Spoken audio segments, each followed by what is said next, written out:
Hello, hello. How's everybody doing today? Hope everybody's having a good time.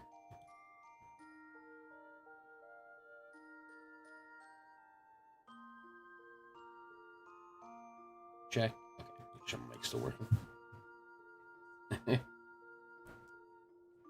Yes, I am a cat boy now.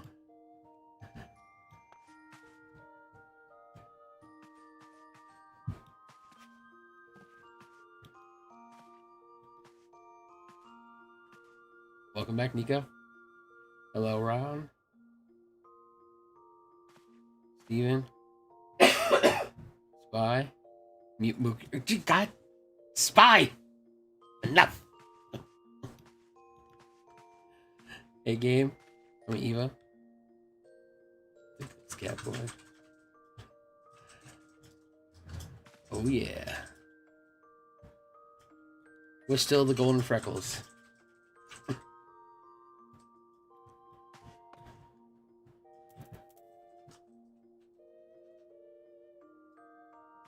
Yes, I figured that was the best way to get rid of.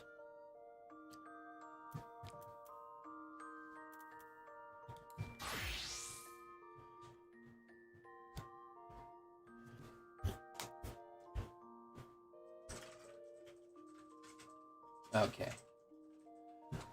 So, this is what has transpired over the past couple of days. Spy. You are killing me. Over the past couple of days, I have been extremely sick. Coughing uncontrollably. And trying to still play the game.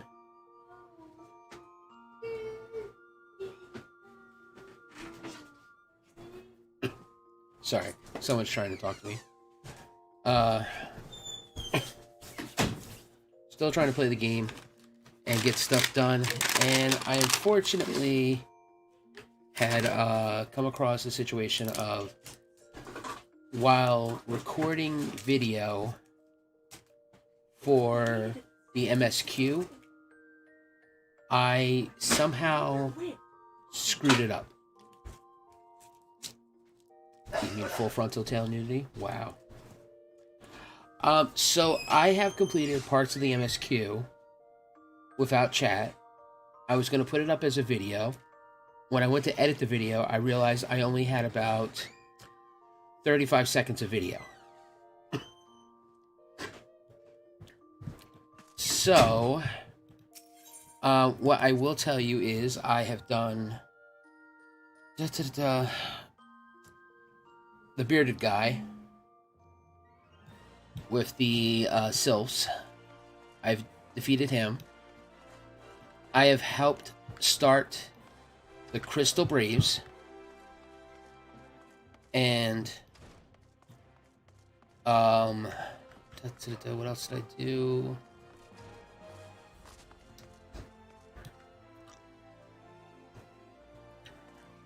Of course I got the lion's tail.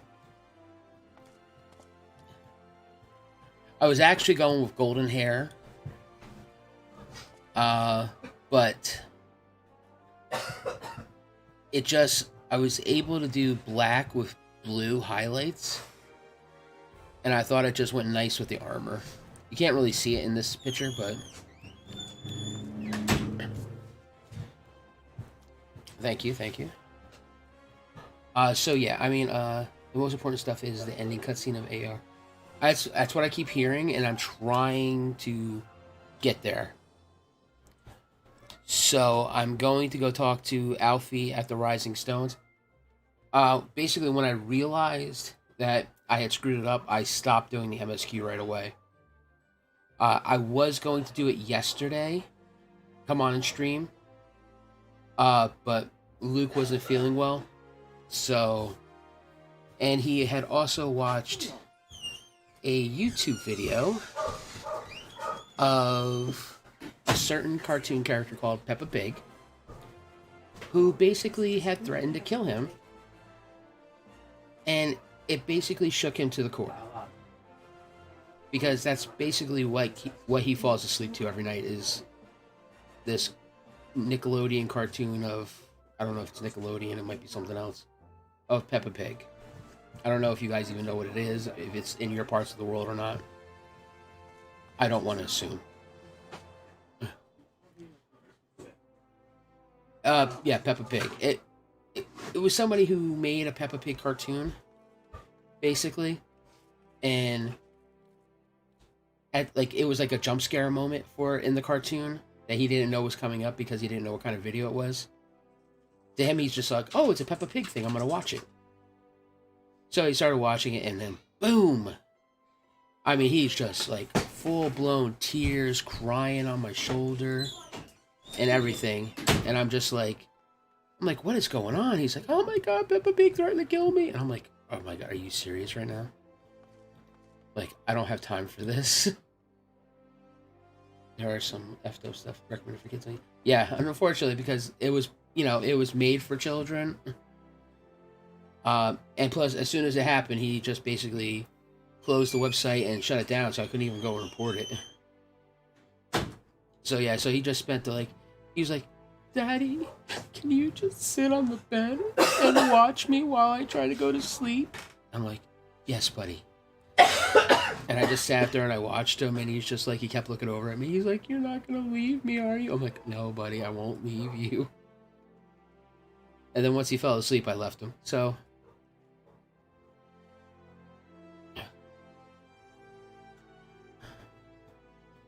I'll have to do that later. But I was just like, really, this is just not what I needed at that day. I'm like, oh, it was distraction outside the game, and it was horrible.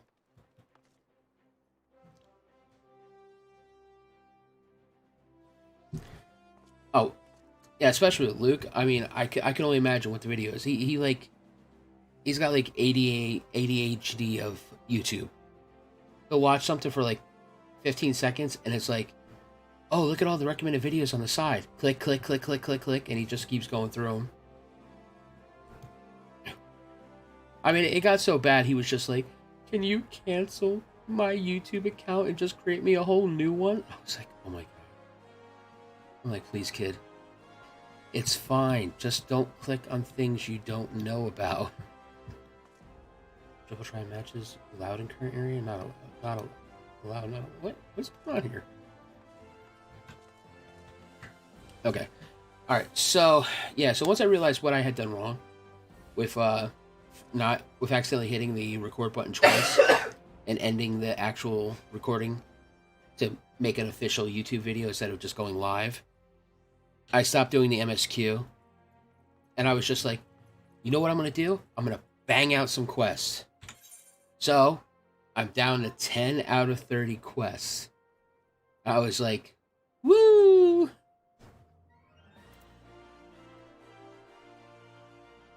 This was a Peeper Pig. Oh god, yeah. So yeah, it was like I went from 21 quests down to 10. So I mean that was wonderful. And then of course, what do I go and do? Your journal is now notes. Thank you.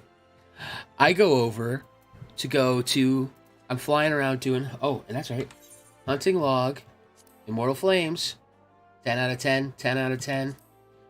I need to get second lieutenant. So, I'm still working on that. So I can get the next rank of doing the quest done. And on the Gladiator, I just got ranks 1 through 4 completed. 10 out of 10, 10 out of 10. So, I haven't tracked these ones down yet to kill, but... Is there anything after 5? Or does it end with 5? Oh, I know I can fill them back up. The trick is not doing it. Well, that's just it, because I know that's the next step in the quest for the Manderville stuff. Okay, it ends with 5, thank God. So I went and I accidentally started the quest. Because I wasn't thinking, I was just like, oh, bang out quest, bang out quest. I'm like, what's this stupid one that costs to the soul? So I went there and I started it, and then all of a sudden, it started playing the cutscene And I'm like, oh, it's Inspector Elf Dude and, you know, Manderville. Inspector Manderville. And I'm like, oh my god, this is the Hildebrand quest. So I basically just clicked through the cutscene real fast. I didn't turn it in. And I went, boom, I abandoned the quest. Used my voucher to go back to Vesper Bay and pick it back up again, so that way I could react to the whole thing with you guys. But I was just like, you stupid idiot.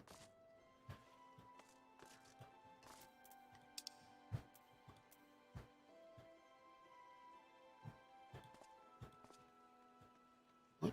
Okay. I gotta stop being special. Did I not click this? Yeah. Pray return to Revenant's Toll.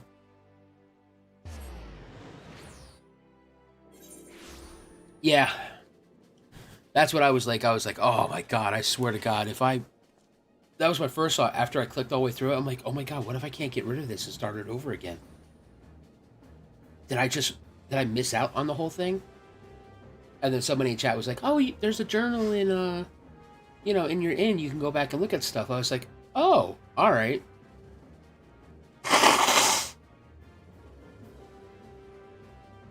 Oh.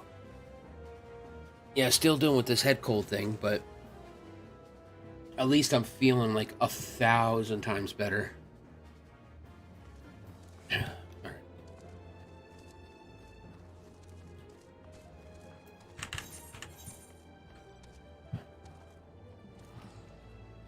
Oh, yes, and I turned in some of my achievement points, and I got my little buddy here. The Barding of Light, the Black Mage Barding, and the Wild Rose Barding.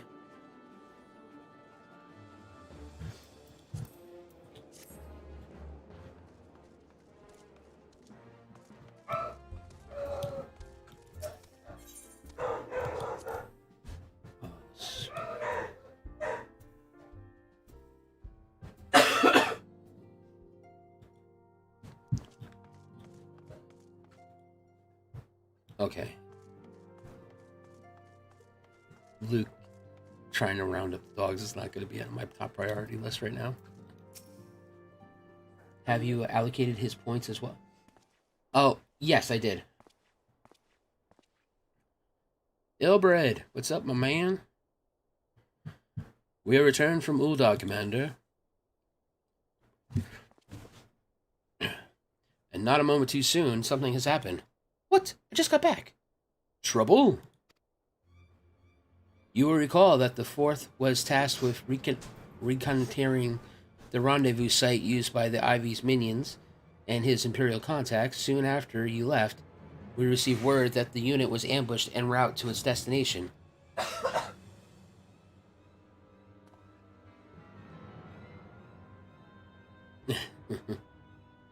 God damn it, man.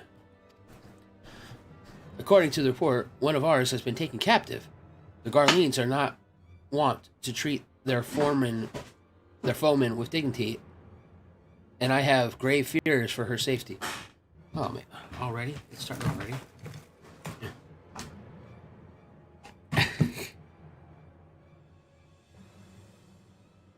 We must dispatch a rescue party at once. Recall the braves who are afield. Beg your pardons, Commander, but we have not the time.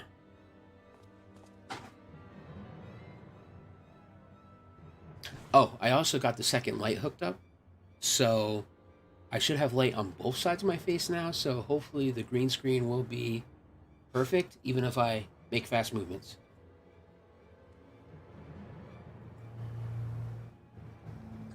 I'm afraid I must ask for your aid once more, Scion. An ill-prepared rescue party will only serve to provide the Garleans with more captives, yet time is of the essence. Simply put, you are the best chance we have. Captain Ilbert has the right of it. I trust you are willing, but of course you are.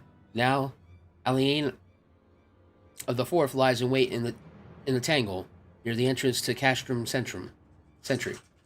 Seek her out, and she will apprise you of the situation. Okie dokie.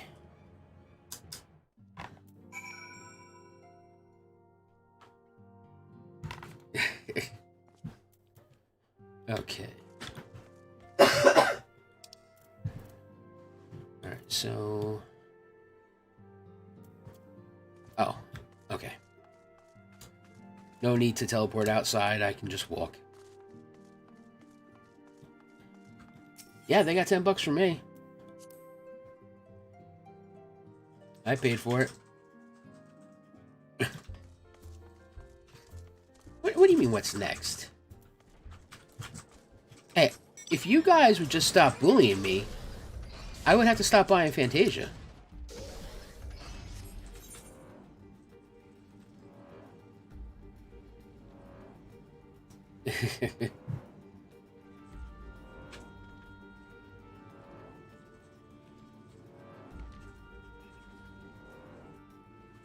We all know it's night.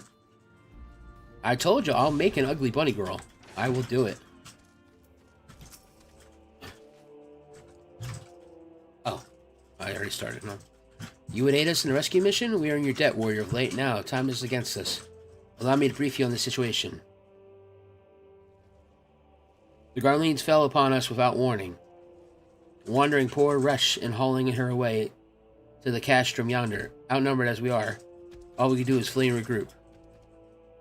Even as I speak, the Garleans may be interrogating Resh, or worse. With her hurts, I fear that she will not long survive their attention. We must rescue her without delay. Our order may yet be in its infancy, but the bond that binds us strong as mithril. None of us will stand by while a comrade suffers. We, the remnants of the Fourth, will infiltrate Castrum Sentry. Please help us find Resh before it's too late.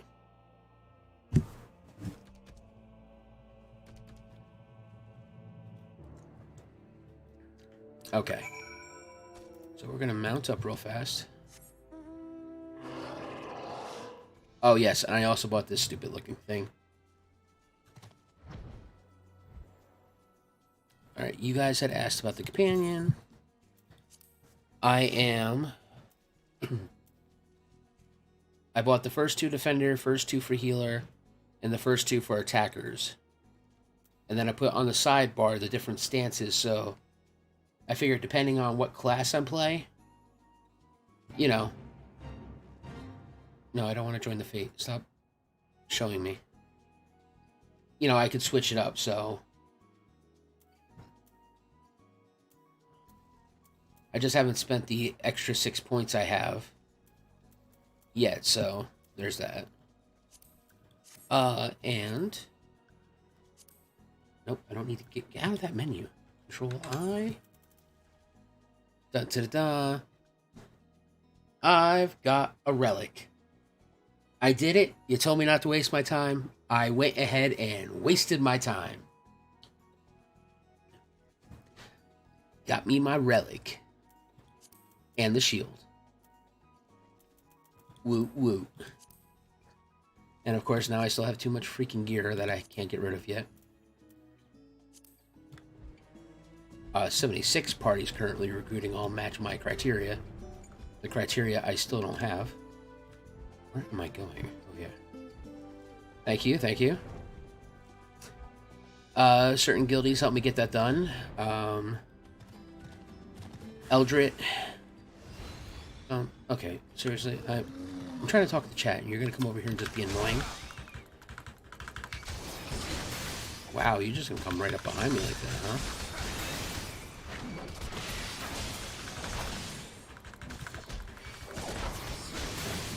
Hey, precious. Nice, precious. My precious.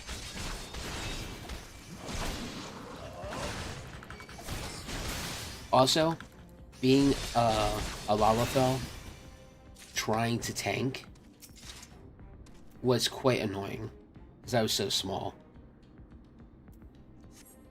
I mean, a lot of you guys said it was going to be harder, and I was just like, I've played a gnome tank before.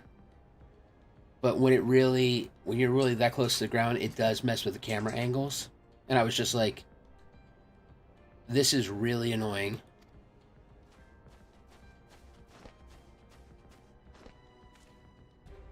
Oh, good. You guys showed up after I killed everybody. Thank you.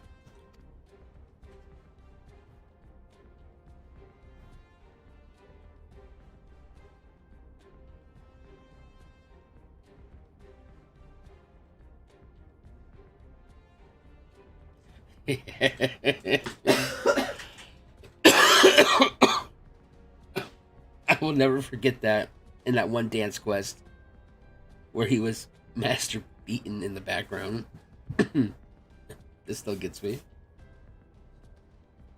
Oh, thank you, Warrior of Light. Now to quit this accursed place. Resh cannot move with those wounds. She will need to be carried out. I believe a diversion is in order. Might we trouble you to provide one? Given your reputation, I expect the Garleans will be only too happy to grant you their undivided attention. If you were to create a commotion within the castrum, we should be able to steal away unnoticed.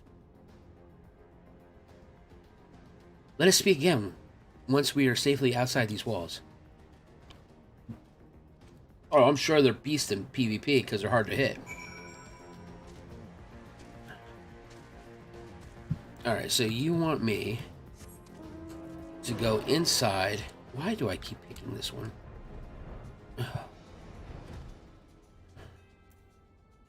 And you want me to cause a ruckus.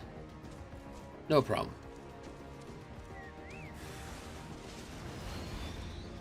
Oh, well, look at you, you big, ugly son of a bitch. Oh, you just, wow, you guys are just coming. Oh. You brought some friends. Mazzello, get your chocobo ass over here and do some healing.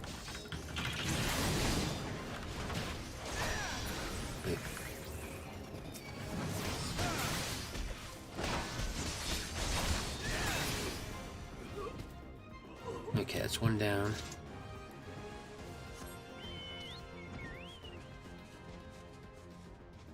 Alright, and the next one is over here. Let's try not to drag too much extra attention. Alright, so we got 3 of them. Just come right here so I can... Oh my gosh, there's too much! Too much chat! Catch up on! They trying to thwack those little... How adorable. You took the first steps of Relic AR. Just some 20 steps more to go. Yeah, I don't... Right now, the dude wants me to grind Adama. And I'm like, yeah. I think an hard pass, bro. I mean, because I heard that the sword can get up to 130, but I already have a 130 weapon. So I'm not really sure I need to do all that grinding. The fact that I just got it was an adventure in itself.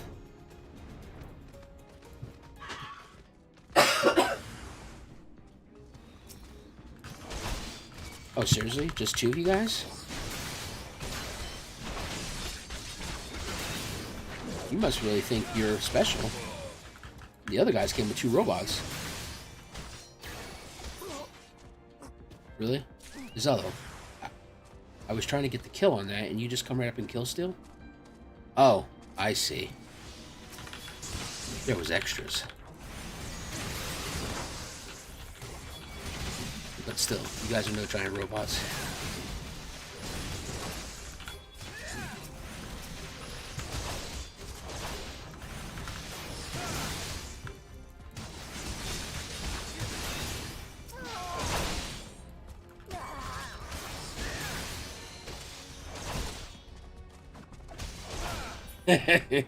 I should have worn my brown pants. Come on, something good, something good, something good. Alright, I'll settle for you. I was like, where the hell's my music?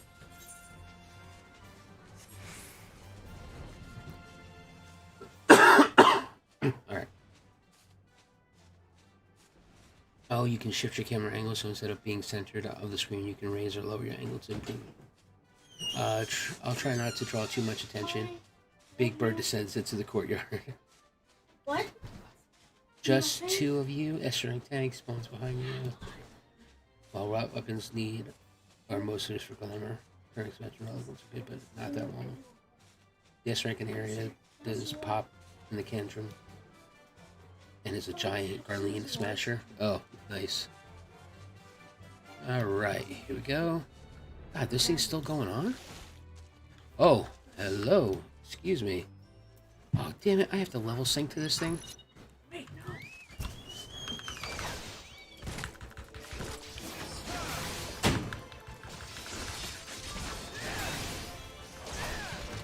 You sit your ass back, mortal.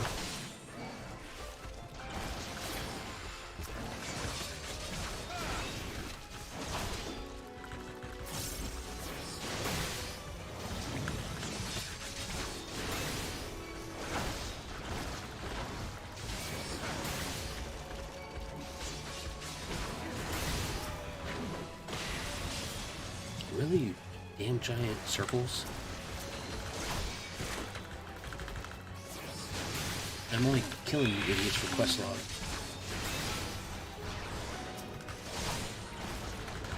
Or hunt log.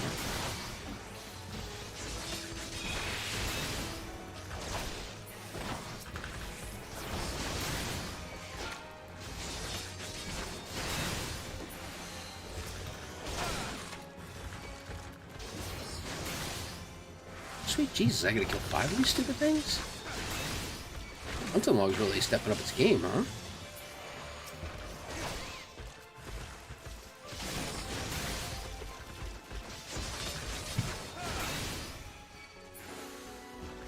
Don't follow me, bro. I'm not helping you. I don't give a crap about that stupid bait.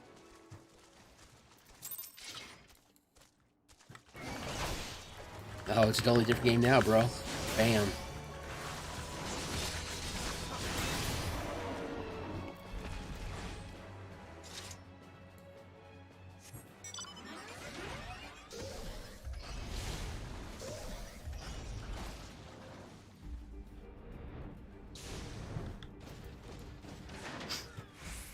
Alright.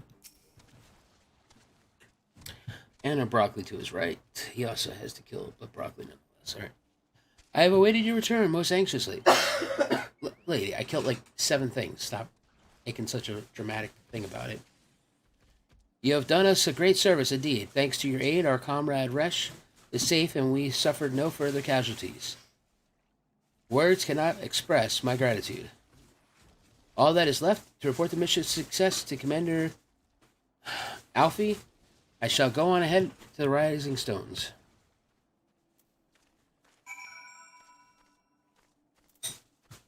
You're going to regret leaving that guy when you have to do the quest to retrieve a skeleton?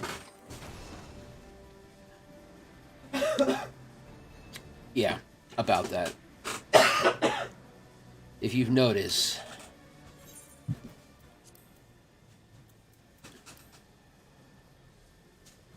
Conjure is only level 7. Yeah, I'm not healing crap.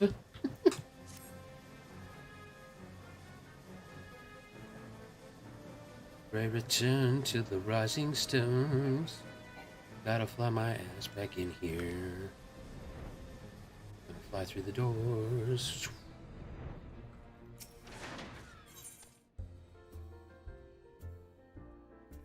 Still in MSQ, got Meridarium. I'm not sure exactly what that is, Eorzea.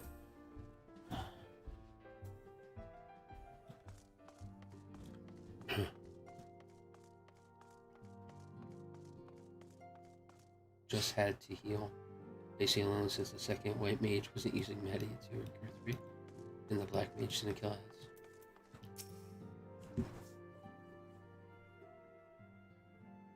Oh, come on. Why can't it be voiced?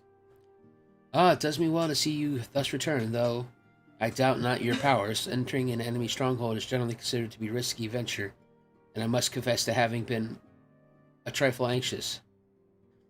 But here you are, hale and whole, having succeeded in your mission is your...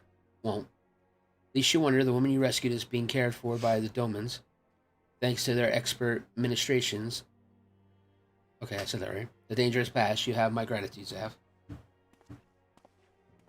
One where people wait for sin and use the markers to spell out the Heretic.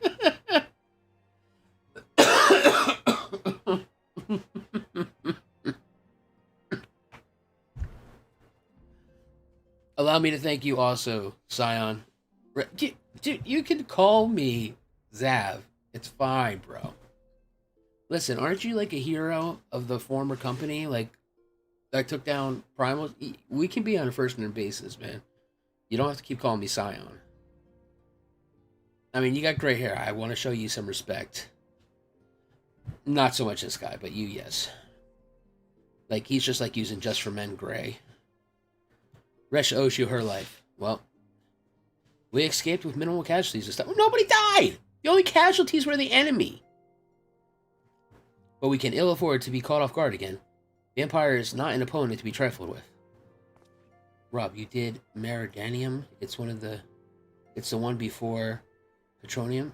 Well, I must have done. I had to have done it. As you say, Commander, I will see to it that men keep their wits about them. And it may yet take time, but I will not rest until we have identified and apprehended the Ivy. Still 9 more jobs to hit level 6. I have every confidence that you will succeed, Captain. As for you, Zav, I realize you have scarce caught your breath, but I'm afraid there is no rest for the weary. I require that you accompany me to Korthus.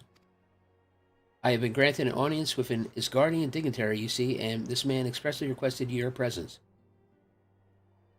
Oh, Isgardian, those are the people that are from Heaven's Ward, right? That's the Dragoon people? Before I click the button, I just want to make sure I'm kind of like, I've retained some kind of knowledge.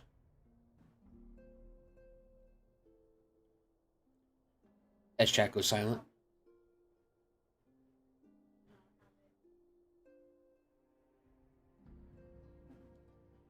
A horse? No. The cat guy is nice. Thank you, Blinken, Eva. This was not the time to be silent, chat. Oh, do not look so surprised. You should be familiar with the trappings of fame by now. We shall depart as soon as you are ready. Shit, I'm ready now. What is this, stupid gloves? This is vendor trash for me. Healer gloves are samurai. Holy Christ, what is my samurai gloves? Of course, I can't even look, right? Damn it. And this is Bard. Arc, Bard, Machinist. Ugh. Screw it, I'll take those.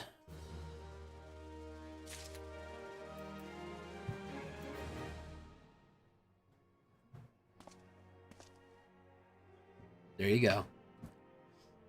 His majestic blue eyes. His golden starry freckles. I couldn't figure out how to get rid of the stupid things on his face. Some chin hair. Nice haircut. I'm going to switch it up for the Sephiroth haircut when I get a chance to buy it. Those are for ranged DPS and magic users.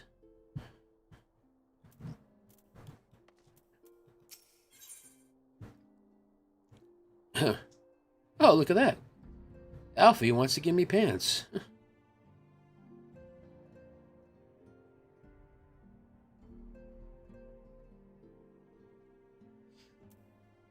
What is this? What else are you trying to give me? Shark fin soup? It's so random. Just random food.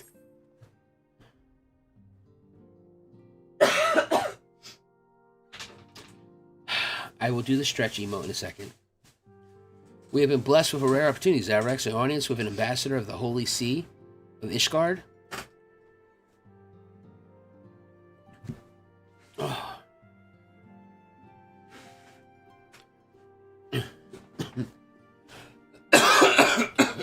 Yes, Dev, I have gotten fuzzier. We have been blessed with a rare opportunity, Zaverax, an audience... Oh, I sorry, I said that. We're to treat with Sir Amiric?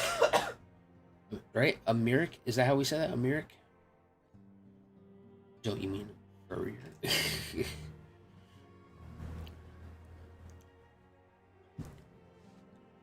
First off, chat.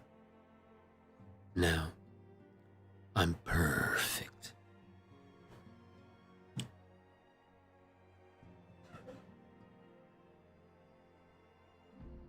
Sir Emmerich, Lord Commander of the Temple Knights in Camp Dragonhead. Emmerich. Alright. Perfect. It is considered a great honor to serve the Holy See directly as a Temple Knight. Needless to say, their leader wields tremendous political influence. He would be wise to court his favor. We would be wise. For that reason, I consider your attendance essential. If Sir Emmerich wishes to meet the man behind the legend, I would not deny him the pleasure of your company. You got it right on the first try. The antecedent should be see the wisdom of her plan when you request her permission to accompany me to Corthus. Mayhap you feel this to be the waste of your talents, which could doubtlessly be put to a nobler use. If so, I should remind you that more good can be accomplished with the stroke of a pen than the thrust of a sword. Yeah? Why don't you ask Reesh how she would have felt if I tried to stab those people hurting her with a pen instead of the sword? Yeah, one of my fave. Hate that this game doesn't have NPC dating.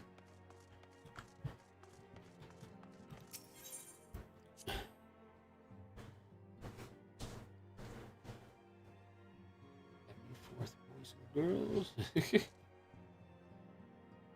Oh, okay, he's American.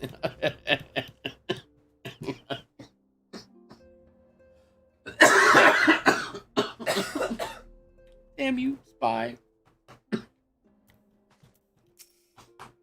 Oh. A meeting with an Isgardian ambassador? By all means, I think it's a wonderful idea. Settle the fuck down, Mary Poppins. We received no reports of etheric disturbances or unusual beach tribe activity of late. Why would you? Every time they show up, I kill them. It has to be frustrating for the beach tribes. Could you get his medicine? No, not this one. It's seizure medicine.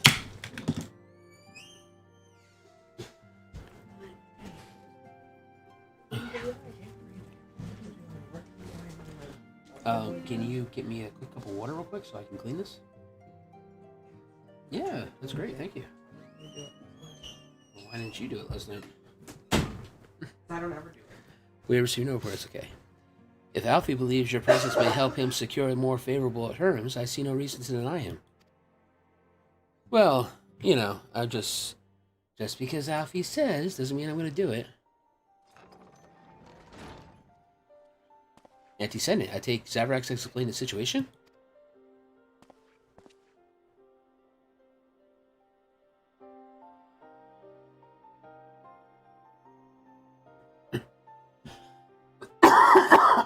My God, now I'm going to start coughing again? He has. Yet, welcome though this overtures are, I cannot help but wonder what prompted them. These guardians have spurred all contact with other city-states for decades. Why reach out now?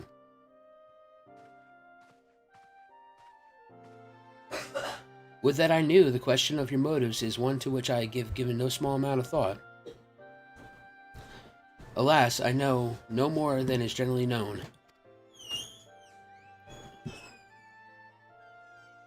Ooh.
the notoriously reclusive nation of Isgard, situated at the center of Abelanthus Spine, ruled by the Isgardian Orthodox Church, at the head of which presides the Archbishop. Members of the original Eorzean alliance formed in the wake of Alamingo's fall some 2 decades ago. Friends of convenience who withdraw from the alliance as soon as the Imperial fleet was routed at the Battle of Silvertear Skies. Since which time, their borders have remained closed to all outsiders. They have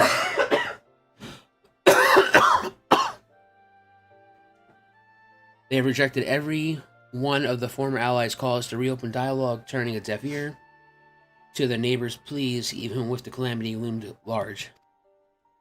And on the fields of Cartonu, where brave men and women laid down their lives in defense of the realm, their banners were conspicuously absent. I have tried to convince the Isgard to rejoin the alliance at every opportunity. I have explained over and over again that unless Eorzea stands united, we cannot hope to preserve our freedom. One by one, our nations will fall, as once fell Alamingo.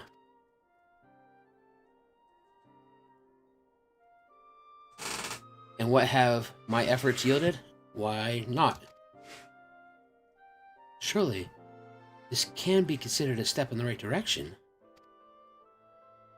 Yes, her cough is very contagious. I should hope so, rather than the lowly messenger we have been fobbed off with in the past.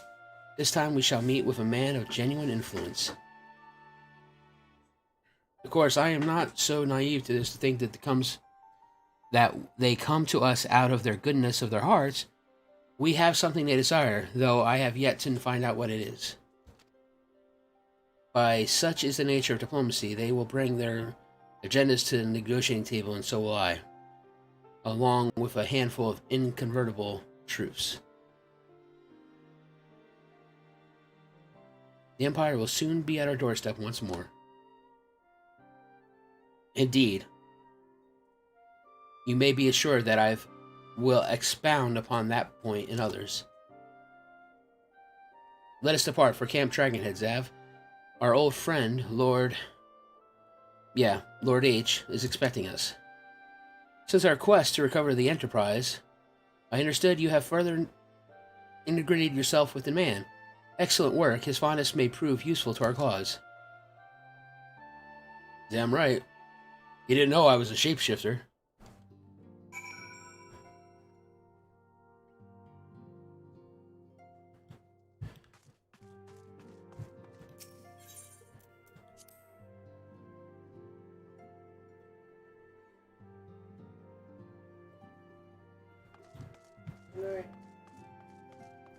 What am I doing?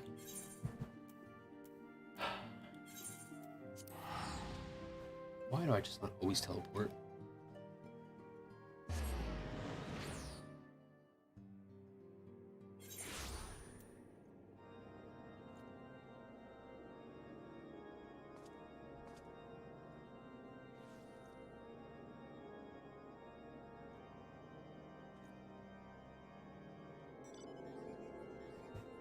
I dare to say, if I was to make a bunny girl, that's how cute I make them, these characters, it might just very well break the internet. And that would be on your hands. Oh, Jesus, it's this guy again.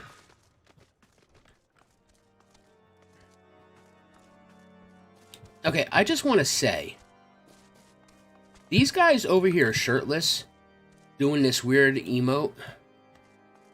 When I came in here and did the MSQ with this dude, and we were doing the cutscene, these guys were just in the background doing this crazy emote, and he had the hugest smile on his face, and I was just like, this is disturbing.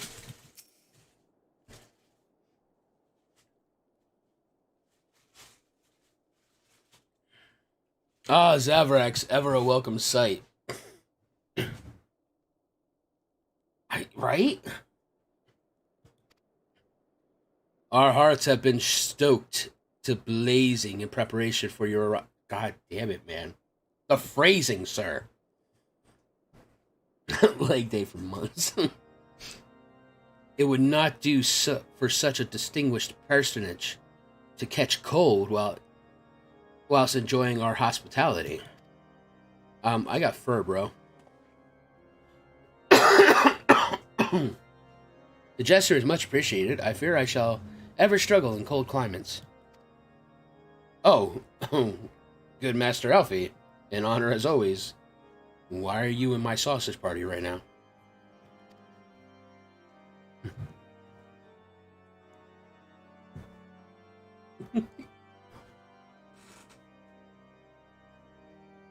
Oh, you might want to go back and watch the first 5 minutes of the stream. You don't want to miss the opening video.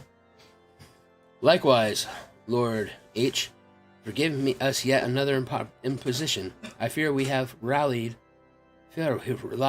over much on your aid since you so generously assisted us in locating the Enterprise. Nonsense. Any debts incurred have long since been repaid. Besides, who could say what the future may bring? House Fortemps may even seek the aid of your newly formed Crystal Braves. In any case, I am simply delighted that the Holy See is at last willing to grant you an audience. No doubt your discoveries at Snowcloak helped to justify the decision. This recent resurgence in heretical activity is of grave concern to us all. But to the matter at hand, Sir Emeric arrived in Camp Dragonhead earlier, and I am told he is eager to meet with you at your first convenience. You were doubtlessly weary from your journey. No, I teleported. And desirous to rest a while by the warmth of our hearth. But if you are willing to forego such comforts, pray inform the knight stationed outside the intercessory. He will grant you entrance to send word to the other attendees. And as inviting as your heart sounds, I think it's best we proceed to the intercessory forthwith.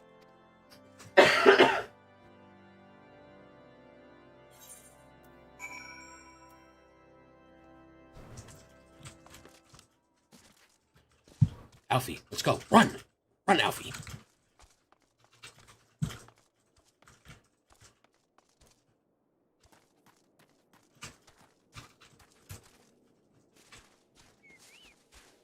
Why? Okay, first off,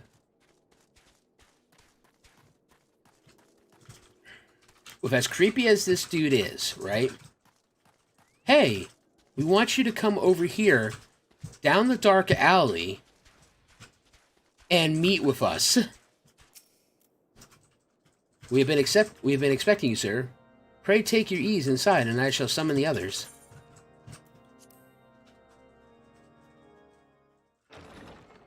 My God, man, why is there whips and ball gags everywhere?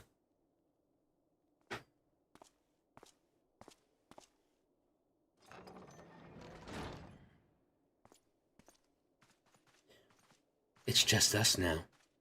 Have faith, my friend. Oh, yes. You need only state your case with confidence and clarity.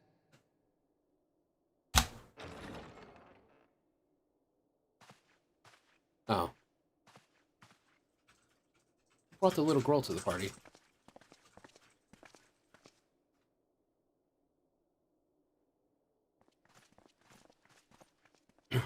Yo. Commander Leveilleur, it is both an honor and a pleasure to meet you. Homie, I'm gonna let you finish, but I want to cut you off right there. That blonde chick over there on the side, yo, she looks like a badass bitch. I'm not gonna lie. Like, I would not want to find her in a dark alley at the end of a spear. That's all I gotta say. I am Emeric, Lord Commander of the Temple Knights. Oh, nice to meet you. Alphino Leveilleur, at your service. Your reputation precedes you, Sir Emeric. I think we will find that we have much in common.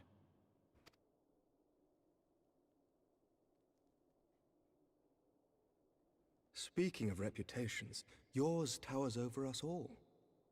Does it not? No, I don't want to brag or anything, bro, but I've done some shit. It does indeed, Lord Commander. Oh, man, and she got respect for me as well?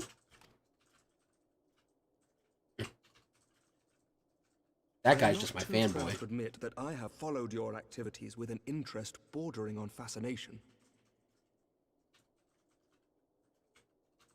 Full glad was I to learn that you would be joining us.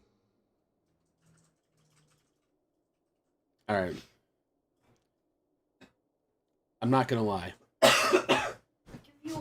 This party was a little weird when it was just me, the fanboy, and then just some other dude showing up. And then we had the little girl. But now you got this badass girl here. Alright, this party's alright. Now then, shall we begin?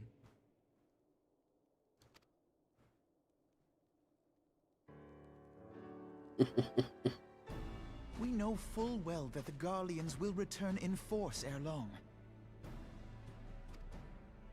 What is more, we have yet to achieve a lasting victory over the primal menace.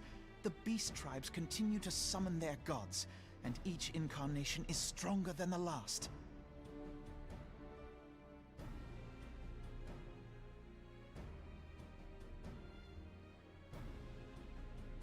Etna? That sounds way worse than the way you said it. Ishgard is not immune to these threats. I must reiterate that it would behoove your nation to rejoin the Eorzean alliance. Once again, I must respectfully disagree. On what grounds? Well, first off, Alfie, calm your tits. You don't just walk right up and say, "Bitch, you're joining." You gotta ease into the conversation. You know, compliment the man. Say how, like, yo, I like that black thing you got on your ears. That's kind of cool. I got kind of long ears. Where can I get one? You know, work up to it before you be like, "Get in my car, bitch!" Despite their presence in Kurthus, the Ixal do not concern us. Their territorial claims pertain to Gridanian lands, and it is the people of Gridania whom they harry.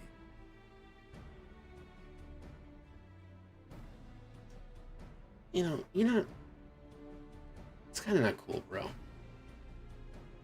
When all the people are dead, where do you think they're going to go to next? Consequently, the Holy See judges this to be a Gridanian affair, and Ishgard does not intervene in the internal affairs of other nations. Like, right? Like, Even were that not the case, our forces are wholly committed to the Dravanian conflict. We have not the knights to spare. As for the Garleans, we are not ignorant of history. We have observed the rise and expansion of the Empire, and we agree that it is only a matter of time before they resume their campaign in Eorzea. Then surely it would be in our best interests to present a united front. Mayhap one day, but not yet. Gaius van Belsar is dead, and the legion of conscripts he left behind lacks the will to fight. We think it highly unlikely that they will emerge from behind the walls of their castra for some time. Forgive me, but if Ishgard's position has not changed, why did you agree to this meeting?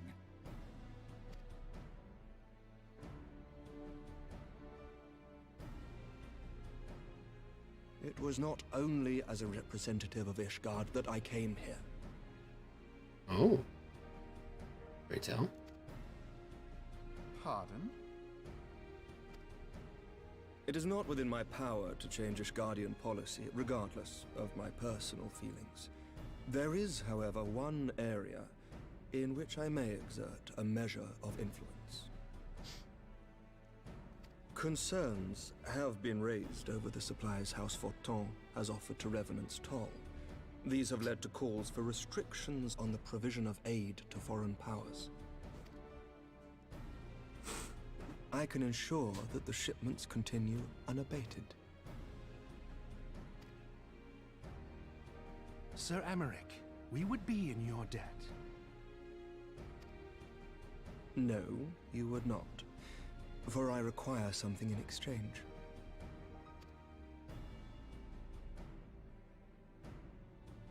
Of late, there has been a flurry of Dravanian activity, the purpose of which was not immediately clear. However, our astrologians have since observed alarming changes in the heavens. The dragon star waxes unnaturally bright, and there are whispers that it portends the resurrection of Midgard Soma. What the hell is Midgard Soma?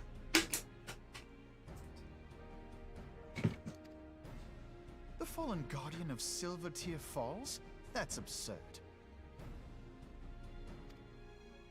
Full many times have I gazed upon the dragon's corpse still wound around the Agrius, and wondered how different our world might be if it yet lived to plague the skies. I do not know, and I do not wish to know, nor does any son of Ishgard. Yet the mere presence of Dravanian forces is not sufficient grounds to send knights to Mordona, whatever our astrologians say. As I told you before, we have not the forces to spare. But we do. So you will intervene on our behalf if we agree to watch over the Keeper of the Lake. Do you accept these terms?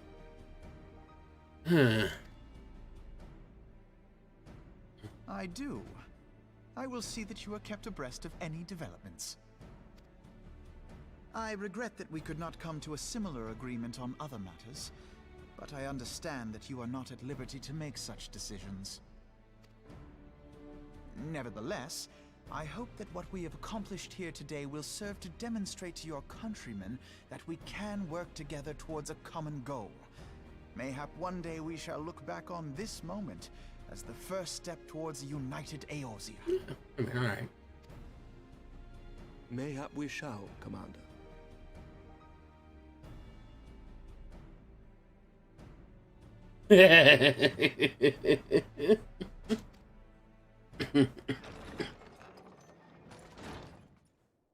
What is the meaning of this?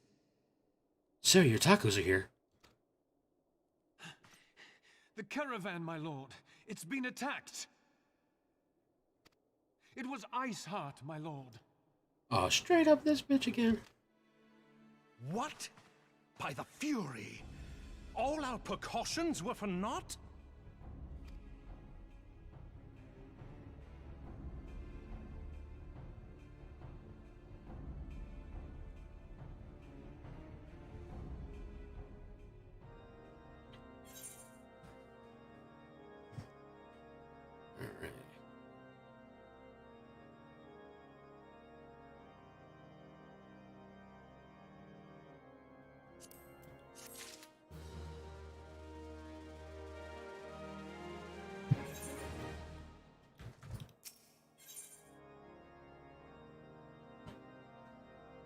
Going good.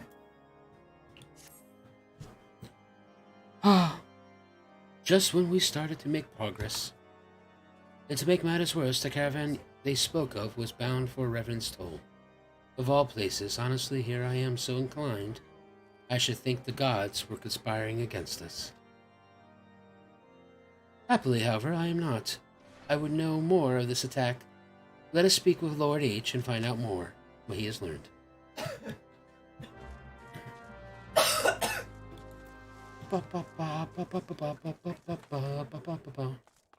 Let's go check out Lord H. Dun, dun, dun. Oh, hey, Lord H. Da, da, da, da. Dancing on your desk, dancing on your desk.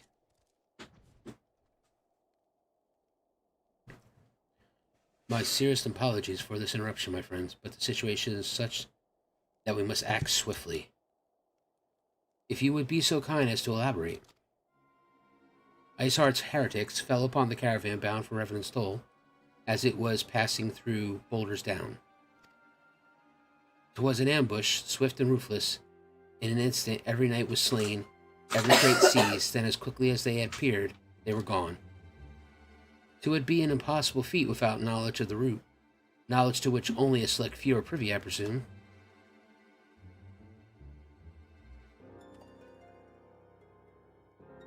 Quite. We can pursue the avenue of inquiry in due course.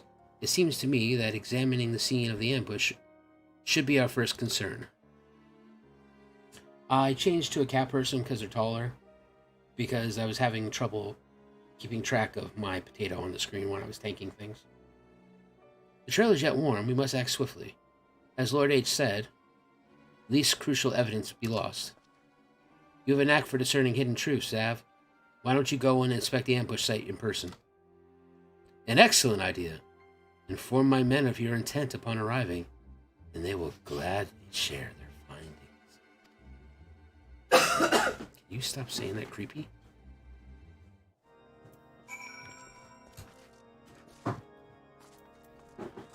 Oh, I made his height 100%.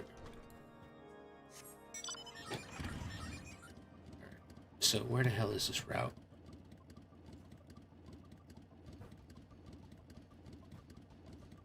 Okay, you know what? I'm tired of stupid. Okay, so it's down here. Oh yeah, motorcycle time. Boop boop.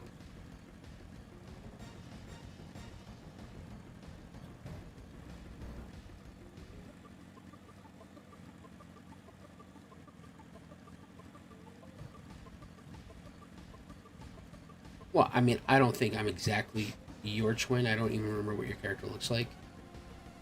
Unless you are Professor... Oh, God, I don't forget your name.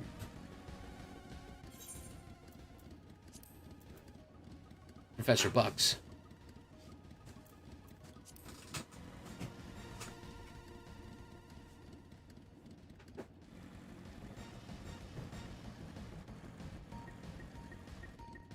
I'll miss small created, but no.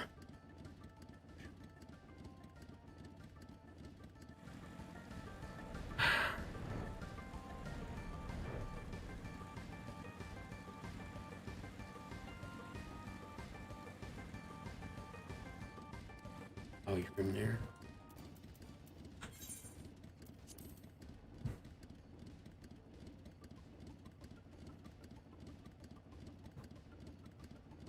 Oh, the bard. Yes, yes.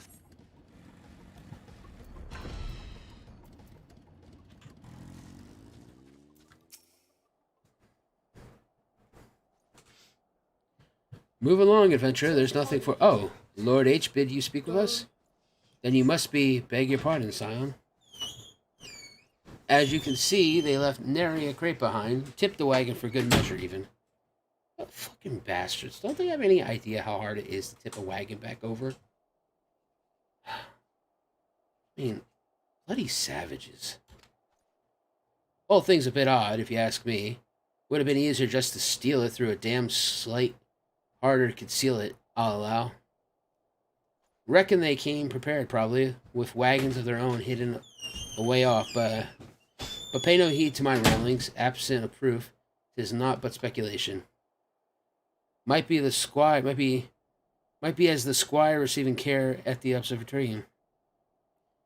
To tell you something more factual, that is, if he's awake, unlike myself, he was there during the attack, not that his presence amounted to much. Oh, I see. You have a useless squire. Oh, gilding the building. That's right. I went to go do that quest. And I forgot to be on the quest. That's right.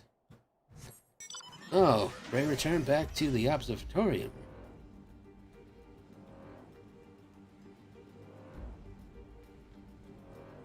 Here we go. Flying on my giant mechanical two-legged monster.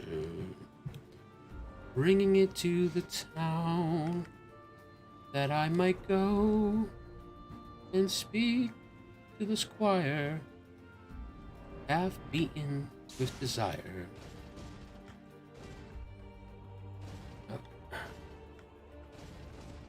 Can I just walk right in here? I don't give no shit. Okay. This might be way too big. I can't even know where I'm at. Okay, so this was not the place for the squire. So he must be upstairs.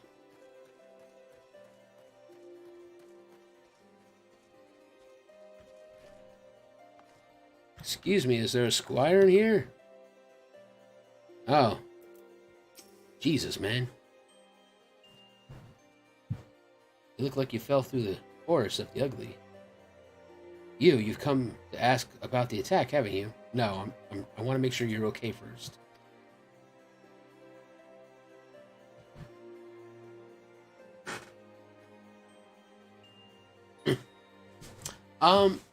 I thought him starting the Grand Company was pretty funny.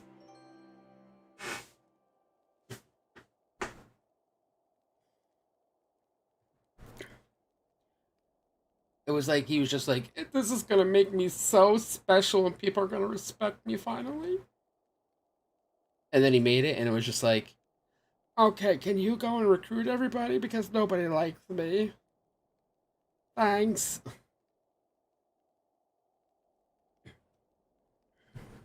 We came upon them before the entrance to the Hall of the Seven Echoes. Pilgrims, we marked them as. Lost and ill-equipped for a journey further north, our leader called out to them, and one stepped forward to answer. Slowly, she approached, her silver hair flowing in the wind like melting snow. Just a young girl. I thought, at some point, I will marry her, and I will make her an honest woman. When I become a real knight, like my father before me. Some poor lost lamb in search of salvation.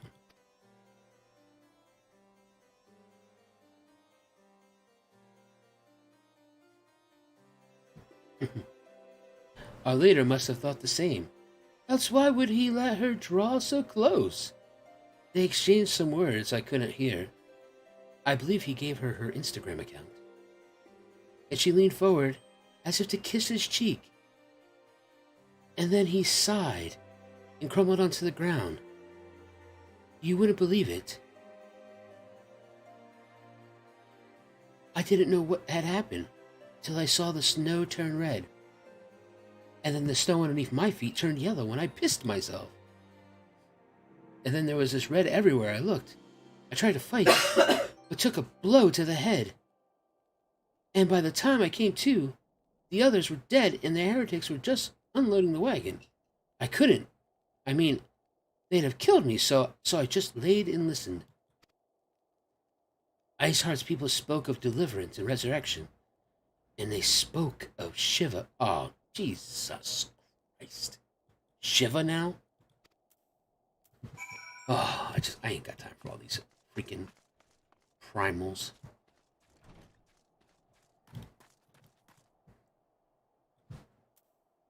Where am I even going?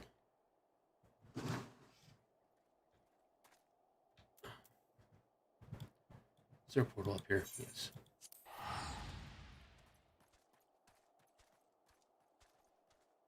Yes, Smoke Reed is gone.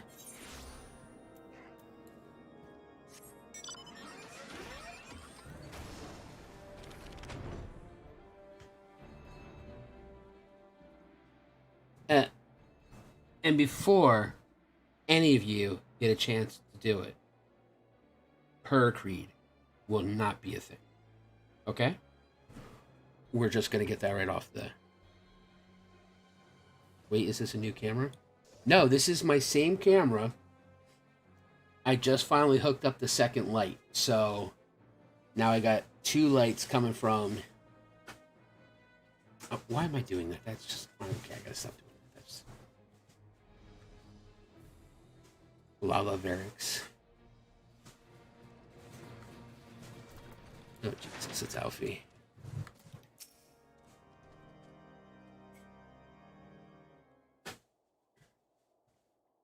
Oh, you've returned. What? Why wouldn't I? First off, they gave me a little ticket that I have to use to return to get you out of here. Because otherwise, you're still in childcare in here. So, Don't think I've just left you like a bad parent.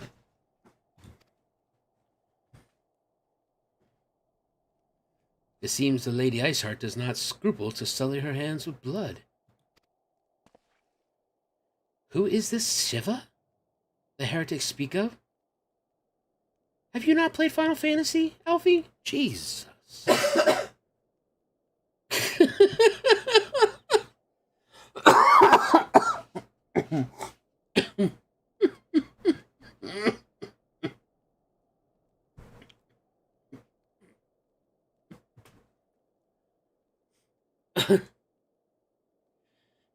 Have you not read a single line of the Entrilogidian, whatever the hell that's called, Master Alfie? Shiva was a traitor to kith and kin, an apostate who lay down with dragons. Now, we cannot expect all foreigners to know Ishgardian scripture so well, particularly when it concerns the patron saints of heretics. Wait, you say she is their patron saint? Oh no, it all makes sense now. Lord H, what was the caravan's cargo? Oh, crystals? I knew it. I knew it before you even said it. If I recall correctly, the Diamond Forge had requested a rather large quantity of crystals. Do you not see? Iceheart and her followers intend to summon Shiva, as a beast tribe would a primal. Why else would they go to so much lengths to secure crystals? I shall inform the Lord Commander at once. Lord H, would you agree that this discretion is of paramount concern? Oh, duh! I trust we can count on you. Continued support, Master Alfie? The Scions of the Seventh Dawn are sworn to combat the primal threat. Our support is given. We really need to change our business cards. I will need to send word to my brethren in Revenant Soul. Our entire order must turn its efforts to the prevention of the summoning. Naturally, that includes you, though I am sure you would not miss this for the world. Shit, to bag another one? Why not?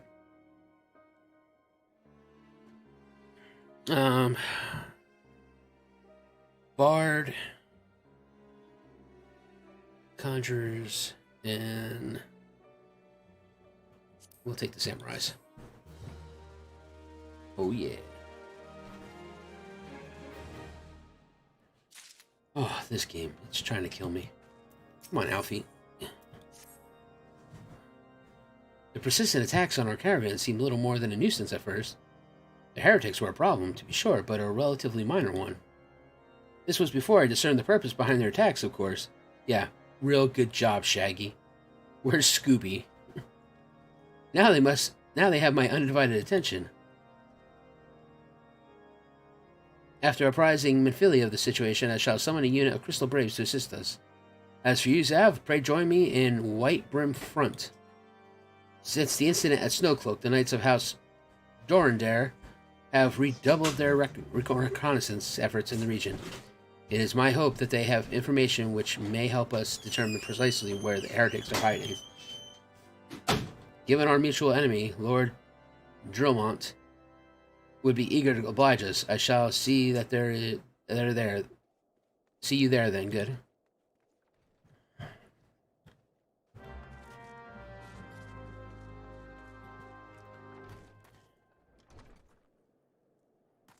Strength in unity.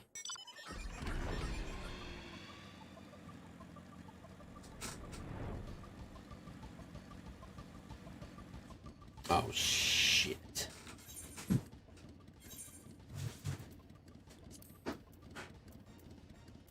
Did Alfie give me the wrong pants?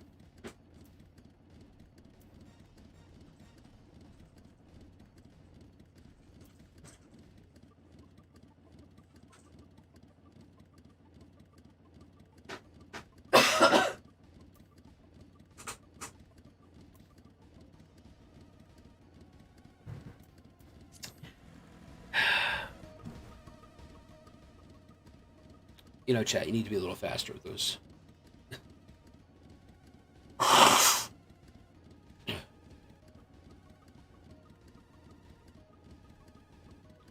You know I'm legally blind.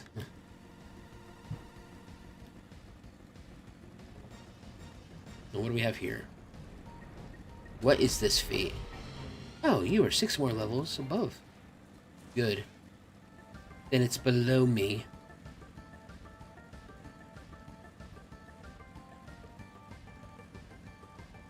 No, it's fine. Nico, it's perfect.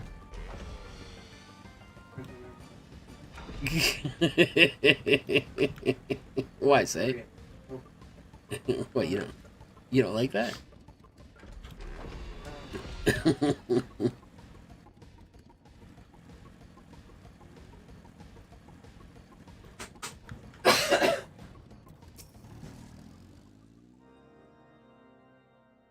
It's fine, it's being a caster. Sons of the Seventh Dawn wish to join in the hunt for Iceheart. Your assistance is more than welcome, my friends. Considering the report I just received, I dare say your timing could be no better. We are all ears. That's such a bad phrase to use with these people.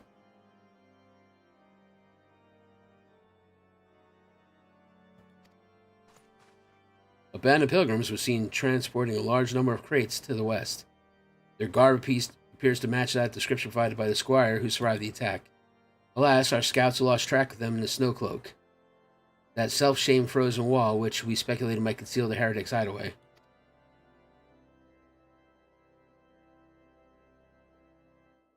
Suffice it to say, the disappearance of those pilgrims and their provisions all but confirm our suspicion. I have heard enough. My knights will join the hunt. I took the liberty of summoning a unit of Crystal Braves to wipe them front. Given the gravity of the situation, I trust you will agree that we must use every resource available to us. These are extraordinary circumstances, Commander. It would be in our best interest to coordinate our efforts. Such was my intent from the start, Sir Americ. So it begins, my friend, though I dare say it will prove to be all too brief collaboration. Iceheart will not elude the combined forces of our Crystal Braves and the Temple Knights for long. Nevertheless, a wise man does not wager all upon the success of a single solution. There yet may be a more subtler means by which we can locate the Heretic's lair. Mayhap Lord Dramont has one in mind?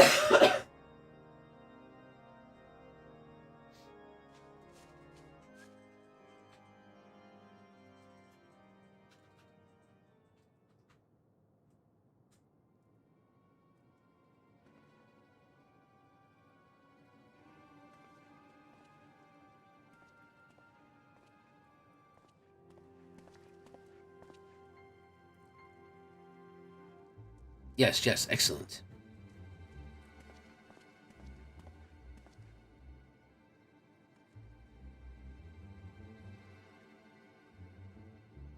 My lady, everything has been accounted for. If there is aught else you would have us do, pray speak, and it shall be done. Can I actually see what this lady looks like? No? Fine.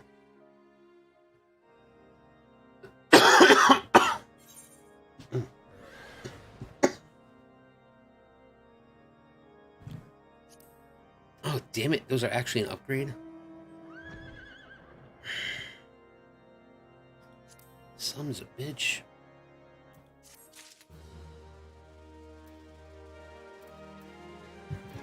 Ugh. Yo, if your messages are getting redacted, I don't know what it is that you're actually saying in them. But that's on YouTube. That's not me.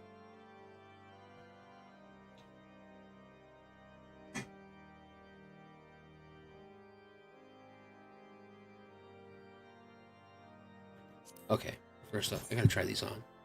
What in the holy hell?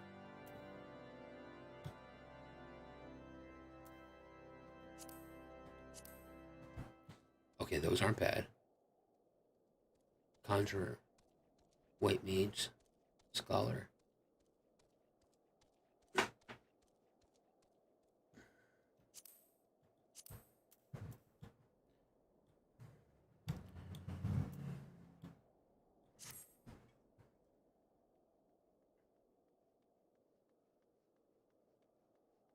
Oh, look, this one's a Shamrock again.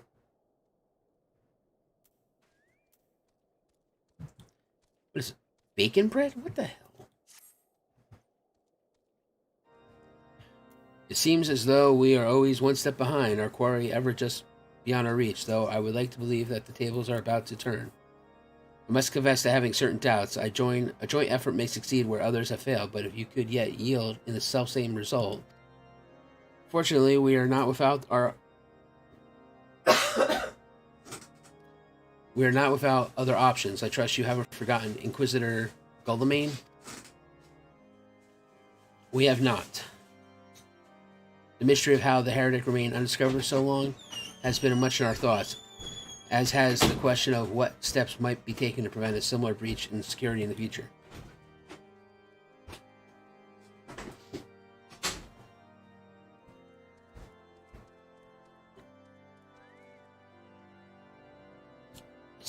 I self-retracted it.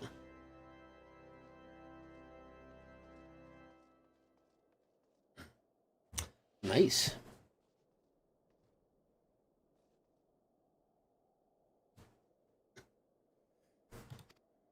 Oh, crap. Accordingly, we conducted an exhaustive and covert evaluation of everyone in White Room Forum. Though some were found to have committed certain minor transgressions, we identified only one possible heretic. If this man has pledged himself to Iceheart's cause, we have taken note of the movement of the Temple Knights and the Crystal's Braves, and upon recognizing their intent, he may attempt to warn the heretics. The man's watch is to end soon, at which point he must report to Sir Jean Tremont in the yard. I would have keep an eye on him. If he ventures beyond the walls, follow him discreetly. Should he meet with a heretic, do not interfere, simply watch and listen. I have seen to it that the suspect knows nothing which could endanger our plans.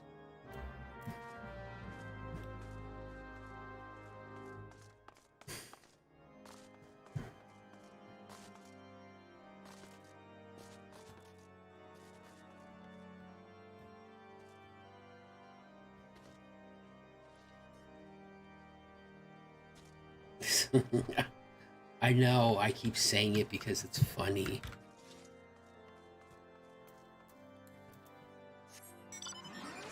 Oh good, I mounted just to walk here.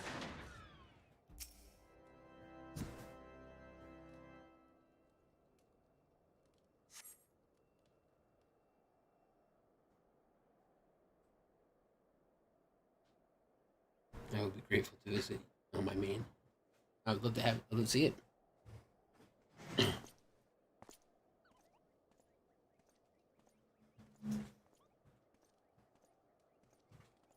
There he goes.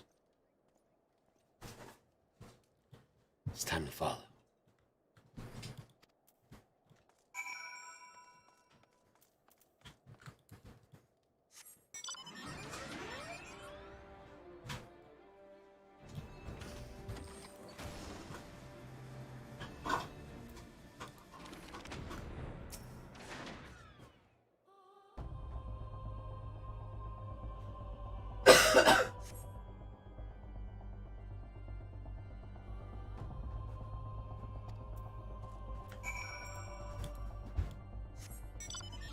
Where he's going.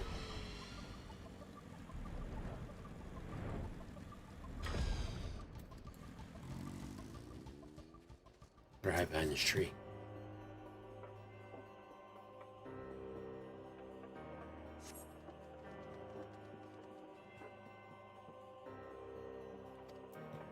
He went south.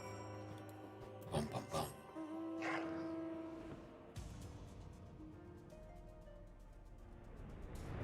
Better get Shaggy out here. I need help with the Scooby-Doo mystery.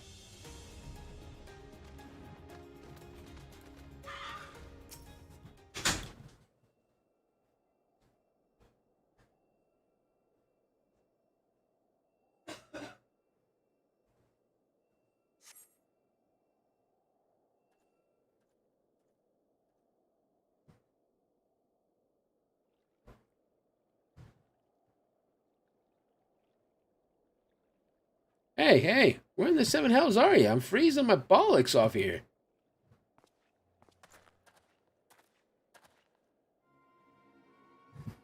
I'm here, you blundering oaf. Why are you late? Standing on the wall, why else? I have duties to fulfill, you know? Your sole duty is to the... bloody echo. Lower your voice, or they'll hear us wipe from front. Yes, of course, the Temple Knights are... and Snowcloak. This is what you bring to me? We already knew that about... Our comrades in Boulder Downs will use it.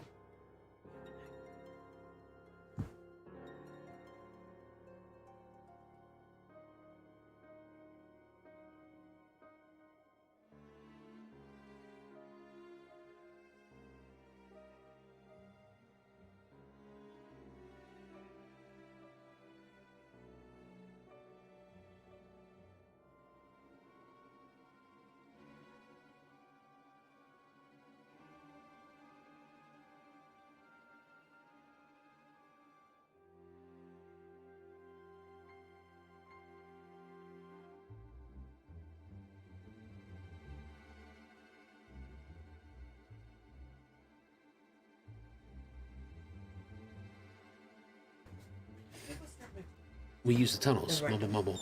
Dead before they know what's happening, nonetheless, mumble mumble. If you waste my time again, is that clear?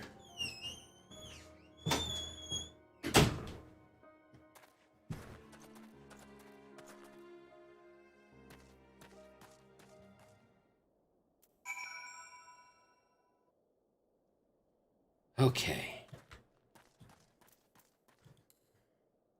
Thank you. Nope.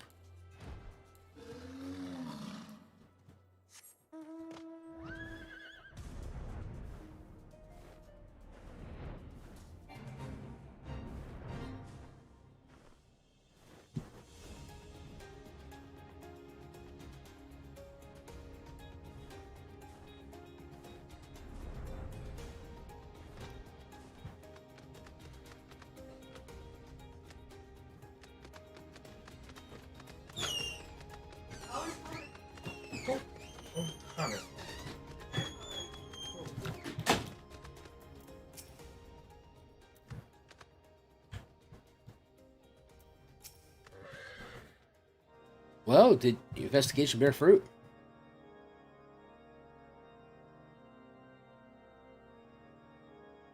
I see. I shall have this man detained at once. His guilt is plain. Would that you could have heard their words more clearly. Yet the few snatches that you were able to make out are nonetheless enlightening. It would seem the heretics are aware of our operation and confident that they can thwart it. Their comrades in Boulder Downs are key to our plans. Their plans, which means it is key to our plans that they be rooted out and put to the sword.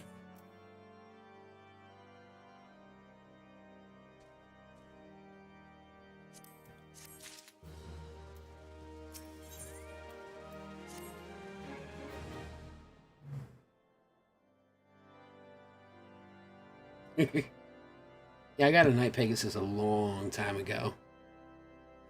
We've long suspected that the heretics use a network of secret tunnels to transverse the highlands undetected.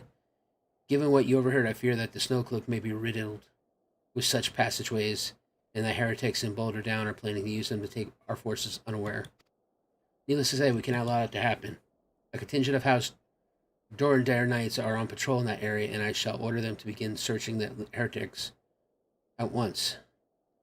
But knowing nothing of our enemy's numbers or readiness, I cannot say for sure that they will be sufficient.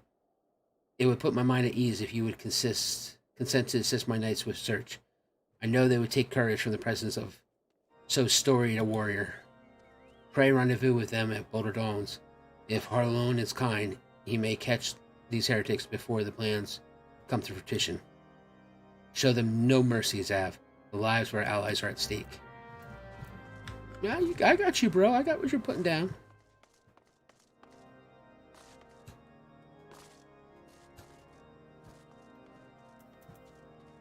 Oh, now I gotta find Boulder Downs.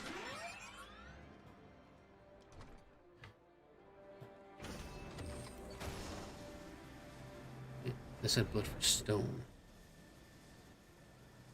Okay, that's not what I wanted to do. Where is Boulder Downs at?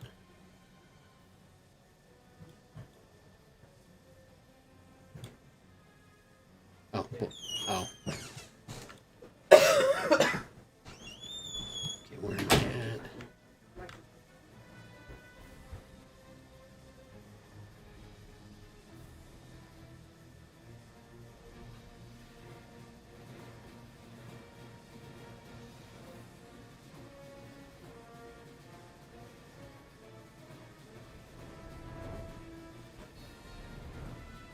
Oh, you guys.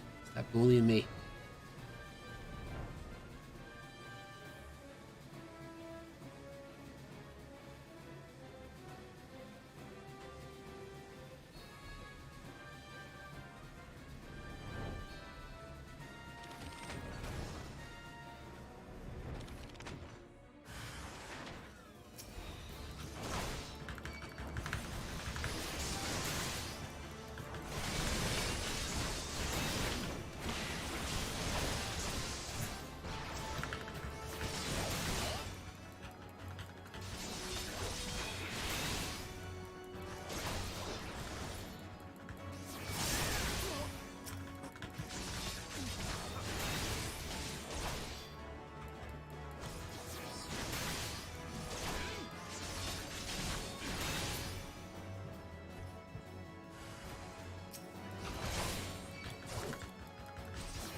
Oh, night, Eva. Thanks for hanging.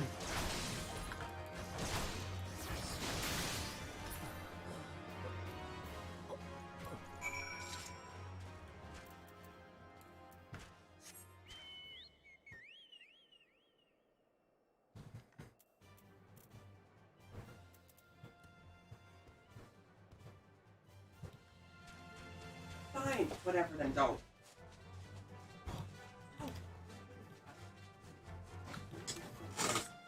Sorry. I can't help it. Really green.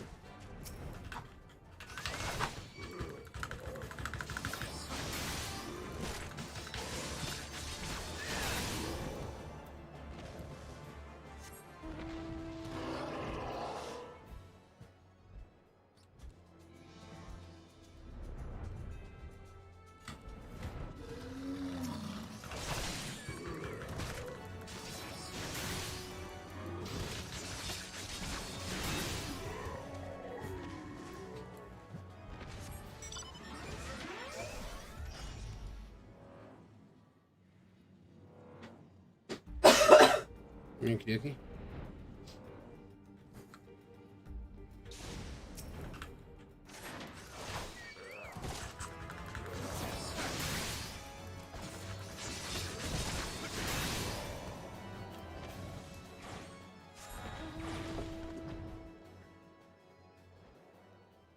Oh, you know what?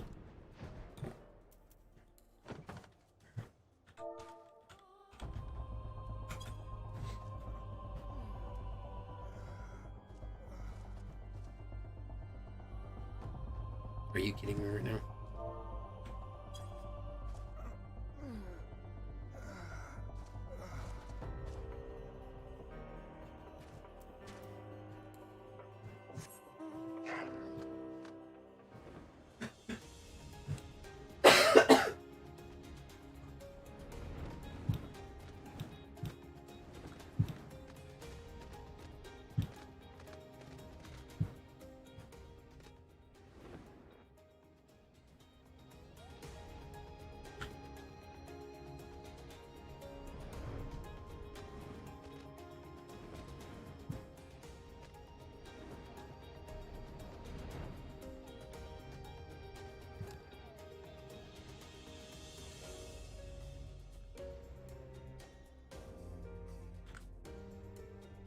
Okay, I'm not like stupid, am I?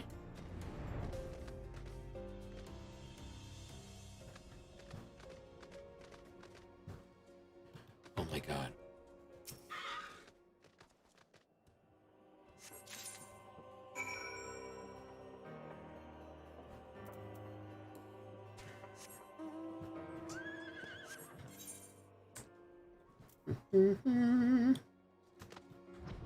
Mm-hmm.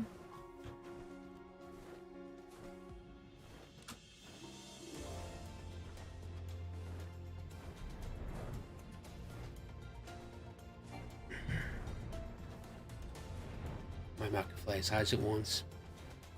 You can't tell it no.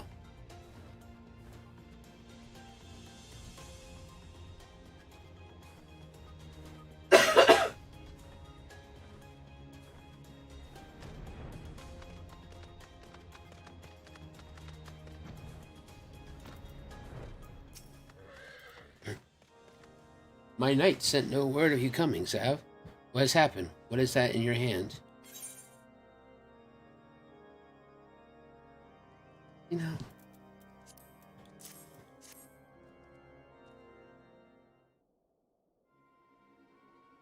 You won't believe it. They were all dead. Those were veterans with years of service. Oh, dude, it was like they were just straight up killed and slaughtered. They sucked. And now they lie dead in the snow. Their bodies must be recovered in. No, we have not the men to spare. Not now. Not while Iceheart prepares to summon an abomination. The heretics she dispatched were not of sufficient number to contend with the combined strength of the Temple Knights and Crystal Braves. There must be others, and I'll wager they are on their way to Snowcloak as we speak. To make matters worse, it seems the traitor you followed managed to pass the heretics something of value after all. The parchment you recovered is a timetable of the guardsmen's watches at our outpost at Snowcloak. The traitor has stationed there long before he aroused our suspicion. Would that have caught him sooner?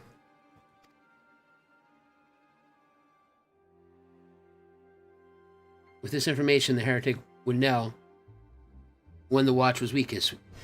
They could use the tunnels with impunity and prepare their ambush.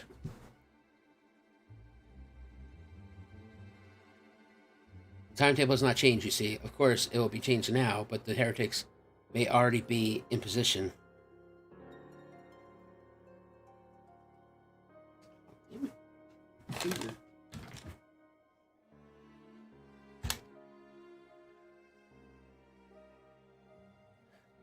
House Durandar must send reinforcements, even if it means withdrawing knights from the Stone Vigil. I can see no other way to safeguard the lives of our allies.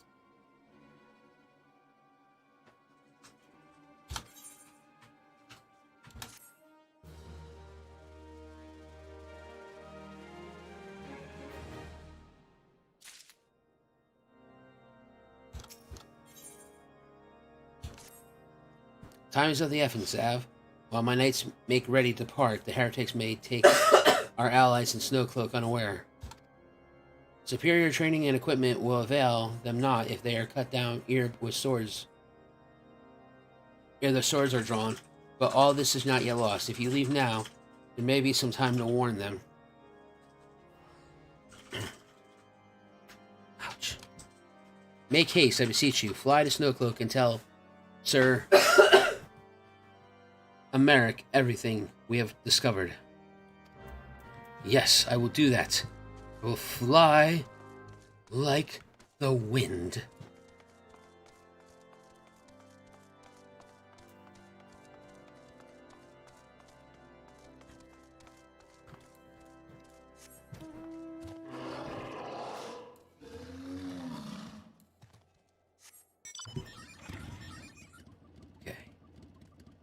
Now, where am I going? Path of the Righteous. It's a whole new world. Fly like you're breaking wind. Fly like Sid in an air shop after a 6-pack and a pepperoni pizza.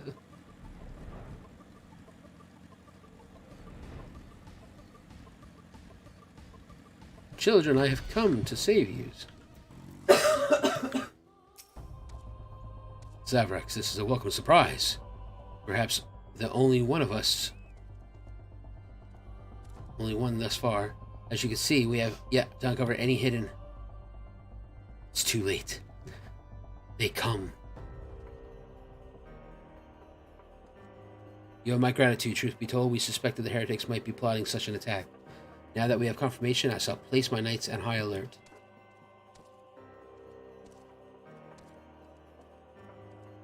Has Commander Alfie been informed? The Braves must be made aware. Sure, I will speak with Alfie. Yo.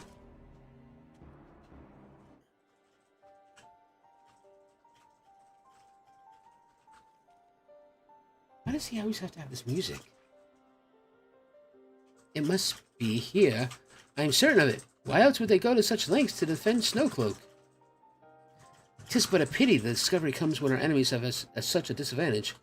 Forewarned though we be, the heretics know the terrain far better than we. I dare not think how many are watching us at the very moment. Confound it! This is all wrong! Iceheart has us scrambling to save our own skins, when we should rightly be straining every sinew to find her and stop this damnable summoning. There she is!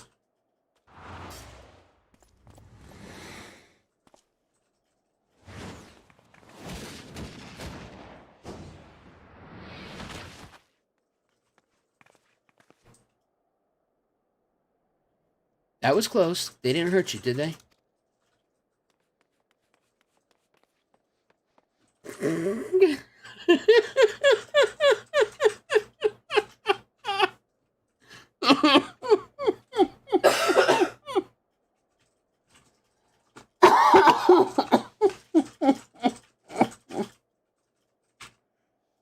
Oh my God.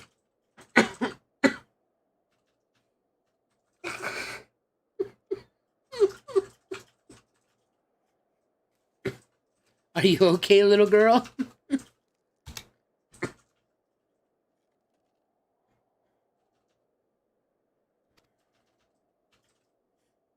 Oh shit, I'm sorry, I'm passing through the text without reading it. They didn't hurt you, did they? Only my pride, Ida. There will be others nearby. We must see that they are given a similar warm welcome. Commander Leviver.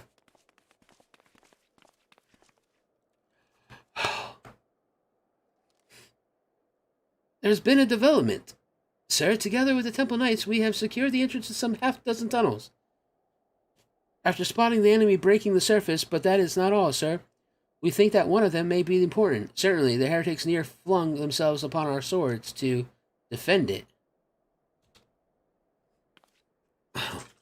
Aha! Just as I suspected. Amongst the warrens of tunnels lies the entrance to Iceheart's lair. Summon the others, we're going in. A moment, Alfie. The tunnel in question is barely wide enough for 2 men abreast. We cannot say with any certainty that it leads, much less what is waiting for us there. Furthermore, we have no way of knowing how many heretics are still lurking here on the surface. What if they were to converge on this point after we enter the tunnel? For all we know, we could be funneling our forces into a trap.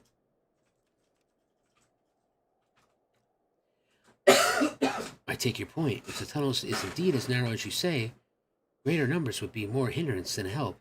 Should we encounter difficulty, our own allies would become an obstacle to escape. I know what I'll do. You, hero of the light. A change of plans. While we rendezvous with Sir Americ and keep the heretics at bay here, you will go wherever the tunnel leads. If you find Iceheart at the end, do not let her escape. You venture into the unknown to see that you are prepared for anything. I suggest you call upon your allies, though not too many of Papa's will sulk.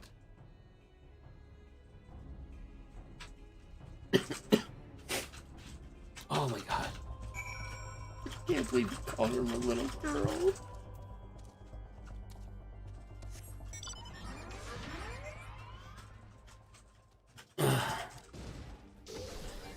Path of the righteous.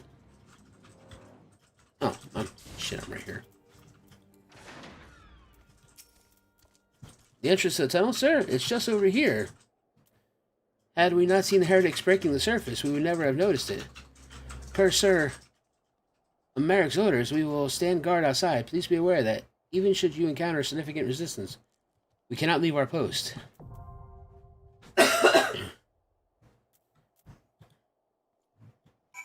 No problem. Ba-da-ba-ba-ba. Award me 70 of these poetics. Are you serious, little bug? I will kill you.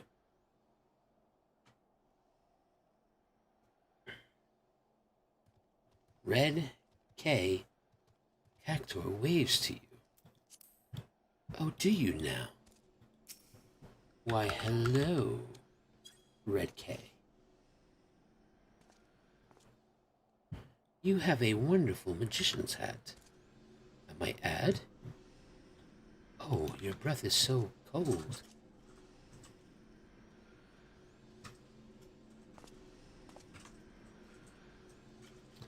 Are you on the stream?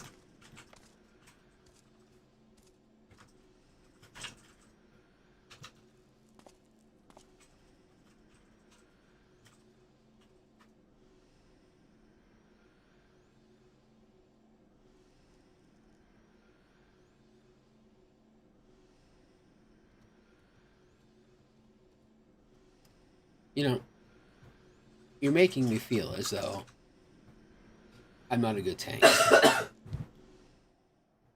Oh, Red Ranger K, how's it going, man? You joining me on this adventure? Yes, no, maybe so?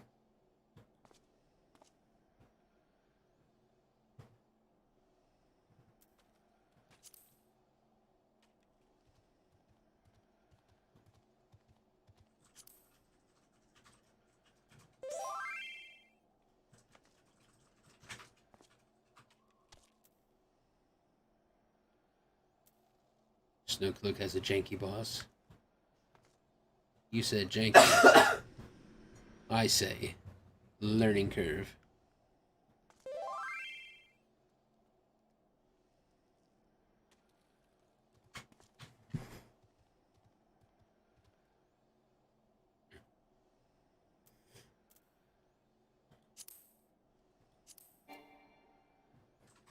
Can I locate a character with that name? Don't tell me shit like that.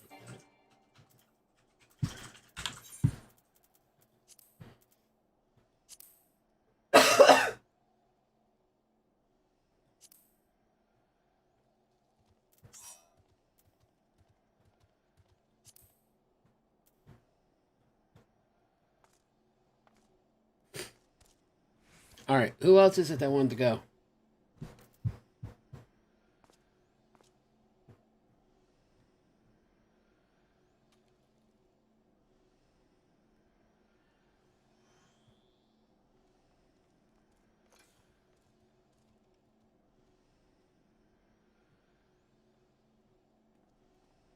Ba-da-ba-ba-ba.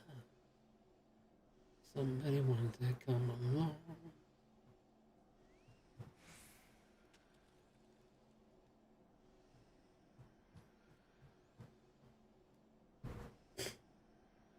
Oh, Nico, was it you? You can't. You're a little behind.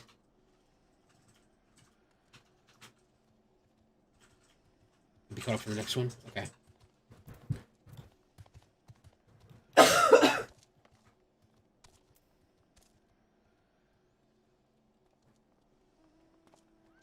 All right. All right, anybody else in chat want to go?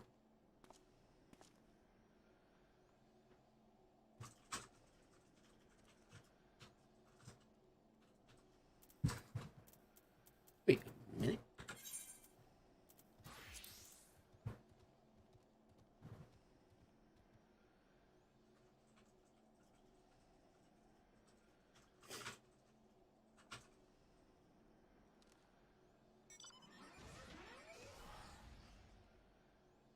All right. Armet Daraco, what is your character's name?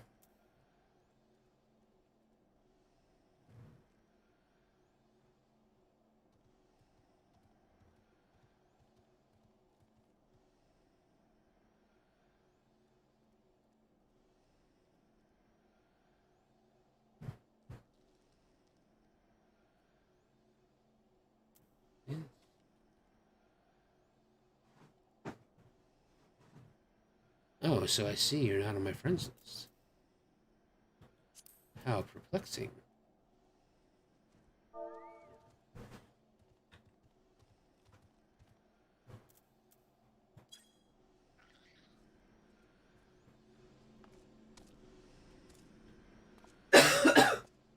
Alright, are you here? I don't know how to add a friend without clicking on them. Oh, yeah, that's right. I can player search. Oh. Or I can just take the friend request.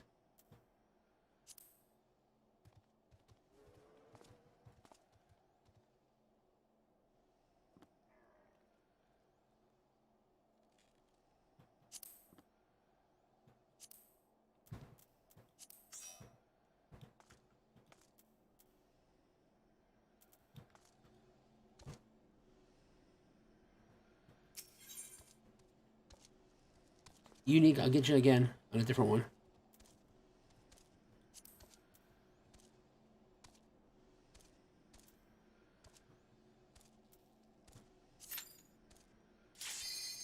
Oh, hello. I was surprised to get such a fast queue.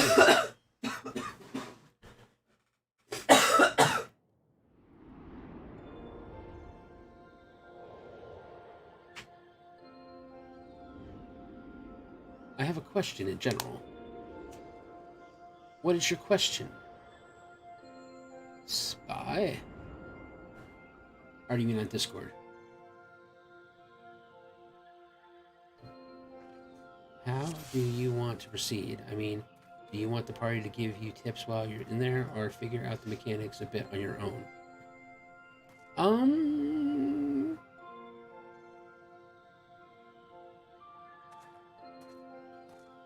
Honestly, it doesn't matter. I mean, I'm not gonna cry either way.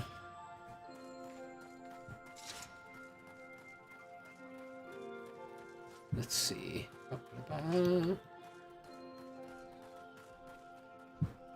Like, make sure I have my party before I run in there like an idiot.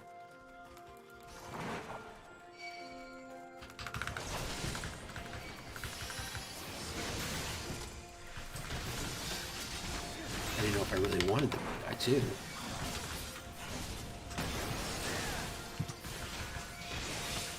Oh shit, where did this thing come from?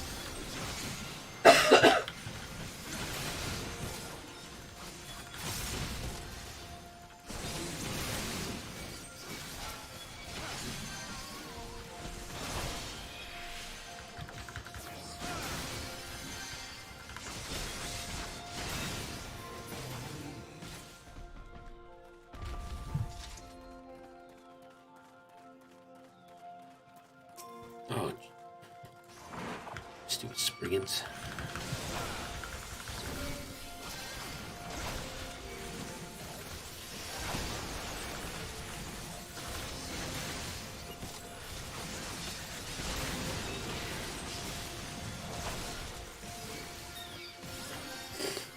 Hey, let me know how the keys sound, or if they're like getting really loud again.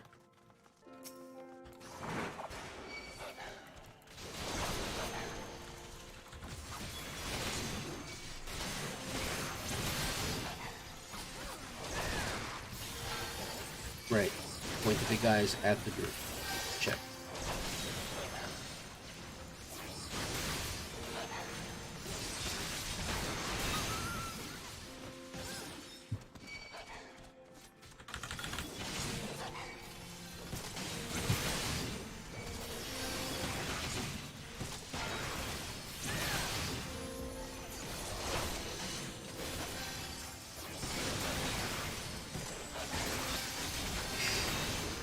Yes, it is a SteelSeries keyboard.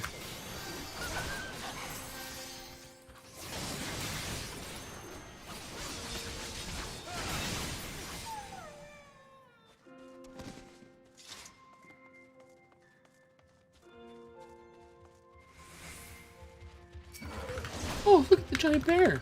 Like, excuse me? I was like, I'm thanking you.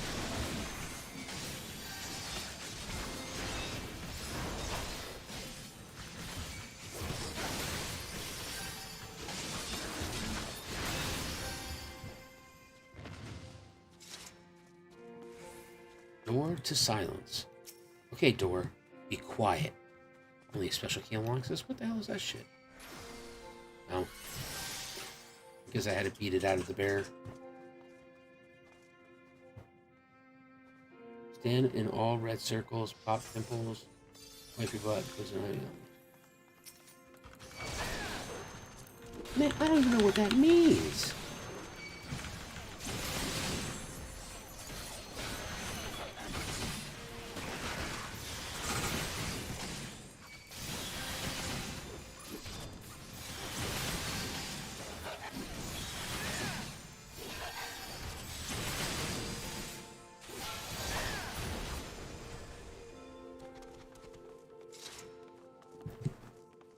Look at this bad mamma jamma.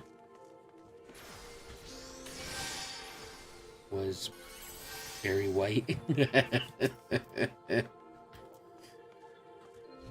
Oh crap! Oh well, it's engaged.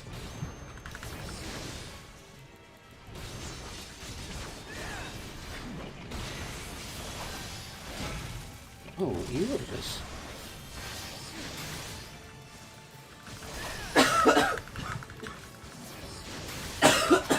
Oh.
God, just so great.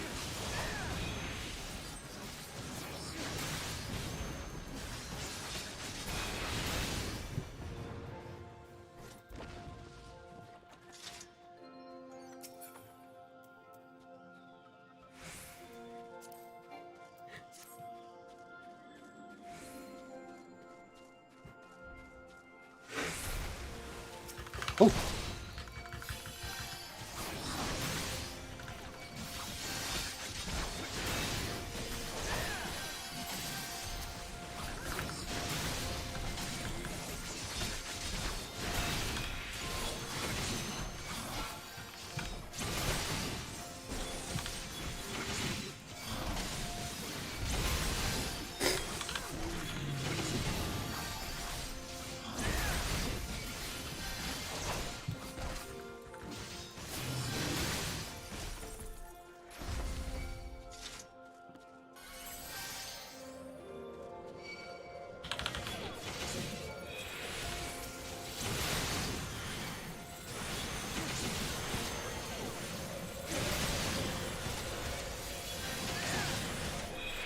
Watch out for the weapons here.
Yeti!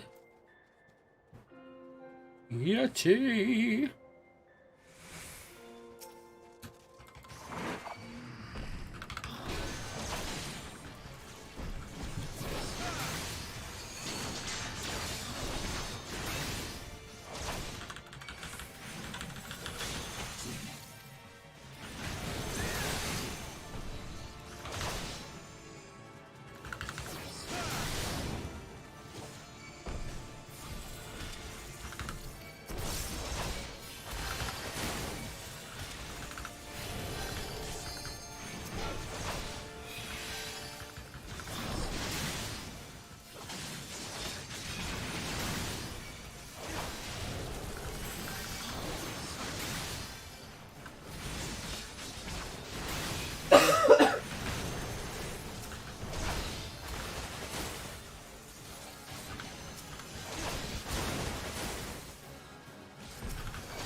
Oh my god, almost my screen messed up.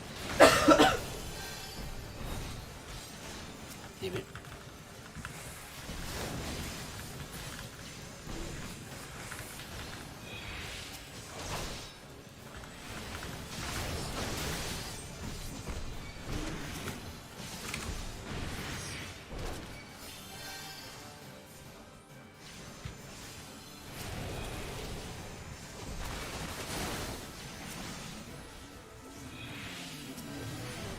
Okay, so how do you hit a snowball?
He's got some big balls there.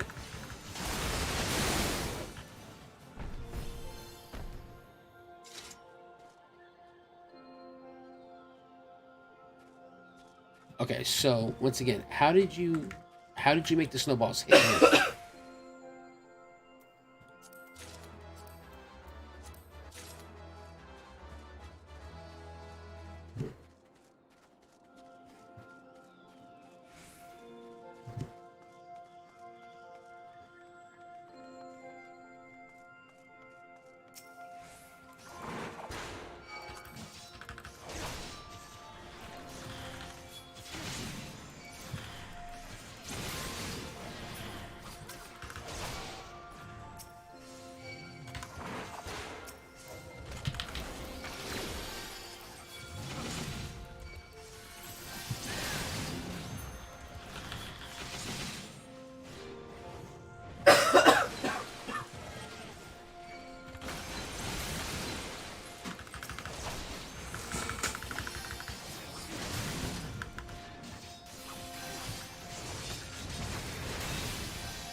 see.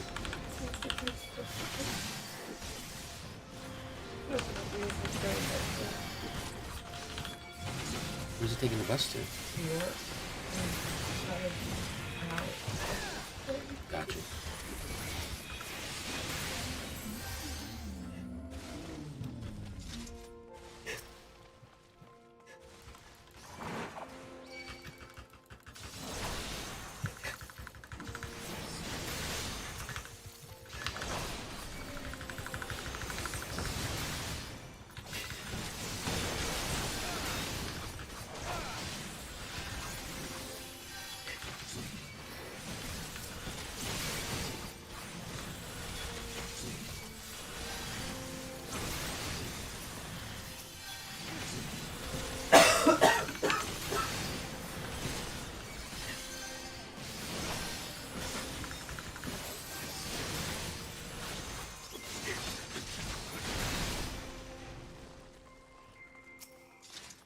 What in the hell is this thing?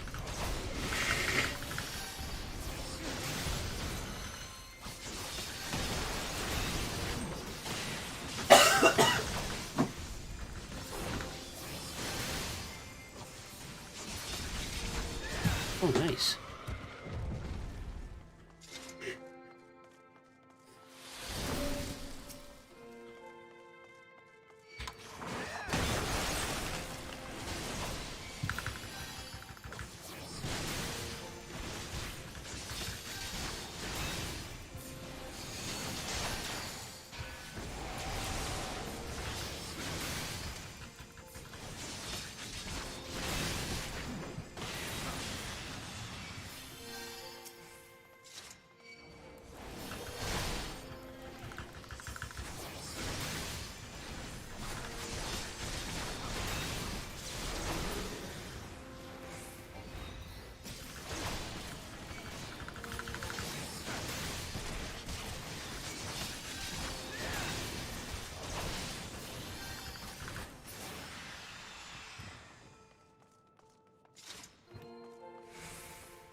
Want to stand behind the giant ice spikes when he does his AoE. Okay.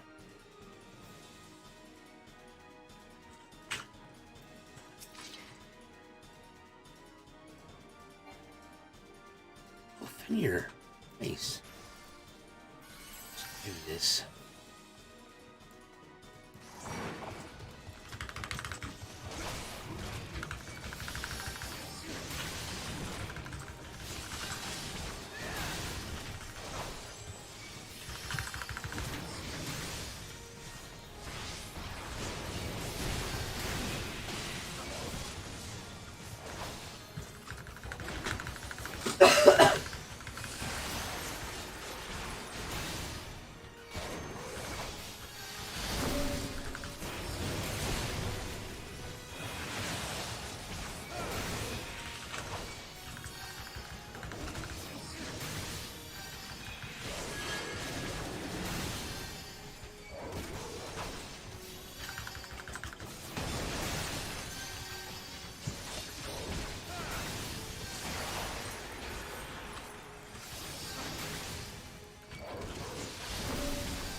You know what? That might be helpful if I zoom out.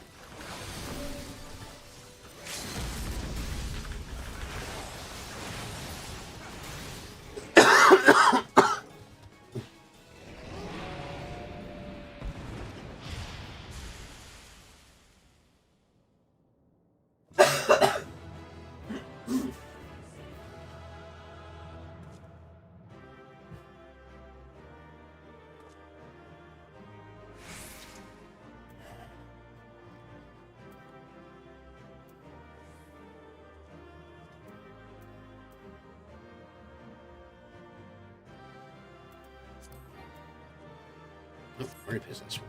That's fine.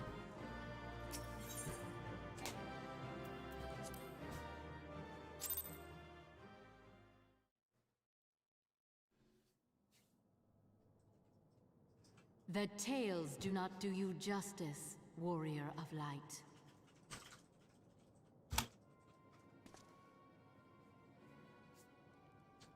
Yes, I know who you are, and you know who I am. Wait a minute. Is this Alfie's sister? I was given the name Izel, but I earned the name Iceheart.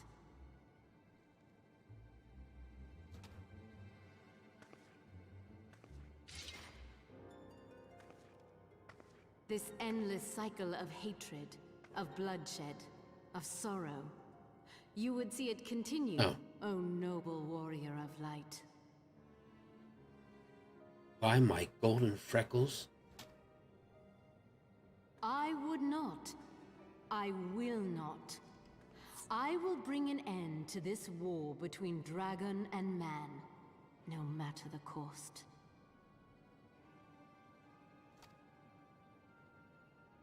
In time, you will come to understand that what we do for the greater good.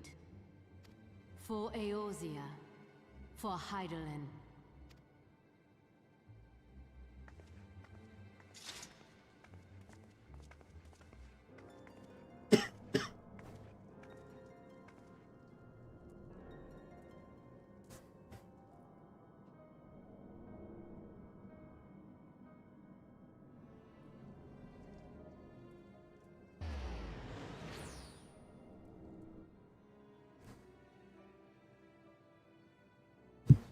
Wasn't I supposed to stop her at all costs?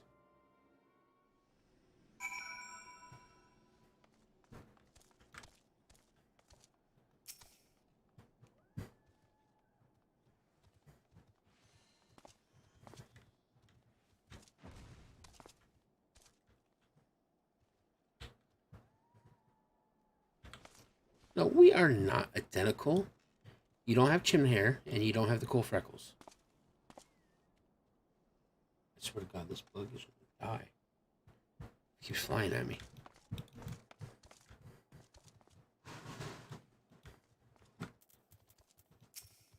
Alright. That took longer than expected. What news, Zaverax?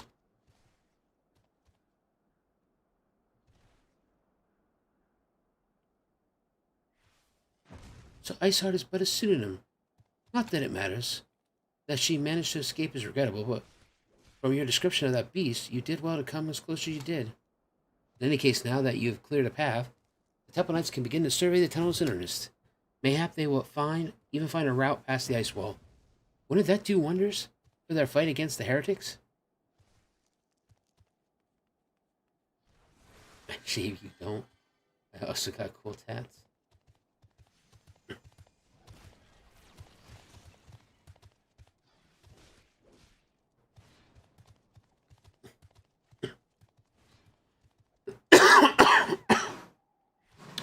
The Crystal Braves would certainly share the credit for it, too. 12 be praised, Zaverax. We may yet turn the situation to our advantage. Assuming we stop Iceheart before she summons Shiva, of course. Needless to say, our fellow Scions have not been idle.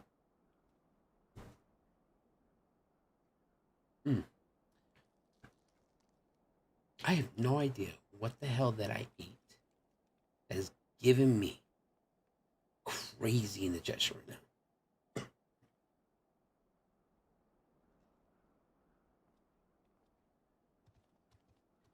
Needless to say, our fellow Silents have not been idle. Manphilia and Yuri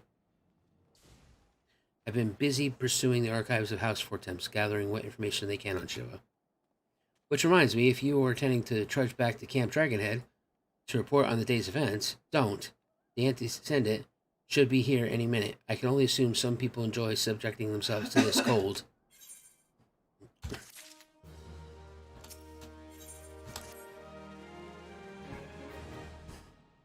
Yes, I am a cat now.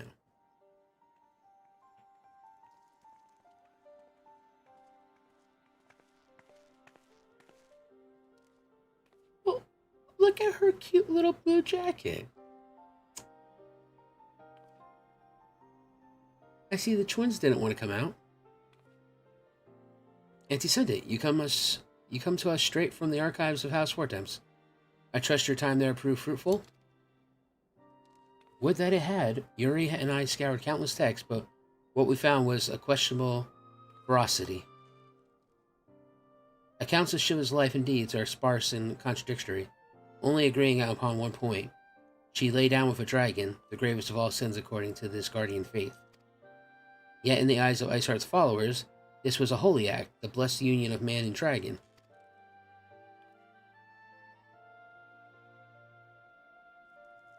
How such a thing could even be possible is quite another question. Suffice it to say, I very much doubt that we will find a useful answer in the archives of House Fortemps.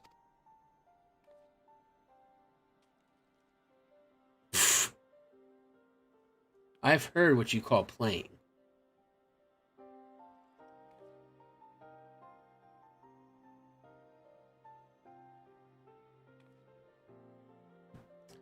You know, Spy,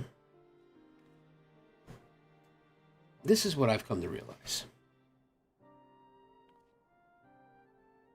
You love to hit me up with some of the most useless and disturbing information about this game. Thank you.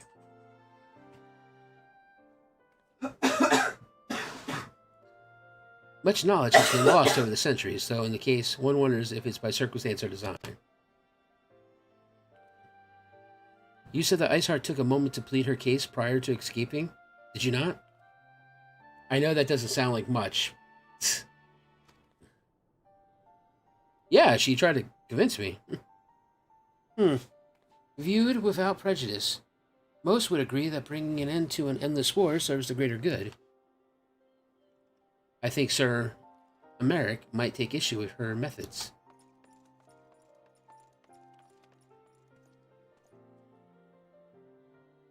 I do not care if a few stragglers manage to escape. Until the sappers confirm that a tunnel is safe, the men are not to search it. Yes, Lord Commander.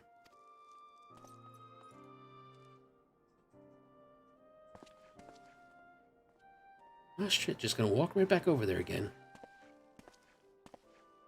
You pursue your foes with less zeal than I had expected, Sir Emeric. Least you misunderstand. I do not deny that our enemy has given us good reason to be prudent. I merely meant, you being a man of faith, that I had expected a certain single-mindedness after all. Was it not by the will of Harloon that your ancestors came to this land? Why then take up arms against the Dravinians? What would they have done in your position, I wonder? There are those who believe that faith is a renunciation of free will, that unquestioning devotion is required of all who would live a life in service to the Fury. Such righteous fervor may well serve a knight on the front lines, less so a leader of men. We are all at liberty to interpret the scriptures as we will. I choose to believe that the Fury would value the lives of her followers over the deaths of her enemies. But I would not presume to speak for the Knights of Eld, since it was a different time, nay, a different era, and Scripture tells us only so much. With that, it told us more.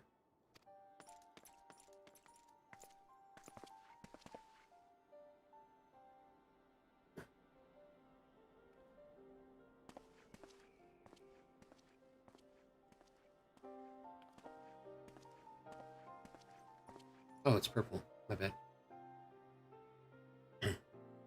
That man is awfully pragmatic for a servant of the Holy See. A welcome trait at the negotiating table, to be sure, but less so when one's enemies are making ready to harness the power of a god. Mayhap he does not truly believe that Iceheart's plan can succeed. Truth be told, I would remain somewhat skeptical. Shiva was a living, breathing woman, of that there can be no doubt. In this respect, she differs from every other figure to have been summoned, each of whom was worshipped as a god. The sole exception being good King Magomag XII, the myth made manifest in response to the fervent supplication of the Mughal guard. Saint Shiva may differ, but what of the heretics? They are a tribe of outcasts at war with a mighty nation, who yearn for the resurrection of the one who embodies their beliefs. If that is not placing one's faith in a higher power, then what is? Crystals and conviction, Minifilla. They have them both in abundance. Excuse me, little girl, are you lost? Can that truly be all that is required? This little man just offered me candy. My survey team has concluded a preliminary analysis of the aetheryte Iceheart used to escape. They believe that she teleported to another aetheryte, somewhere not so far to the west. Despite the apparent proximity of the second aetheryte, however, they have been wholly unable to detect its presence directly. Unless Iceheart has some means to mask its signal, I can only presume that she had it destroyed to prevent us from following her. Without the means to teleport as she did, we have no choice but to search for an alternate route. Most likely a tunnel, assuming one exists. Let us not give up on the teleportations just yet. One of our colleagues in Charlaha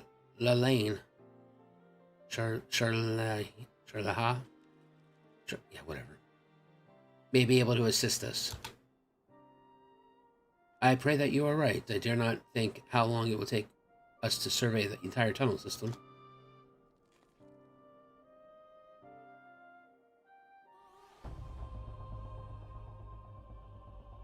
While Minfinia looks into our aetheryte problem, I would like to request your assistance with another matter. The 3rd unit is currently tracking the remnants of heretic forces which attacked us. However, the search goes poorly despite our numbers. Porthos is vast, and Iceheart's followers know the terrain far better than we. Your knowledge of this region may serve to hasten the process. Charlahan. The sooner we capture Iceheart's followers, the sooner... Woo! The sooner we can press them for the leader's whereabouts. Also, though, it is admittedly a selfish request. I feel that my braves would benefit immensely from working alongside you. While we have our share of veterans, we also have more than a few less experienced recruits, many of whom look up to you, in case you are not aware.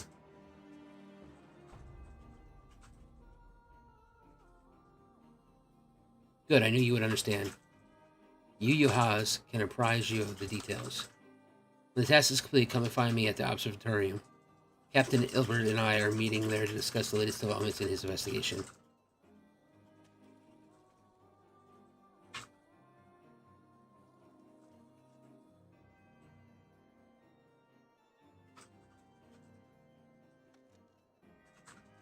The temple...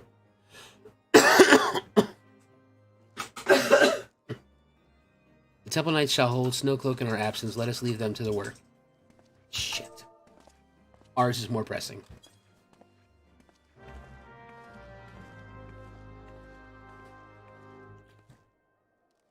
Man.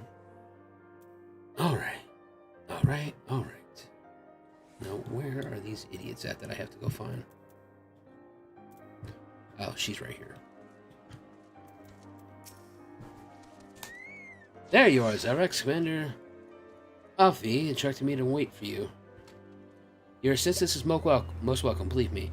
Most of the 3rd hail from Yulda, and for a man accustomed to the feeling of sand beneath his boots, the crunch of snow can be rather disconcerting.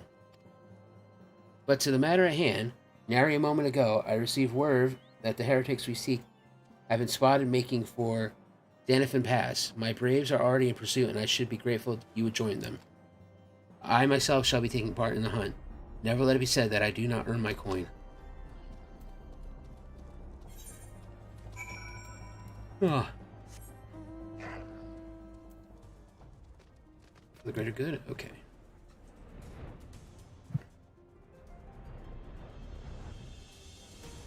Gonna kick some ass, gonna take some names.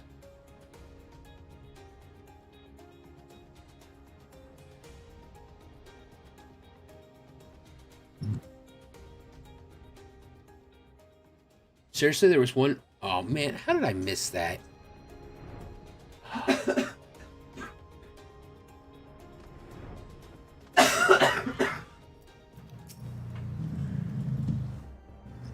Balls, balls! My ankles was on fire. Caught my boot on a rock or something and twisted it as I fell. The others went on ahead, though. Danifin Pass. Hurry, you might catch up. If you aren't sure where to go, look for the tracks. The snow is fresh, so they shouldn't be hard to find.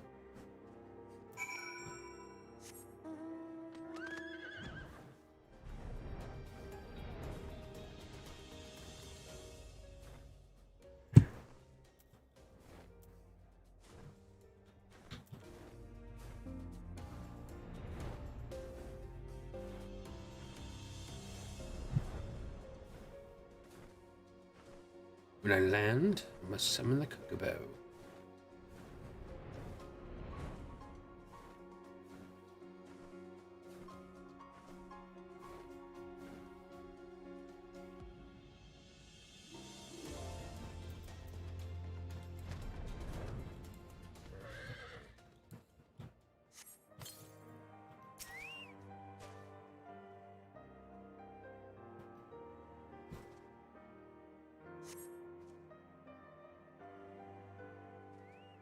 The tracks lead southeast. Oh no. What will we do?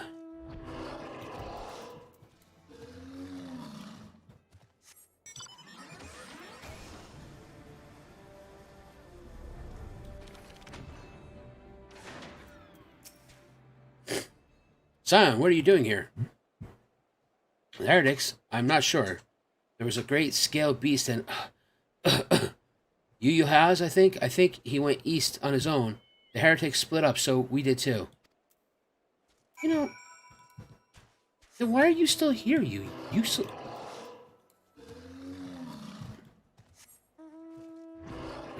Oh, son of a bitch!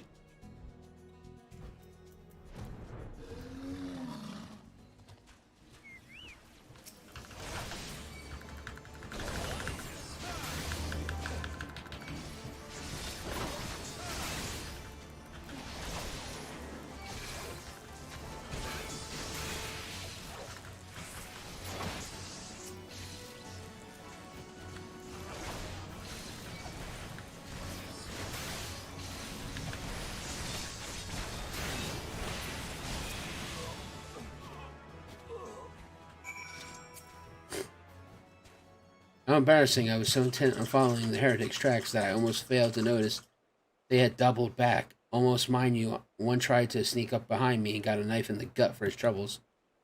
I thought myself alone, so I started searching the dead man's knapsack for anything of interest. And lo and behold, before his friends found me, I came upon this. Okay. Withdraw in groups of 3 or less to the observatorium. Give the signal and wait. The merchant will be watching. Be late and be left for dead. Speaks for itself, does it not? They can't possibly mean to rendezvous inside the palace, or the place, so we should restrict our search to the surrounding areas. Let me rephrase that. You should restrict your search to the wilderness around the observatorium. I will need more than a moment's rest to recover from these wounds. Oh, man. Hey, guys. Just want to take a moment to sit here and say, dreaming about waffles. Yeah. Nice, big, fluffy waffles. That is all.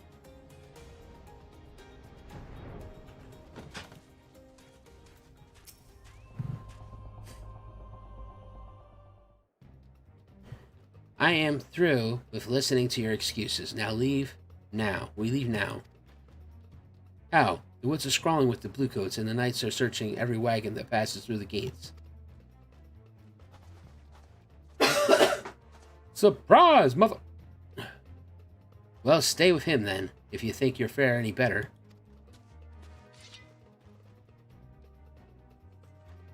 Now, there's no need for that.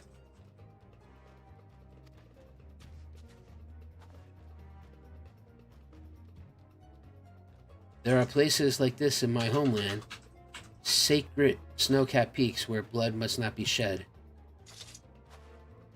Oh, it's her! Yet, your lands ever thirst for the blood of the fallen, and by the deeds it has drunk deep. No, I have done nothing wrong. None but meet in secret with heretics. Deny it all you will. We shall have the truth from you yet. Inquisitors are not the only ones skilled in the art of interrogation. Damn it all.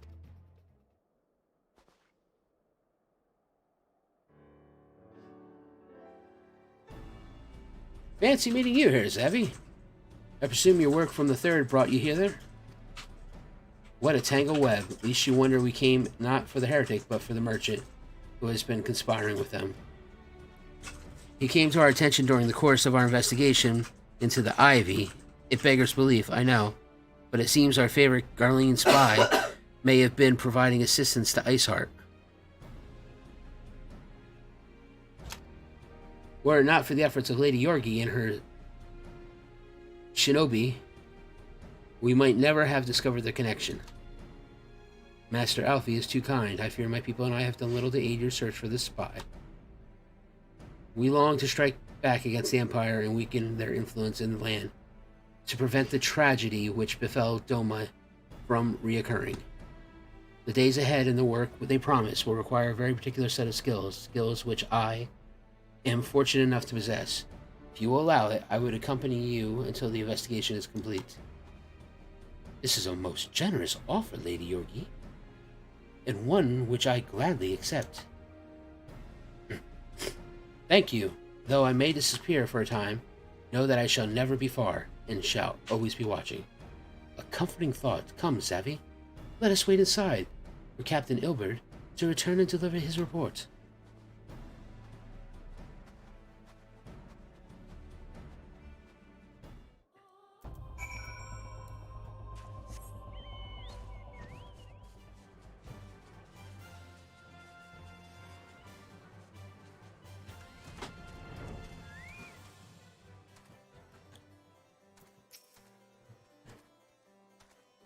Captain Ilbert seemed confident that the merchant's resolve would swiftly crumble when pressed. If so, we should have new information ere long.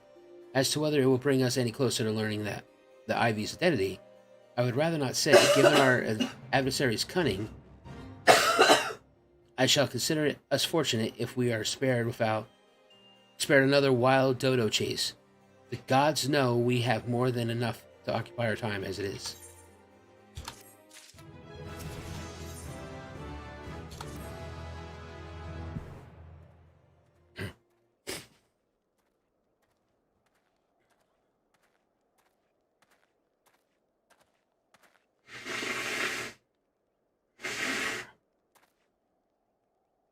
Captain Ilbert, your report, if you will. Aye, Commander. Firstly, with regard to the heretic we captured, I regret to say that the man could tell us naught that we did not already know of Shiva. We have since handed him over to the Isgardian authorities. Henceforth, the Holy See will pursue the matter independently. It is going good. Just trying to get through the rest of this MSQ. Our inquiries concerning the Ivy, however, have proven more fruitful. We have ascertained the channel by which the heretics acquired their information on the shipment routes. Go on. You will recall the flame we first identified as being the Ivy's employee. From him, we were able to trace a trail of conspirators, each taking us closer to his master. Alas, the trail came to an abrupt end. Fearing that the investigation had been compromised, we took the necessary step of detaining all suspected of the conspiracy. There were 5 on our list, including a flame stationed at Reverend's Toll. The man's primary duty was to keep an inventory of donations from abroad, the particulars of which he would share with benefactors, thereby ensuring that needs did not go unfulfilled. By virtue of his role, he was privy to the details of all shipments bound for the settlements. Needless to say, that included those originating from House Fortemps. He knew the precise route the caravan would take, and he sold that information to a merchant. I think I can guess which one. None other. With a little encouragement, he soon confessed to knowingly aiding and abetting the heretics. Well, that is one mystery solved, at least, but what of Ivy? Are we any closer to prizing off his mask? I dare say we are, Commander. Our relentless pursuit has forced him to commit a grave error. In a desperate bid to cover his tracks, the Ivy resorted to exercising certain administrative powers available only to high-ranking members of the Immortal Flames.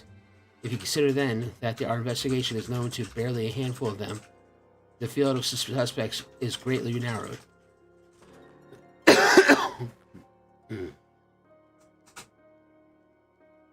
You mean to say that the agent is among Rahaban's innermost circle? Someone who has been with him since the Immortal Flames establishment? Tis the most plausible explanation. The infiltration likely occurred during the company's founding, with the groundwork for the act being laid beforehand. To slip into a position of authority unremarked and remain above suspicion all these years. I was surprised, though I really should not have been. Of the 3 grand companies, Uldaz was ever the more vulnerable to infiltrate. Both Limsa and Gridania had long-standing armed forces that lent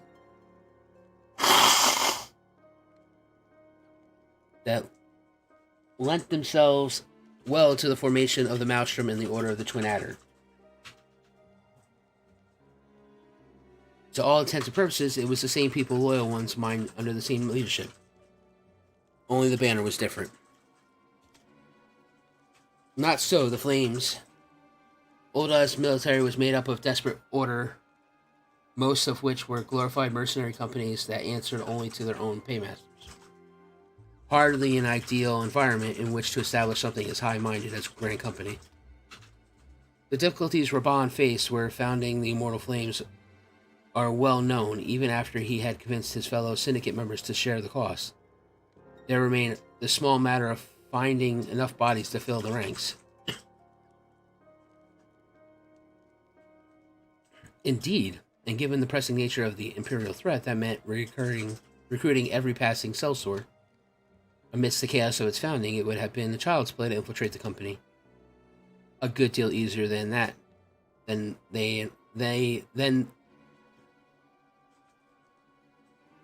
good deal easier than now, eh? The Immortal Flames have ever been caught between conflicting interests, the public and the private. Though the Monterrists ultimately agreed to support their organization's founding, it was not out of charity that they did so, but simply self-preservation. Had Neil Van Darnus' ambition been any less apocalyptic, you may be sure that they would never have risked supplying Rahaban with an army. 'Tis but a wonder they did not attempt to extinguish the flames the moment the danger had passed.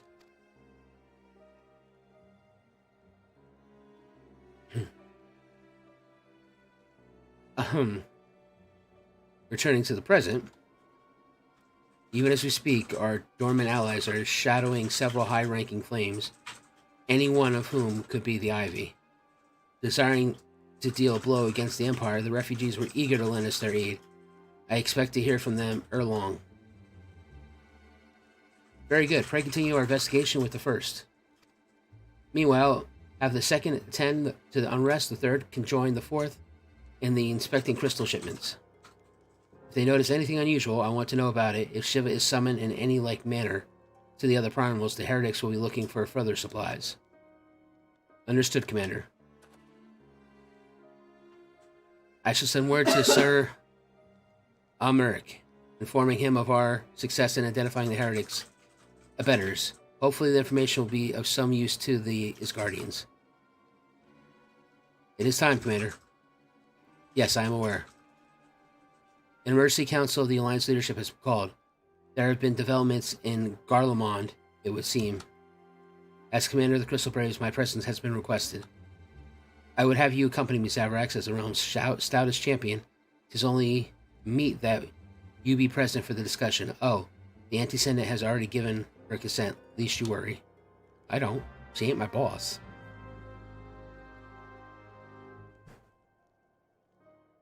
I was a hero before I was a scion. Like me, you are doubtless eager to conclude our business with Iceheart, but until another path to her sanctum is found, she will remain beyond our reach. Infilia and the Archons are sparing no effort to secure an alternate route. Until such time as they succeed, I suggest we give some thought to the realm's other problems.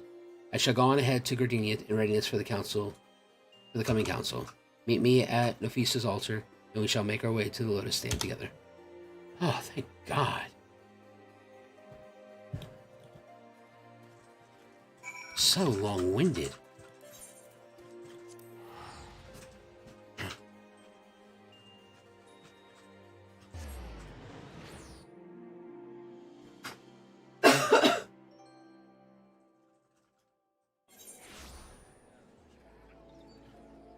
It's Robin of Locksley. Hello, Robin. It's good to see you.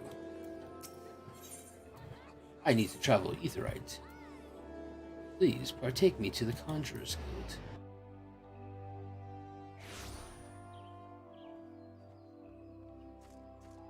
Excuse me, good sir. My thanks for coming, Zavi.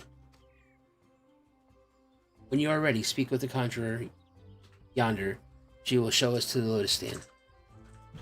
Alfie, this is not my first time here. I do this all the time.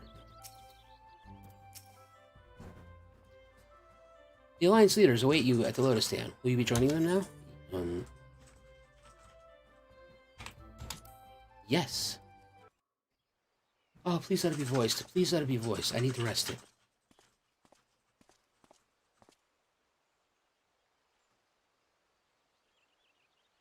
Change has come to the Garlean Empire, and we must discuss the implications.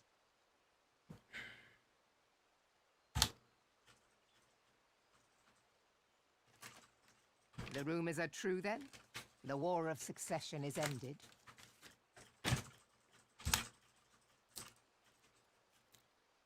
It is. A new emperor reigns in Garlemald.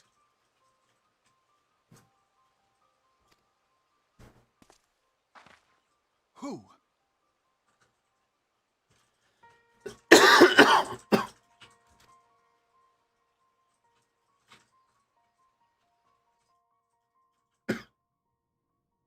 The birth and all too rapid expansion of the Garlean Empire is commonly attributed to the strategic brilliance of Solus Zosgalvis, yet he did not rule alone. Several members of the royal household also distinguished themselves during his reign. Nevertheless, it was the eldest son who stood to inherit the throne, until his most untimely passing. Oh my I thought God. it was fortunate when I learned that the Emperor had died without naming a successor.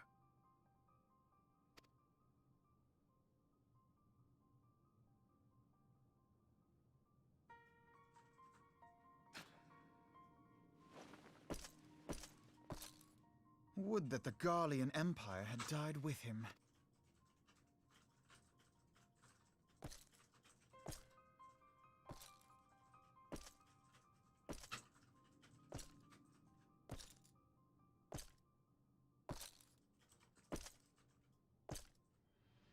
Twas the grandson and his uncle who had the strongest claims, was it not?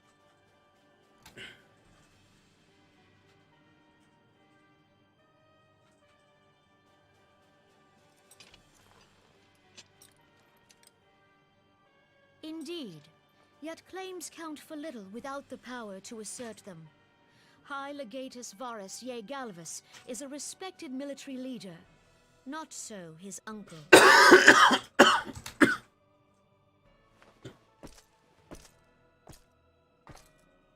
So young Varus has torn the crown from his uncle's grasp and taken his place at the head of the Empire.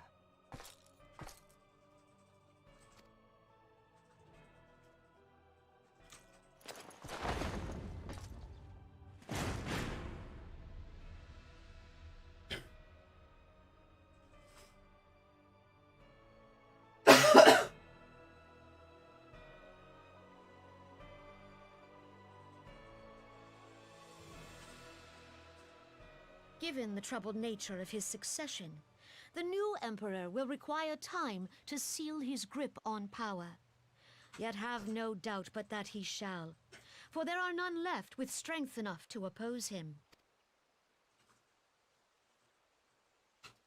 Since the success of Operation Archon, the remnants of the 14th Legion and the forces occupying Alamigo have done naught but fortify their positions.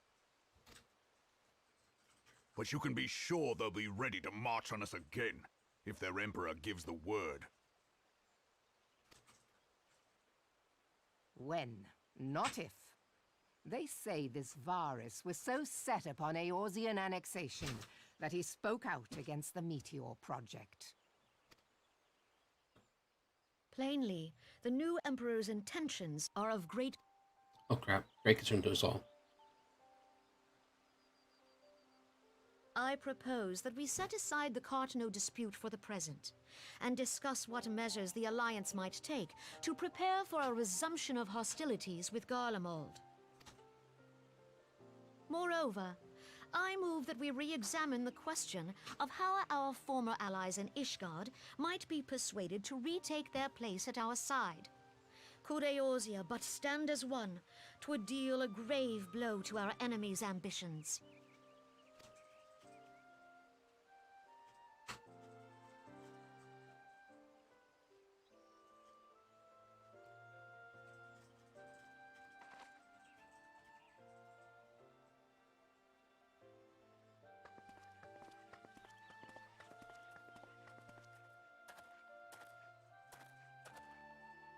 Well, I suppose we should be grateful that they have finally acknowledged the inevitability of Imperial attack. Who knows? They may even do something about it. Oh, burn! If only the leaders of Ishgard would follow their example and stop hiding behind their gates, praying for the coming storm to pass them by. But that is a discussion for another time. At present, I am more concerned by the fact that the Alliance's mooted preparations will be made known to the Garleans many moons before their coming. So long as the Ivy eludes our grasp, no secret is safe.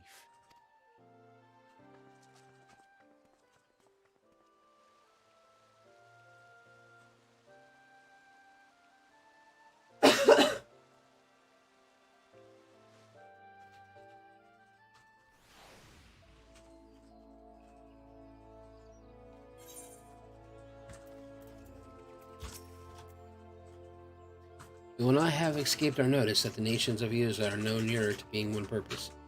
Despite their protestations to the contrary, plainly the threat of a resurgent Garlemald is not enough to stir them. And the reason for this? Deep-rooted mistrust amongst the citizenry.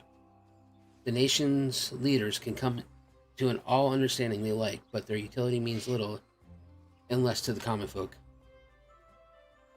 Take the Lominses, for instance. Though Admiral Merb outlawed piracy over a decade ago, foreigners still picture the nation as a haven for grog-swilling wooden leg cutthroats. And likewise, the Guardians are mocked as hermits who talk to the trees, and the Old Dawn scorned as swindlers who worship coin. Not that such sentiments are entirely without grounds, of course, but take that parallel of Ulda's society, Talanji Atalanji, for example, but that is besides the point. The fact is that people are weary of outsiders whether they have cause to be or not. On that basis, one could argue that the conflict of Katanu is a necessary evil. Each nation has its own warmongering faction that advocates the acquisition of Omega. In order to placate them, we we present them with something resembling warfare, and thereby curb their appetite for full-scale conflict. But enough idle musing, let us speak of more pressing matters, the Ivy. Since we spoke at the Observatorium, Captain Ilbert has further shortened his list of suspects, and by happy coincidence, the one he deems the most likely candidate is lately come to Gardenia. The hunt nears its end, Zav. All that remains is to corner a quarry, seek out Ilbert near the Adder's Nest. He will give you the particulars. Should there be any developments in Korthis, you may be sure that I will send word without delay. In the meantime, I wish you success in apprehending the Ivy. Thanks, bro. Couldn't do without you. Yeah. Toss me in a totally an invite.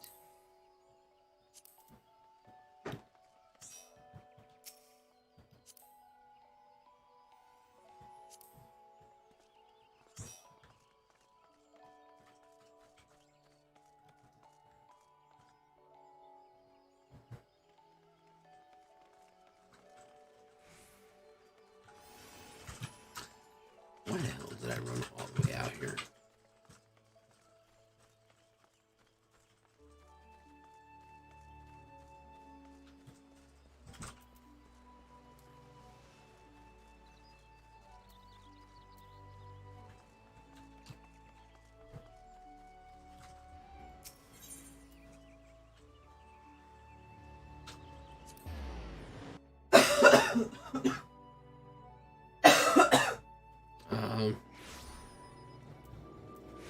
Hold on a second.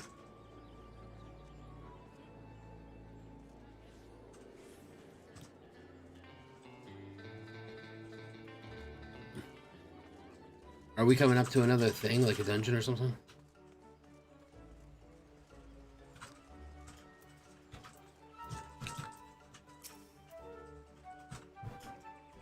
My thanks for coming, Scion. Doubtless the commander has informed you, but we have unmasked the Ivy. From this point on, we must proceed with extreme caution.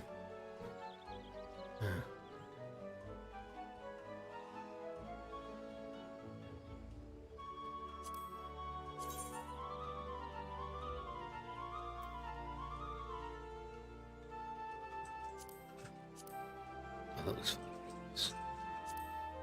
Oh shit, is that an upgrade? What the F is that?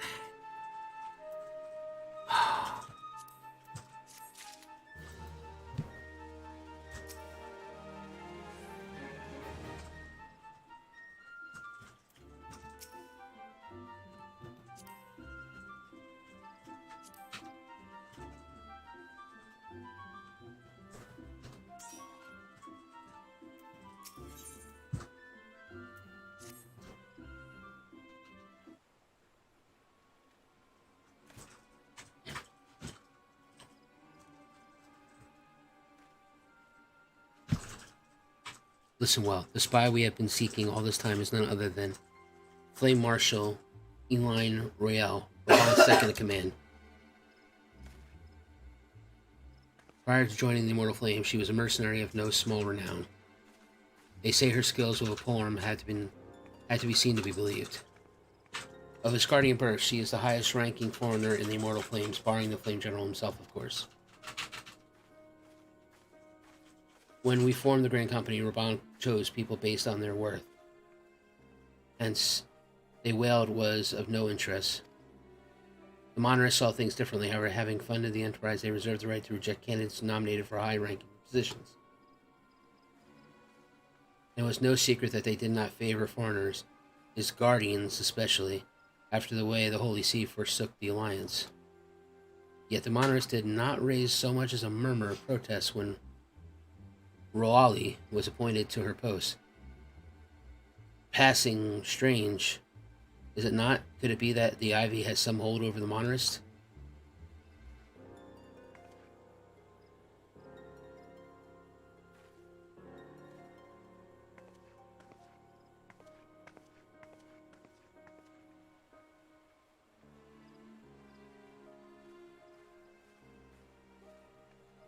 But these revelations are secondary to our current mission. Of foremost interest to us Israeli's presence here now. As you may be aware, it is of the duty of the Flame Marshal to command the immortal flames in the absence of the Flame General. While Ravan attended the Council of its leaders, she should have remained in the Hall of Flames.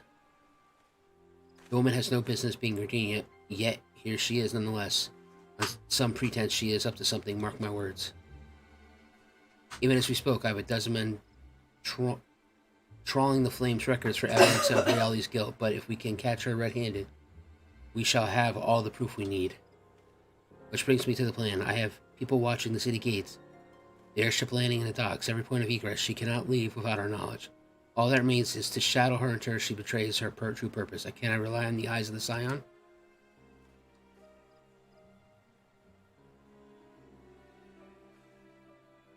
You have my thanks. Let us go, then. And take care not to alert our quarry.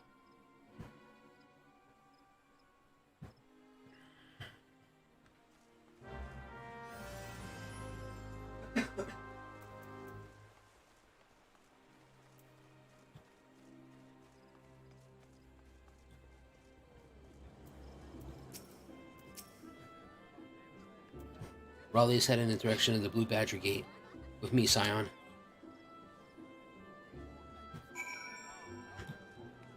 I'm following you, Blue Ranger.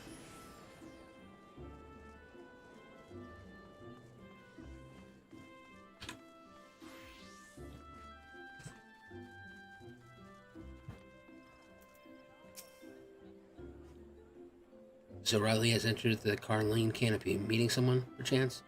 Or could it be she means to board an airship? Pray look for her within. If she is not on the upper floor, try the landing area below. One of mine is stationed here, and she may have seen something. Ephron is her name. I shall remain here in case Riley reappears.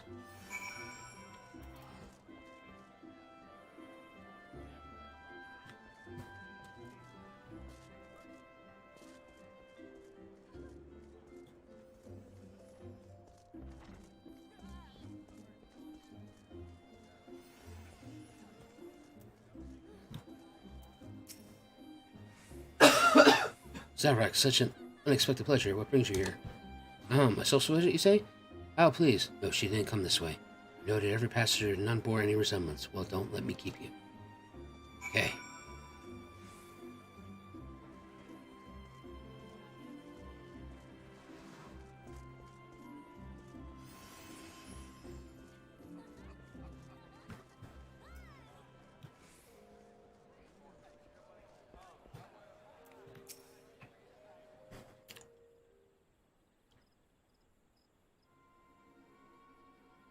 Nowhere to be seen, you say? And you are sure she did not board an airship? She didn't come back out either. Where in the seven hells could she have gone? The roost. How could I have forgotten? Greetings, good sir. Might I interest you in some Muay Thai tonic? A cup a day imbues a man with great vigor, if you take my meaning. Perhaps another time, friend. Wait, that necklace. You are Shinobi of Duma. The woman you seek has left Gardenia by way of West Shore Pier. She was attired as a merchant, but these eyes are not so easily deceived. You may wish to take your search to the East Shroud.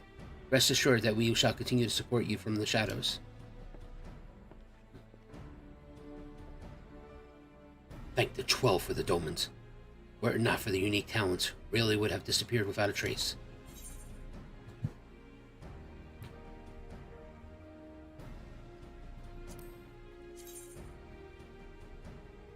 Well, of course I like to look flamboyant.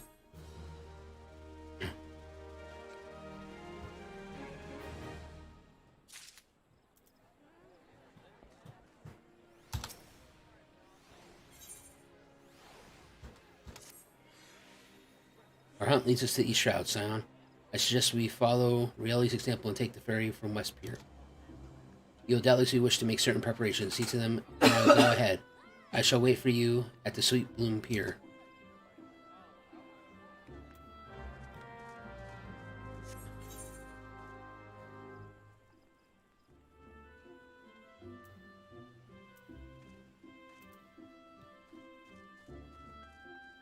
Where the hell is the Sweet Bloom Pier?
This way, my friends.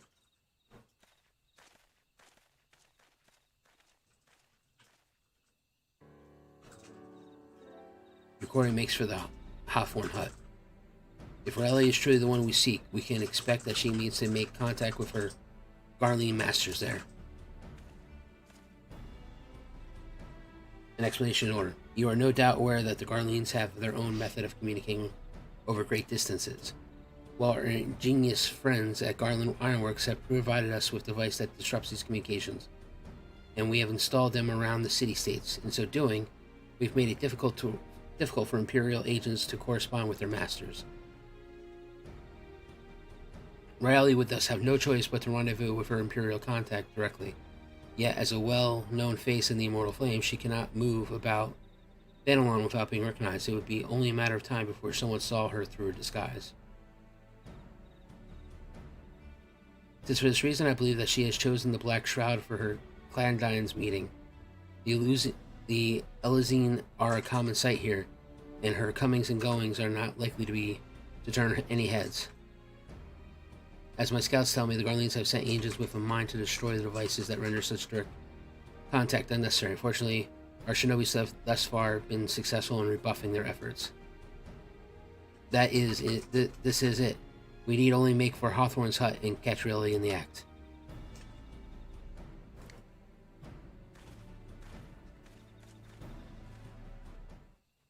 Oh yeah, let's do this.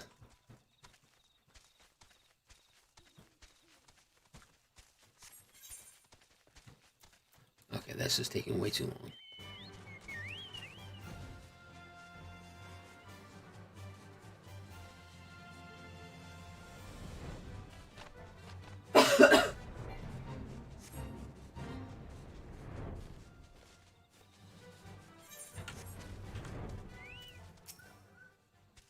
My people report that Corey has departed for the Bramble Patch.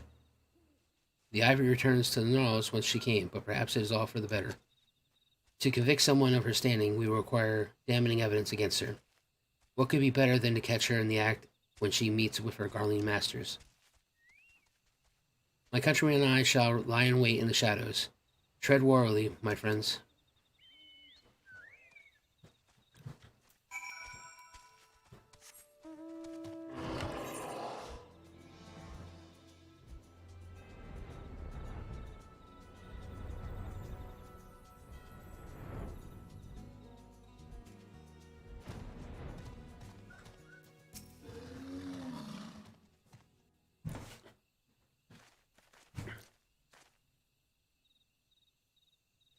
Just beyond, Raleigh is in the conversation with an individual clad in the manner of an adventurer. An Imperial intermediary, no doubt. This is it, with me.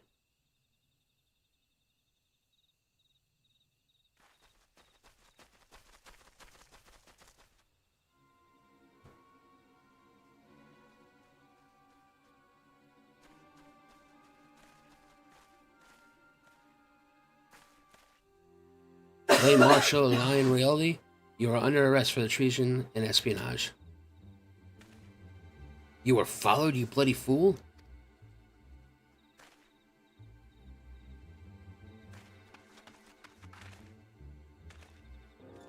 Damnation.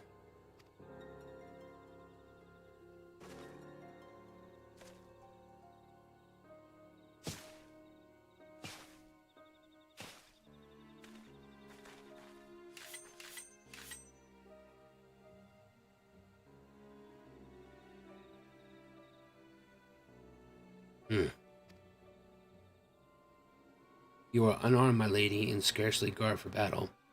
But if you wish to fight, you are welcome to try.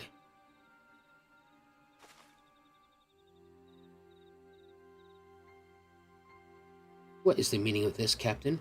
Would you arrest me for strolling in the Twelves Wood? When last I looked, there was no crime, and neither was conversing with passing strangers. You would feign ignorance then, very well. If you do think of something to say, there will be plenty of time to say it later. Now come quietly, or I shall make you wish you had.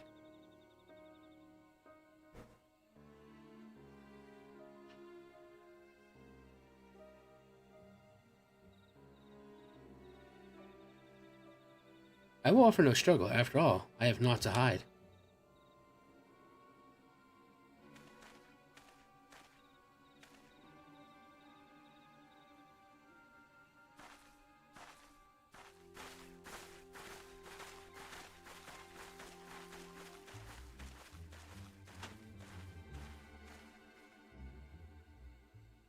So what do you think, Legend, are you switching over?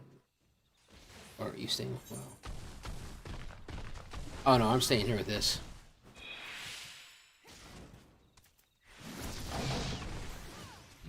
Even a warrior pronounced Riali's renown could not have hoped to escape by force, despite her claims. Her surrender does not bespoke innocence, but an awareness that her position is untenable. With the Ivy thus uprooted, it is to be hoped that the tendrils she entwined around the immortal flames will gradually wither and die. Mayhap then the people of Ul'dah will have the grand company they deserve, but let us speak of the present.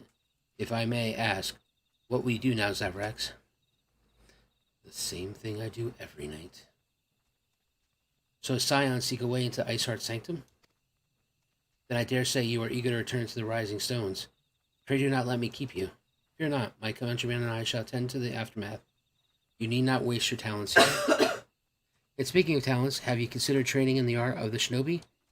You have the aptitude for it, I believe, if so please give it some thought. Till next time, my friend.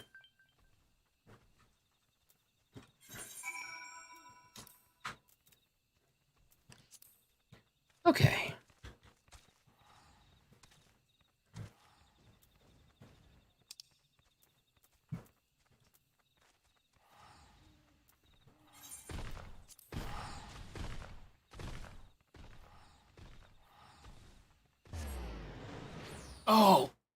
Oh, shit. Oh. That was, a bit painful.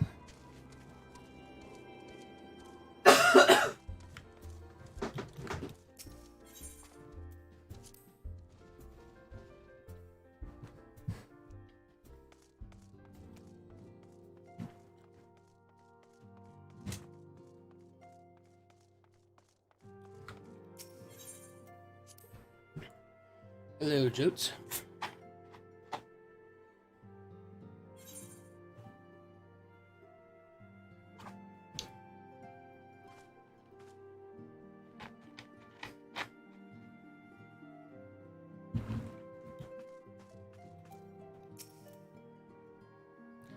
Welcome back, Zaverax. I understand the Alfie had a task for you. May I ask what it was? Charged with treason and espionage against Elaine Rolali? I can scarce believe it. Could there not have been some manner of misunderstanding? No, it avails us not to dwell on it. Whatever the truth may be, we must trust to the authorities to uncover it. Let us speak of another matter. I am pleased to report that we have made progress in our efforts to find a way into Iceheart's sanctum. Gosh damn it, it's about time, lady.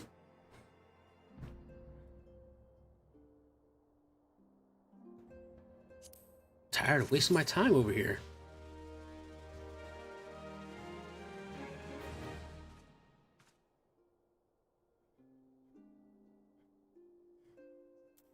Okay, you got something else for me? As you may recall, Iceheart used the Aetherite in the depths of Snowcloak to teleport a short distance to the west, most likely to a sanctuary of some description. It is there that we suspect she means to summon Shiva using the crystal she stole from House Fortem's caravan. The heretics believe that they are bringing about the second coming of their patron saint, but if, as we suspect, that means to hold a summoning ritual of some kind employed by the beast tribes, it seems likely that this result will be something more akin to a primal. Suffice to say, this must be stopped, and stop them as we shall. But first we must surmount the obstacle that Iceheart has placed in our path. Ordinarily, it would be a simple matter to tap into the established Aetherite and thereby follow our quarry. However, despite our best efforts, we have been unable to ascertain the position of the Aetherite to which she teleported. Our prevailing theory is that she destroyed the second Aetherite upon arrival, a reckless, desperate measure, but also an effective one. After discussing the matter at length with Yuri, we have concluded that we lack the expertise to develop a solution, which is why we have called upon the aid of one who does possess such expertise, a colleague of ours who is currently en route to Revan's Toll from Charlayan. She should be arriving within the hour, in fact. Since you are here, mayhap we could welcome her together. I am certain she would appreciate the gesture. Let us make our way to the northern gates and await her coming.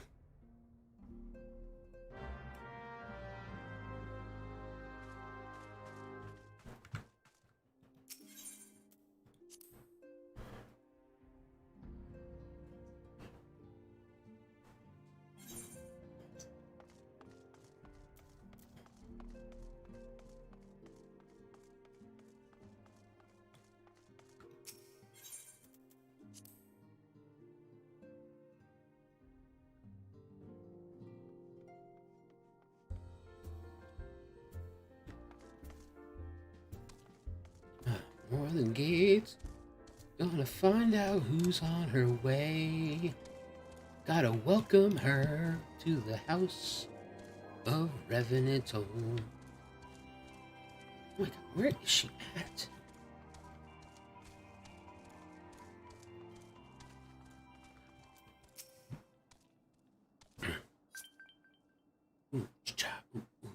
Oh, totally. Sorry, I missed your friend request. Hopefully I'll still have it.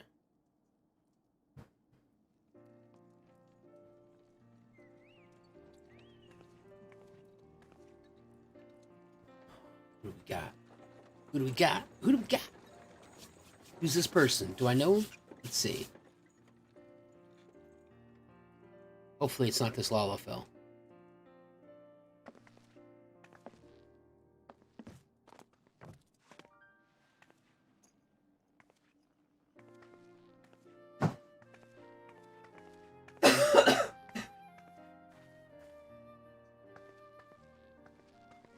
Minfilia, am I right?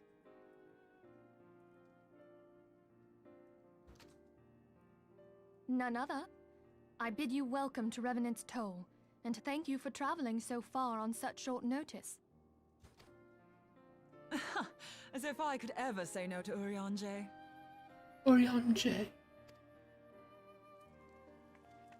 Moonbreeder is an accomplished Garlean scholar and an authority on Aetherite technologies. She has played an invaluable role in our search for a means to capture Ascian souls. Charmed, I'm sure.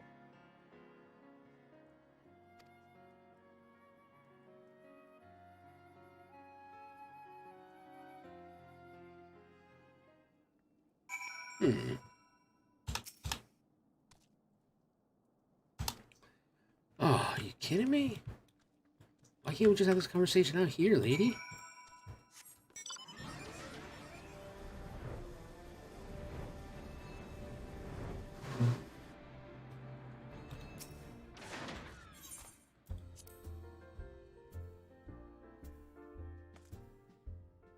Yeah. At first I thought it was Iceheart getting off the cart. I was like, wait, what?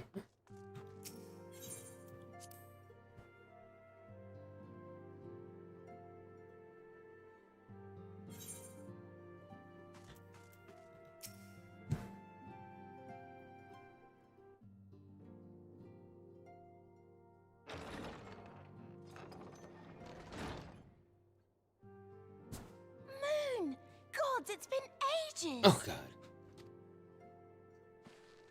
Oh, longer, sister.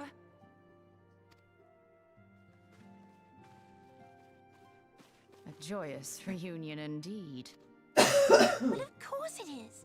Moon and I are like twin sisters. Yeah, okay. We'll go with that. Appearance and aptitude. Oh, damn. Just put his ass across the room.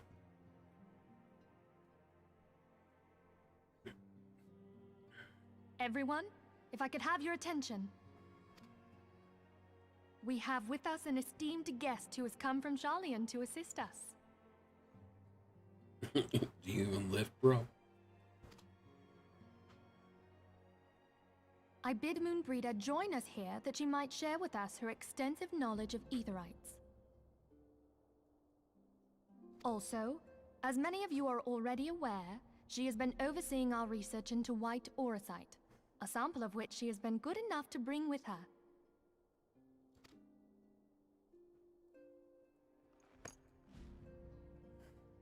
Well, I had to come, didn't I? You'd have to be bloody daft to turn your nose up at a chance like this. Where better to conduct my final tests than a land so steeped in ether you can taste it? 'Tis plain the passage of the years hath done little to dampen thy youthful spirits. Oh, shit. Oh, you're on, Jay. And nothing at all to reform thy youthful manner.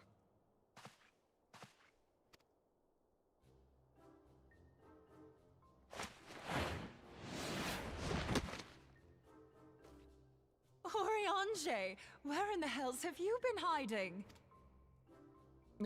Unhand me. Oh. I come all this way, and that's what you have to say to me. I much preferred when you were pleading with me to drop everything and hurry to your side. What was it you said? None save thee can satisfy this need. Wait. Go on. Yes, go on.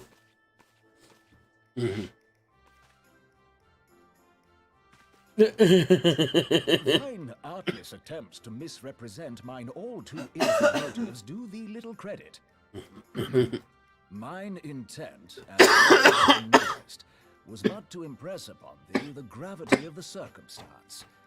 Lest thou doubt, a deiform entity shall shortly be summoned, save if thou and no other grantest my compeers thine aid. You still haven't found it, then? Your missing Aetherite? We have not. No. We know that Iceheart teleported to an Aetherite not far from the first. Yet even after careful analysis, we could not locate a second beacon. We now suspect that the Heretics destroyed the second Aetherite to impede our pursuit. Our allies continue to scour Snowcloak for Iceheart's sanctuary, but we have no guarantee that they will find it. Yet it must be found, for even now Iceheart prepares to call upon Saint Shiva. I'm sorry, but if the Aetherite's been destroyed, then that's that. Although, you're absolutely sure she used the first Aetherite, are you? She didn't just use teleportation magics? One of our own bore witness to her escape. I can say with absolute certainty that Iceheart used the Aetherite.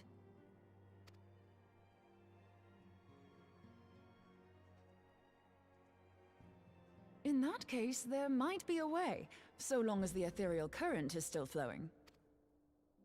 Truly? How? We use the current to recreate the beacon. As you know, Aetherites are a bit like lighthouses.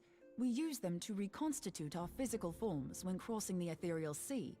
Without them, we'd lose all sense of direction and our essence would dissipate. However, we don't rely solely on these beacons. There are currents of ether which flow between them, currents which help guide us to our destination. Now, these currents will gradually dwindle away to nothing if an Aetherite is destroyed. But If even a sluggish flow remains, we could theoretically use it to direct a surge of concentrated ether towards the void left by the beacon, and thereby fill it up again. Like opening the floodgates to fill a dry riverbed. Though, correct me if I'm wrong, but would we not need a veritable reservoir of ether? In concert, we might manage to channel a sufficient volume, yet that is not my chief concern. To direct the flow of so great a volume of ether with the requisite precision would be a nigh impossible task in itself. I barely succeeded in facilitating travel to an unattuned beacon. That which you describe sounds considerably more difficult.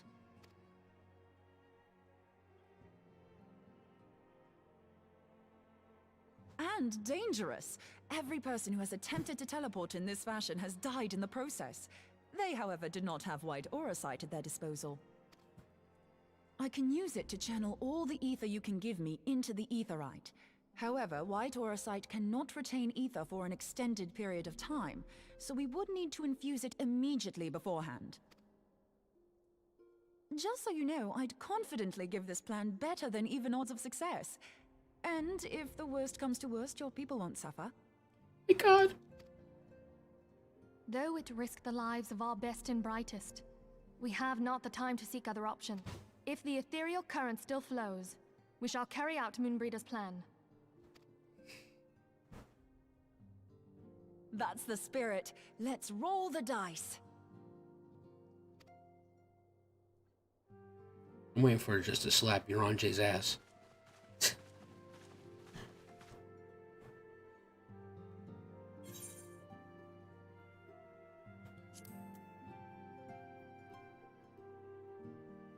Look, it's more samurai gear.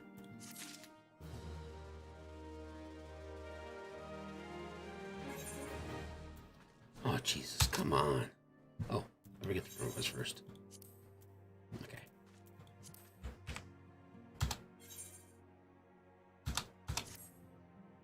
I've already informed Alphen of our plan to recreate the beacon in the manner Moen described.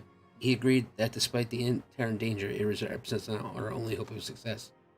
He also said he wished to meet with you at Snowcloak before proceeding. I expect you'll find him waiting for you there when you arrive. I want you to know that I appreciate everything you have done on our behalf. Zav and I have faith in you will return to us, as you always have.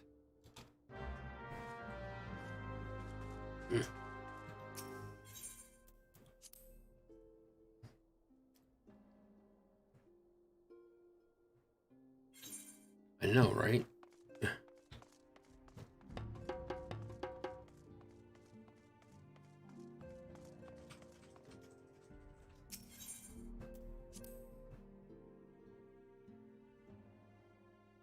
I know it's summoner gear. I keep saying it because it annoys people. That's what makes it so funny.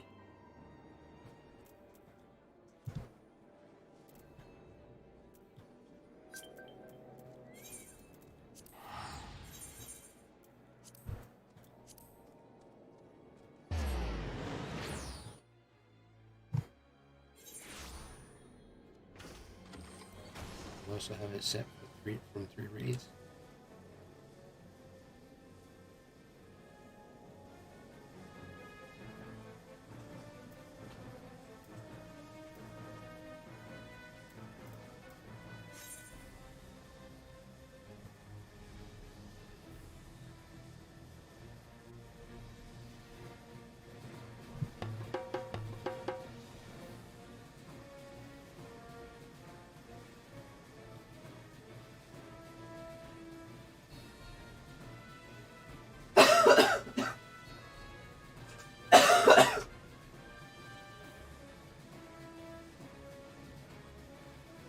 She's rebranding.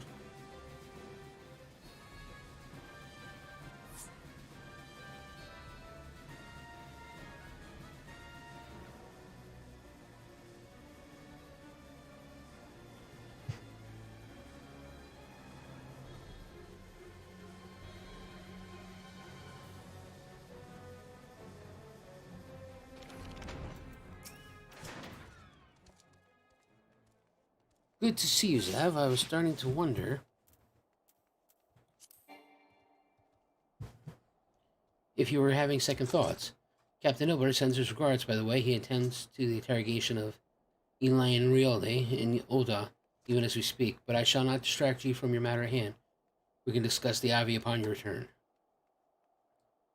I trust that, by which I mean to say, the others are waiting for us at the Aetheryte after you, Scion.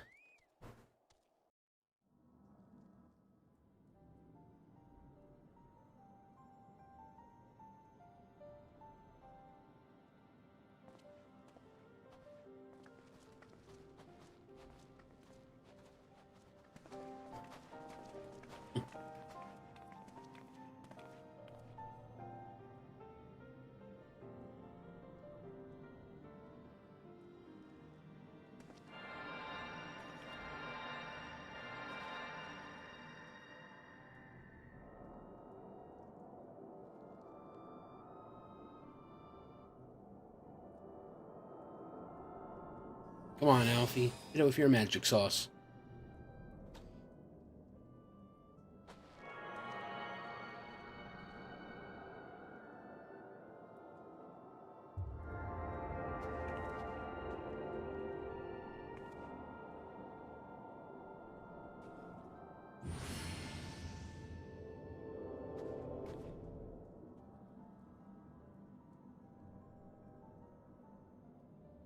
It worked, I think. Try tuning to the Ethernet now. Feel for the current and try to locate the other beacon.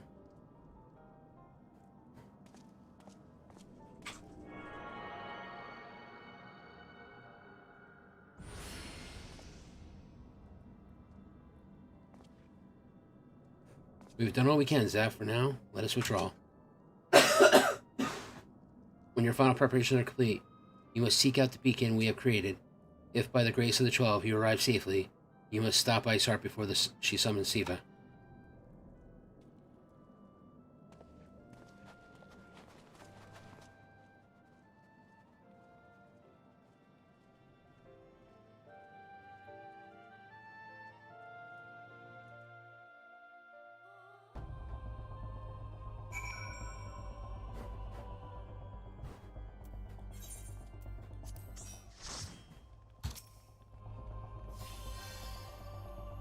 We cannot ignore the possibility that our actions have alerted Iceheart to our plans. Should that be the case, she may attempt to hasten the completion of the summoning ritual, and if she succeeds, you have little choice but to face Shiva in battle. Knowing little of the saint, I cannot say if our own strength will suffice, and so I would encourage you to call upon your allies. Some may have reservations about wagering their lives on the success of Moen's experiment, but others will surely agree that desperate times call for desperate measures. Before you assemble your party, pray speak with that knight. I believe he has a message for you. From Sir Americ. Oh, sure. Let me just run over here and talk to this guy now. Sir Americ regrets that he could not be here in person and asks that I read to you this letter.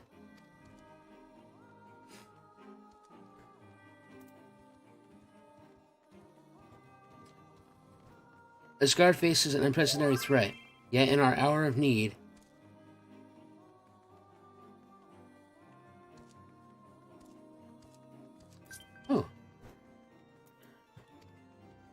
shit. Alright, I gotta get that in a second. Can somebody invite Clementis Vicarian? I think he's here with us.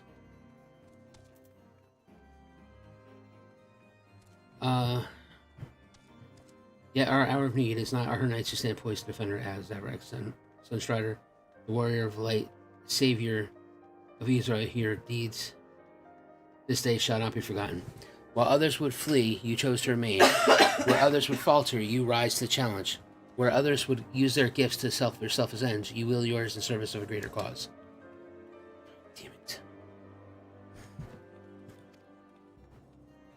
May Halone bless you with good fortune and see you safely home. Okay. Do I have to talk to anybody else, or can I just do this stuff? Alright, we need to do Duty Finder, Oh crap! Hold on. Let me invite this person. Accept friend request.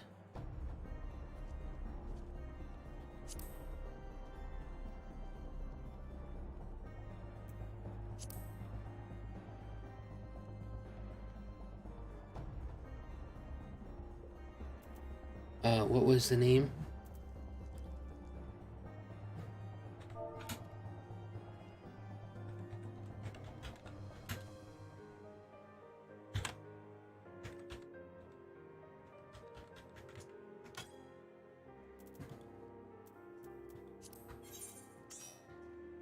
System configuration, sound.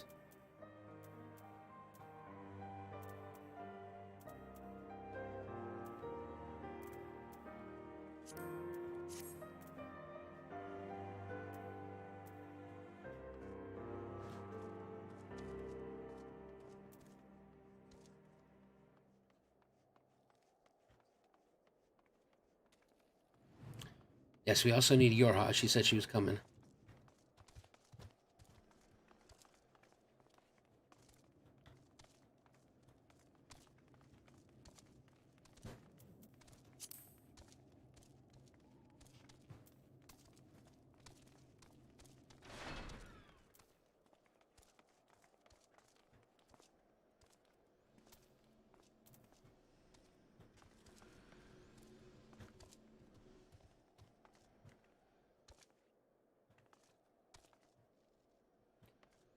Oh, is he a warrior? I don't even see. Where the hell is he at?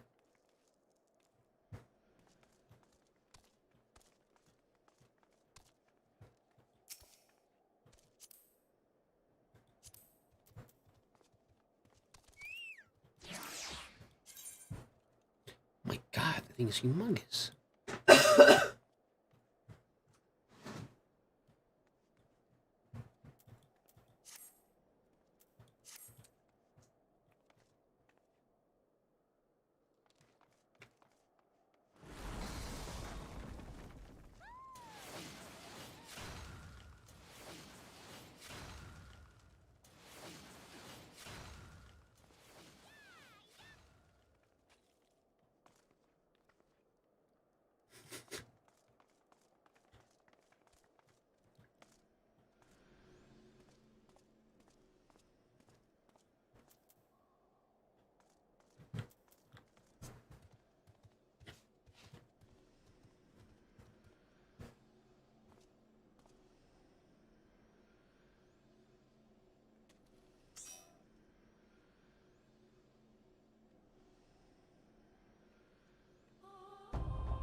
Okay, so Armit Darako wants to go. Let's see. What does Armet? What do you play?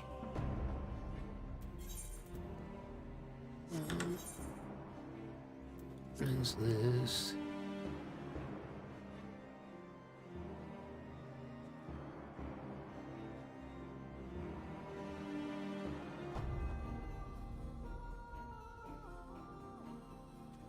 Yeah, we kind of need another healer. Do you have a healer, Armet?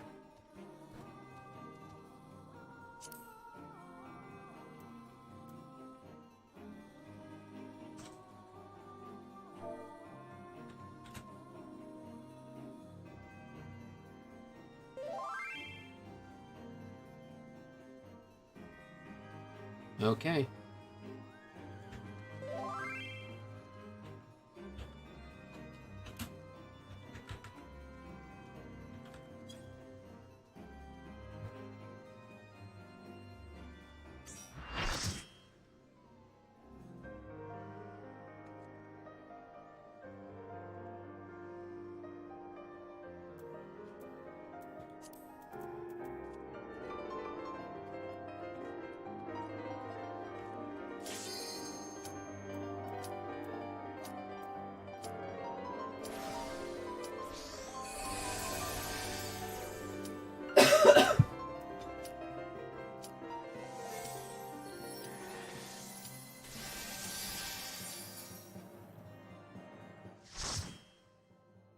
Full blue mage run go? No.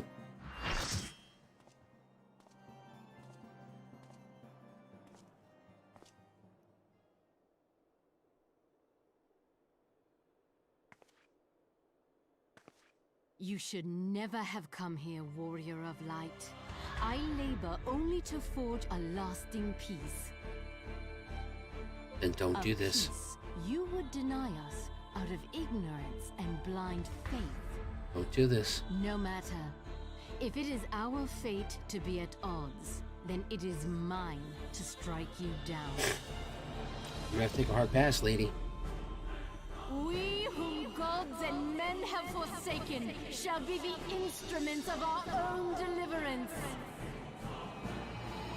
Partake of my flesh. Fill this vessel with your light. Walk amongst your brothers and sisters once more. Oh, Saint Shiva, still the hatred within our hearts and bless us with eternal grace.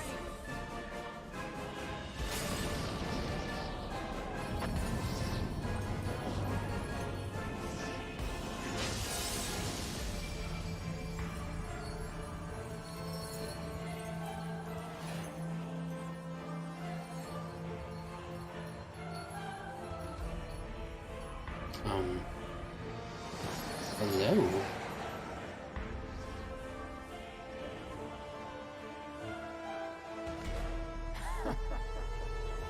Hello, Elsa.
Are you kidding me right now?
fool.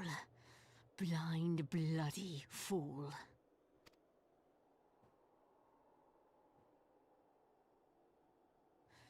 You, of all people, should understand the suffering war begets. That no sacrifice is too great if it brings an end to the violence. Mine is the righteous cause. Yeah, is it? You fight in a war you do not understand. A pawn of liars and schemers. And they are no less ignorant than you, following the creed of their fathers without question, never thinking to ask why. Trapped in a delusion of their own creation, and blind to the truth.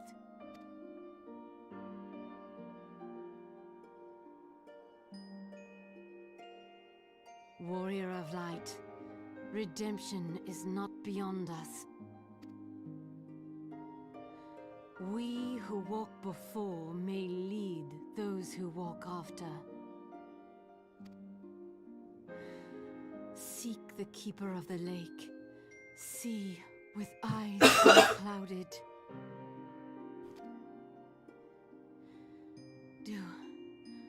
Do not squander Mother's gift.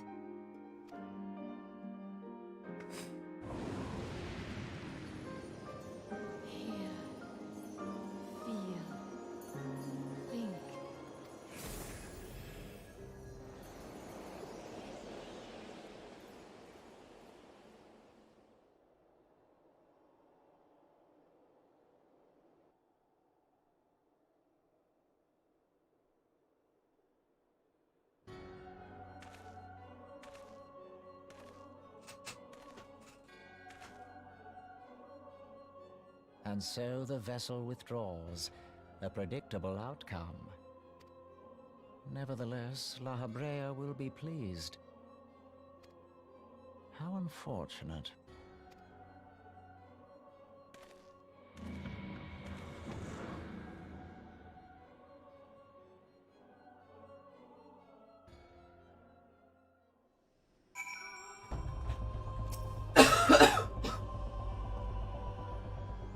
By the 12th, you're alive. I mean, of course you're alive. Why wouldn't you be? Iceheart, what? And you're certain about that? Are you? Dravinians are skilled with glamours? After all, look, if you say that's what you saw, I believe you. It's just that I've never heard of a primal being summoned like that before. Are you sure you're not injured? Head trauma has been known to cause hallucinations, you see. No? Fair enough. I was only asking.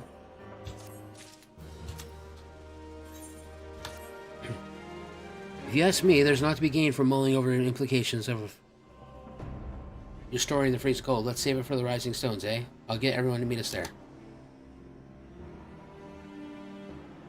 But before that, you had best pay a visit to White Brim Fort and speak with Alfie. He's probably worried sick about you. That, or he's busy playing at politics with the Asgardians. Either way, I'm sure he'll be delighted to see you, and hale and healthy. Speaking of which, you don't have a headache or anything, do you? No? Blurred vision? No, no reason. See you again soon. Oh. These people are driving me insane. No fates today.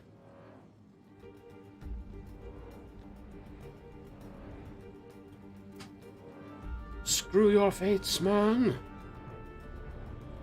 The MSQ must come first. I have about 15 minutes left. Let's go, guys. Come on. No time to waste.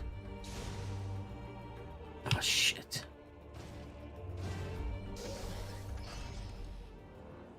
Fly higher, you fat robot.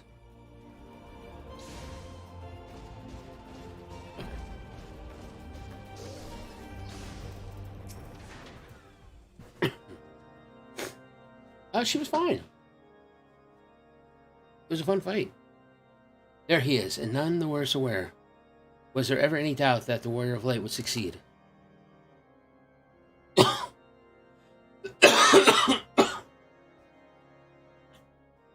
Man. Really?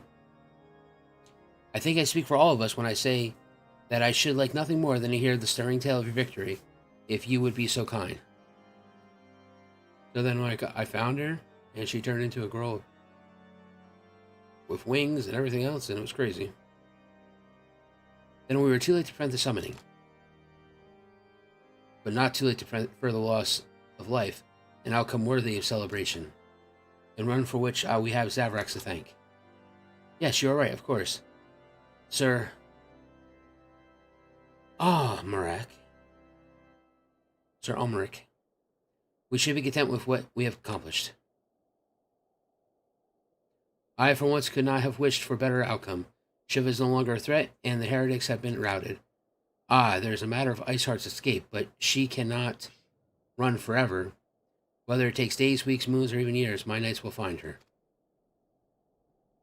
In the meantime, Lord Dromont, is the caravan ready? The supplies that your men recovered have been prepared for transport in accordance with your wishes. Rest assured that my knights will see them safely to Revenant's Toll. Of that, I have no doubt. I take it that these self-same supplies the heretics stole from the House Swartem's caravan? Less the crystals which comprised the bulk of the shipment, yes, scarcely a fraction of fraction of that which was promised, but a meaningful contribution to your cause for all the same. On an unrelated note, Zaverax, might I trouble you to accompany me to Camp Dragonhead at your earliest convenience? 'Tis not for my benefit. A certain lord was most distressed when he learned of your intent to risk life and limb to stop by, sir. It took half a dozen nights to restrain him. Jesus Christ, these fanboys. Oh my God. Men give vent to their anxieties in myriad ways. Pray do not think less of him. Oh no, I don't.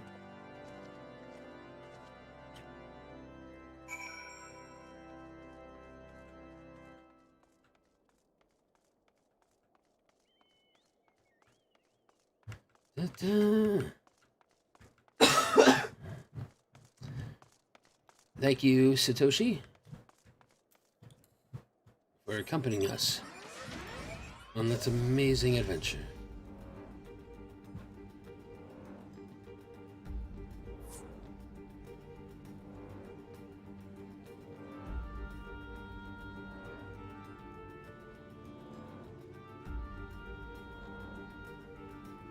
You know what has been nice? Is no Sid.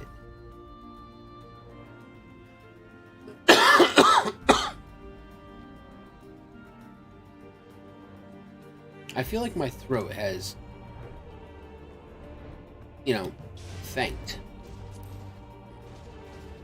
for this outcome. Oh, here we go.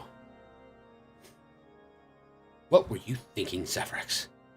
Wagering your very being on a dubious theory, which might allow you to enter Iceheart's lair, knowing full well that she could have sufficiently forewarned to complete the ritual to summon Shiva anyway? And then, engaging the abomination in mortal combat? By the fury, Zaverax, 'tis the stuff of ballots. A battle for ages. Would that I had been there to fight by your side.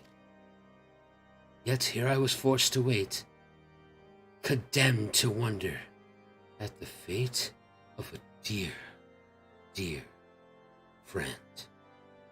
For a veritable eternity. I would not wish such torture on my most hated enemy.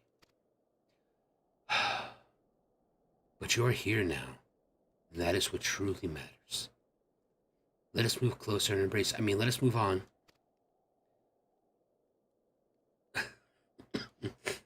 Sir Ulmeric wished to have words with you and Master Alfie in private. He awaits us in the intercessory.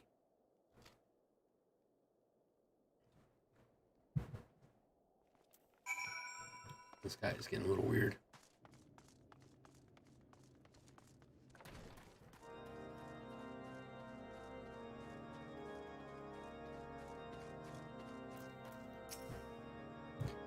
Greetings, sir. I shall show you in at once. They've added more ball gags.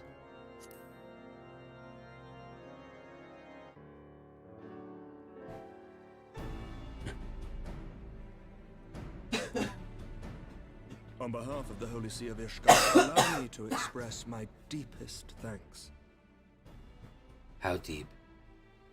Never before have we been required to contend with a primal. Indeed, there were fears in some quarters that our knights might not be equal to the task. From what we have now learned of these beings, I can say with certainty that we would have lost a great many men had the Scions not intervened. Welcome. It's alright, bro. I'm here for you.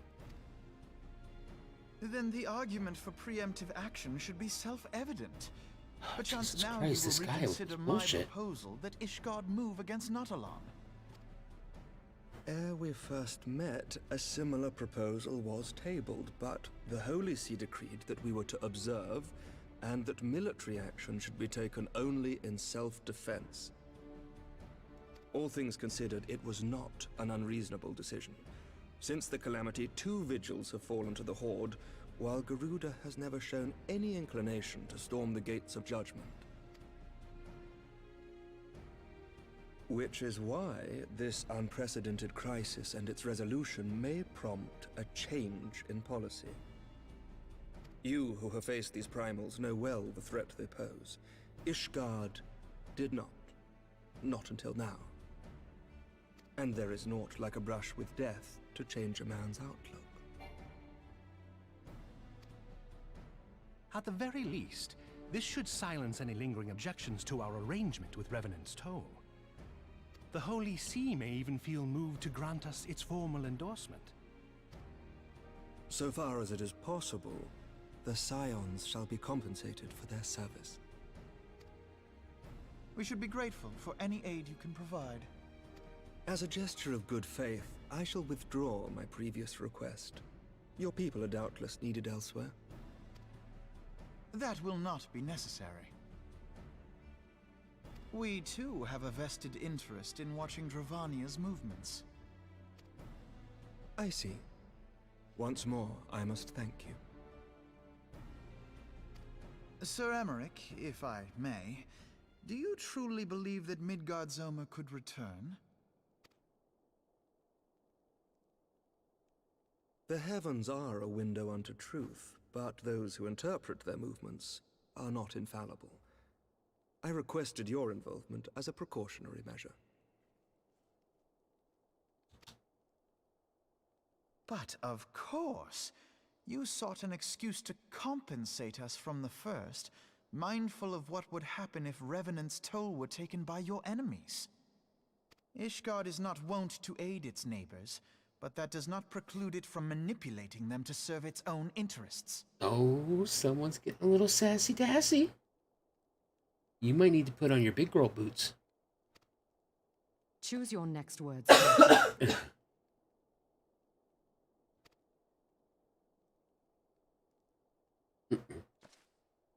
Do you know what sort of man becomes Lord Commander of the Temple Knights? One who comes from good stock. I did not. Yet here I am. Now, why do you suppose that is? Because I swiftly learned to tell the difference between words, deeds, and beliefs. You are correct, Master Leveilleur. Ishgard desires to see Revenant's Toll flourish, as it would present a troublesome obstacle to our enemies from the south. We are so glad to be of use to you. Oh, someone's panties are in a bunch. As we are to you. Ours is a mutually beneficial arrangement, lest we forget, one born of necessity. The dragons grow more restless by the day, and the heretics harry us nigh without cease. We have contended with such troubles for centuries, but there are limits to even our endurance. Yet as a pauper is loath to part with his meager possessions, the leaders of Ishgard are not wont to render up their trust to outsiders. But with perseverance on our part, they may yet be made to see the light. Nevertheless, one must take care when walking the road less traveled. Wise words, Sir Emmerich. I shall make a point to remember them. I must apologize for my earlier outburst. I hope it will not sour our good relations. Not at all. You spoke from the heart. I trust you understand that at times my duties may prevent me from meeting with you. On such occasions, my second-in-command will speak for me.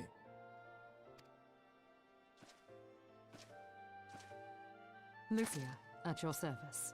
Oh, yes, you are. Pray excuse our reticence. We are but wary of speaking too freely, lest our sentiments be made known to our enemies. Know that the Lord Commander and I are of one mind. For the sake of Ishgard, and of Eorzea at large, I pray our peoples can put aside their differences. Those who dwell in the past risk losing sight of their future.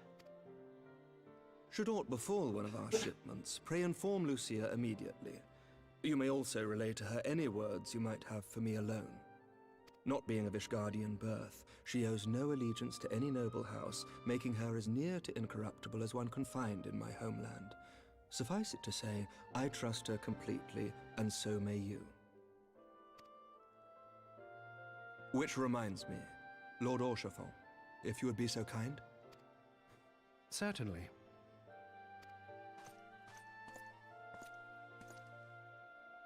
In times such as these, trust is ever in short supply.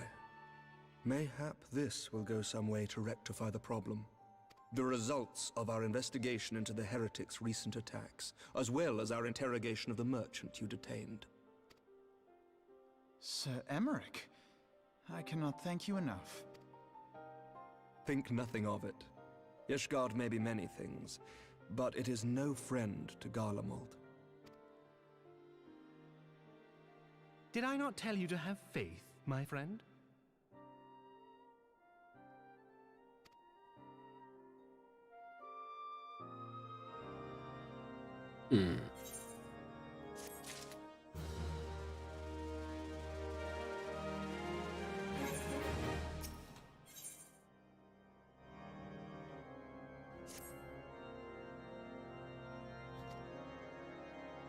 It would seem we have much to discuss with our friends at the Rising Stones. If what you say is true, Iceheart's method of summoning Shiva defies all precedent. It necessitates a complete reappraisal of the primal threat and of our approach to combating it. Moreover, there are grave ramifications if words of this incident reaches Imperial ears. The Garlean Empire believes that primals are an insufferable menace, that their mere existence is a threat to the very star, but such they deem any action taken against the beast tribes to be justified by default. Imagine then if they become known that it would be not only their beast tribes of Eorzea that could summon primals, but her civilized people as well. Any lingering objections to the Eorzean campaign would have vanished overnight. Where before we had to contend with a single Imperial Legion, we could well find ourselves facing the combined might of all Garlean. But I speak unadvisedly. Come, Zaverax, it is better that we continue this conversation with Mordana.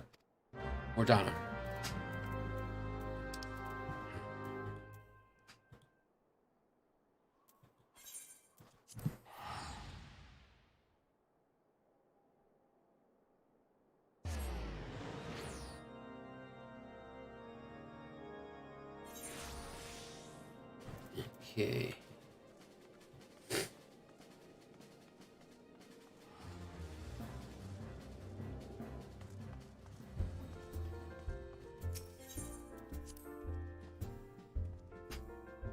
We're done.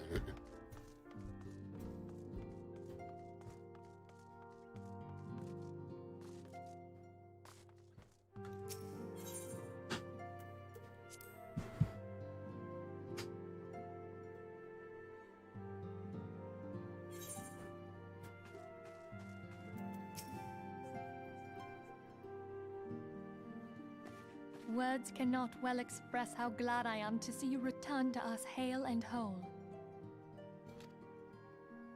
Needless to say, I am most eager to hear your account of that which occurred in Kurthis, assuming you're ready to speak of it.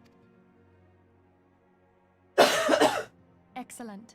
I shall summon the others at once.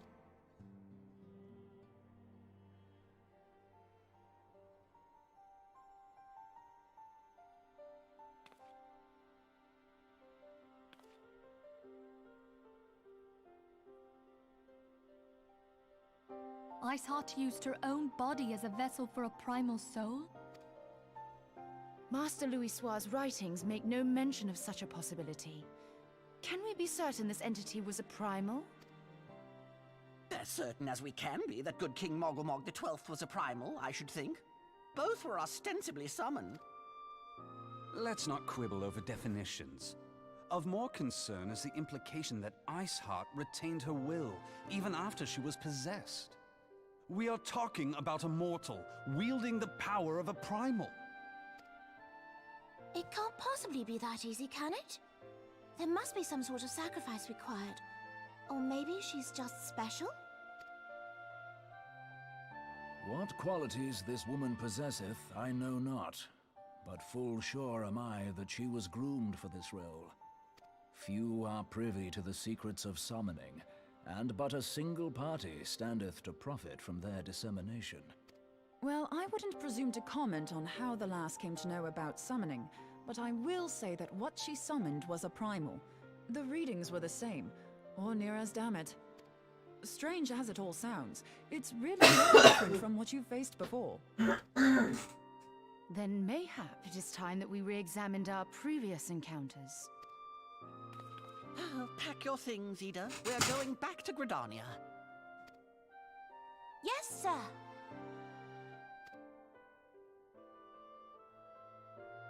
About Iceheart's final words to you. Hear, feel, think. Hydaelyn speaks to her as well. If Iceheart is blessed with the power of the Echo, she will doubtless have used it to further her goals. Or could it be that it was a revelation granted her by the Echo which first set her on this path? She did say that the Ishgardians were blind to the truth. Do you think she has knowledge of the origins of the Ishgardian-Dravanian War? It would do much to explain her unwavering conviction.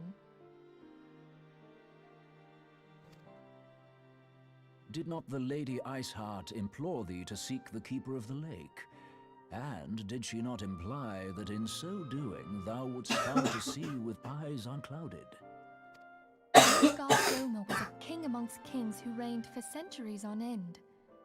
But he is dead and his wisdom lost to the ages. Unless the Ishgardians' fears are well founded. It would seem we have yet another reason to stand watch over the Keeper of the Lake.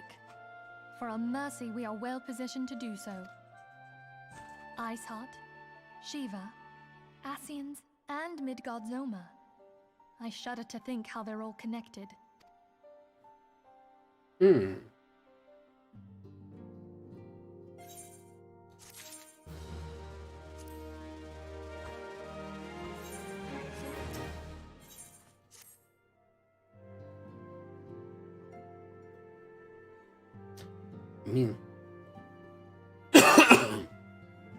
I mean to scour the annuals for knowledge of Midgardsormor.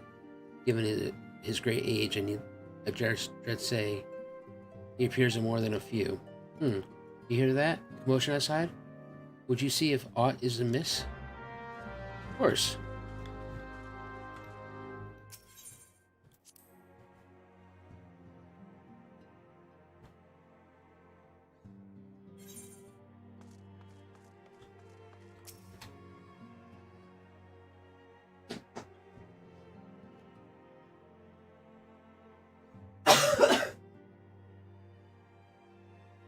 It is well that you are on hand. We have a problem. Rioli has escaped. It happened shortly after the mortal flames took her into custody. She had been placed in a dungeon cell ahead of her coming trial, but apparently the accommodations were not to her liking. The turnkey was found slain along with 2 guards. It is plain she received inside help. Citizens report seeing Rioli quitting the city via this gate of Nald with a bloodied spear in her hand. She makes for Castrum Meridon. I am certain of it. With her fate in Eorzea as good as sealed. What recourse has she but to flee to her imperial masters? Even as we speak, Captain Ilbert and the first are hot on Rieli's heels. Pray make haste to Cap Blue Frog and join the hunt.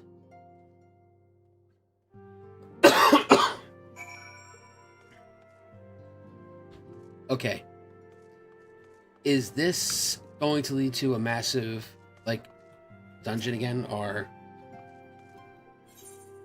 another trial or something?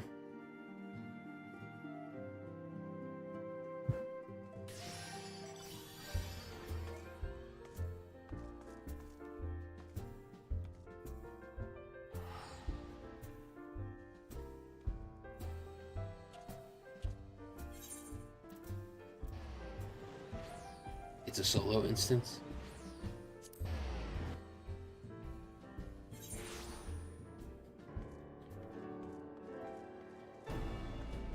Takes maybe 5 or so minutes. My thanks for coming, Scion. I've spoken with the soldiers here. They say Rieli walked through the camp not a bell ago. Ah, she walked right through. You did not miss it. We have Rahaban's decision to keep the matter secret to thank for that. But for morale, he said, as a result, not a single flame in the garrison made any attempt to detain her, and so here we are. Rieli must not be allowed to reach Castrum Meridonium.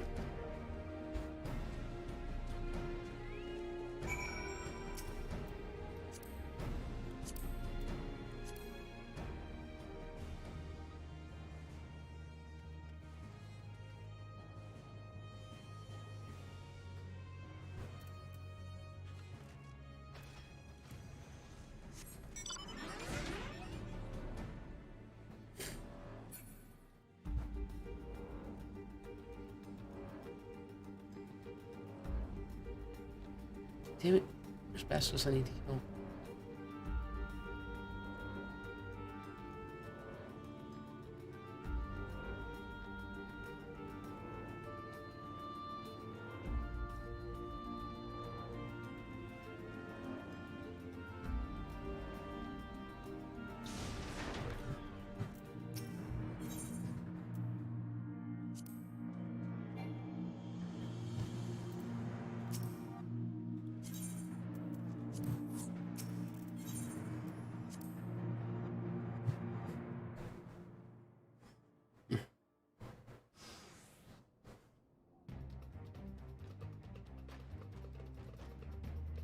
This wretch was with Rieli.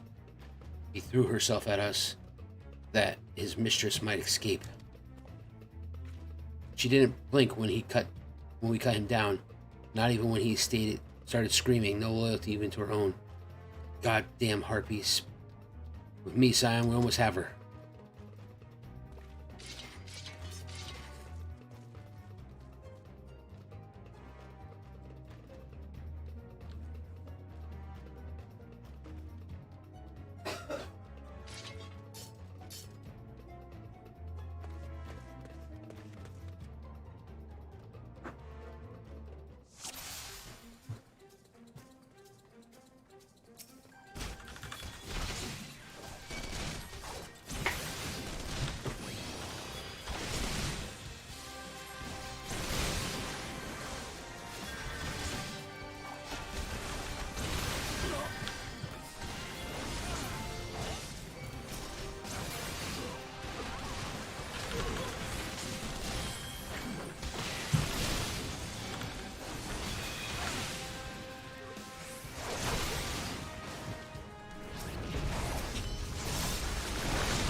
Oh, I keep forgetting about that.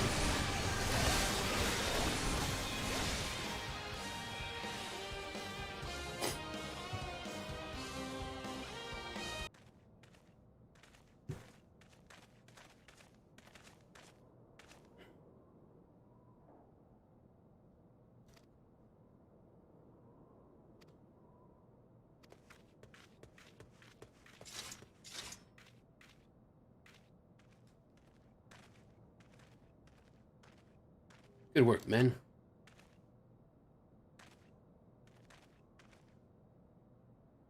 She and her Imperial cronies pushed us close, but we were better.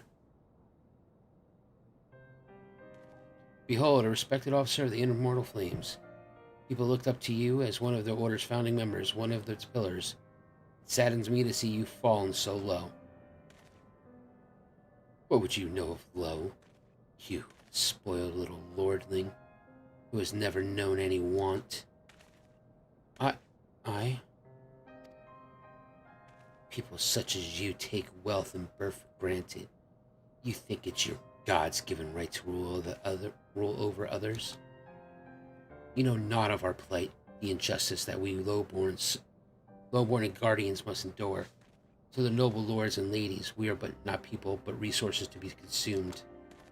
I did what I had to do to survive, stealing, killing, even whoring myself. It is no fault of mine if fools imagine me a paragon when I joined the flames. To hear you tell it, one would think you're the only person ever to have suffered. In case you've forgotten, Rahuban himself was born into poverty, as was I. We lived hand to mouth with little more than shirts on our backs. Hunger was our constant companion. You never did it. Yet never did we bemoan our lot in life, nor did we begrudge others their fortunes. We accepted the hand that we had been dealt and played it to the best of our ability. Life was a battle, but no matter what fate threw at us, we took it on our chin and came back for more.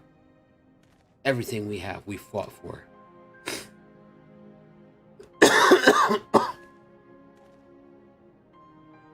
How are we any different then? 'Tis true that we were both mercenaries of lowly birth.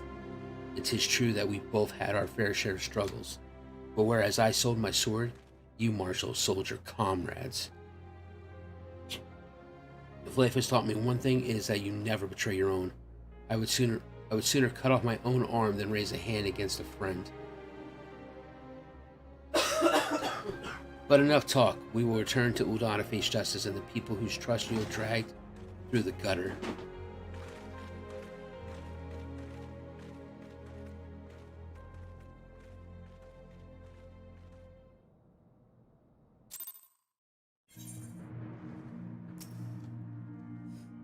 Not so much of a hint of remorse. 'Tis well that this sword business is finally at an end. A friend's betrayal cuts deeper than steel. We must hope that we have chosen our own allies more wisely than Rahuban chose his. Oh shit, I didn't even see what that was. I've heard. Truly bothersome business. No, I do not foresee a problem on that front. The main concern is Roban. There is no telling what the brute might do. Have the blades watch him in the flames day and night. You may leave the Sultana to me. I shall personally attend her grace. This motherfucker.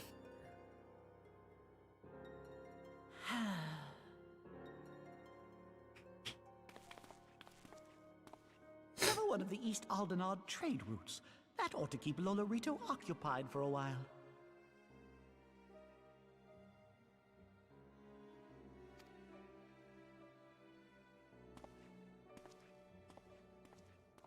Nanamo Ulnamo.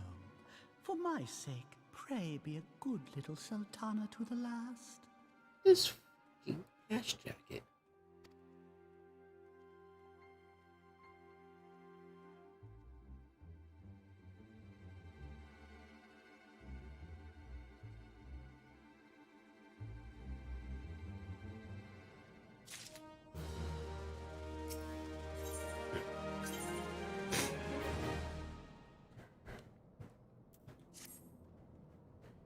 Captain Umbral and I have a few questions for the Flame Marshal regarding the circumstances of her miraculous escape. When we have completed our interrogation, we should take our findings directly to General Raban, and that shall be the end of it. Your work here is done, my friend. My thanks. But I have one last task for you. Return to the Rising Stones and appraise Menphilia of all that has happened. I am aware that the Antecedent held Rioli in high regard. For better or worse, she will want to know how this tale ends.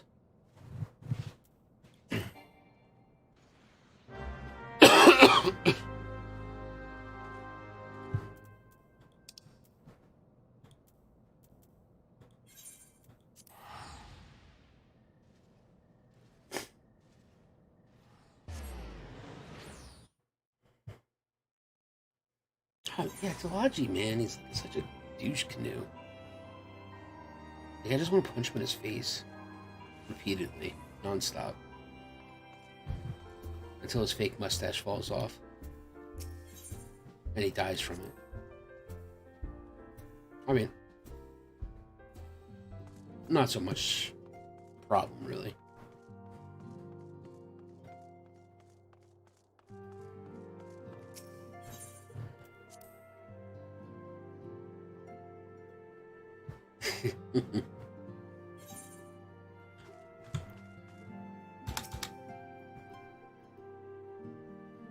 You have to squat to punch him. Welcome back, my friend. I have already received word from Alphino. To think that Flame Marshal Huayu was the Garlean agent. I know not what to say. Together with Robon, Eline lent us much needed aid at the time of our Order's founding.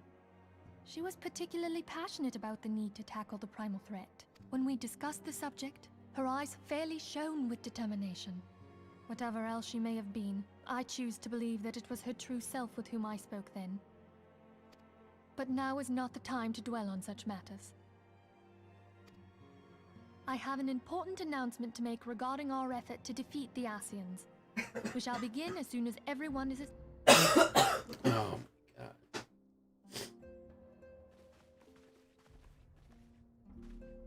My thanks for coming, friends.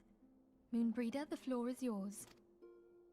By now, I'm sure you're all familiar with white auracite, the miraculous material that'll allow us to capture Asian souls. Yeah. Back at Snowcloak, we verified its ability to absorb vast amounts of ether.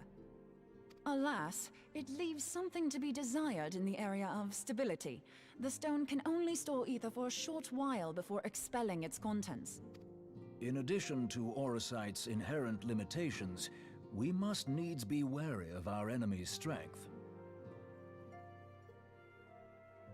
Our foe draweth upon an infinite wellspring of power. Even should we succeed in entrapping him, the stone will not long contain his wrath.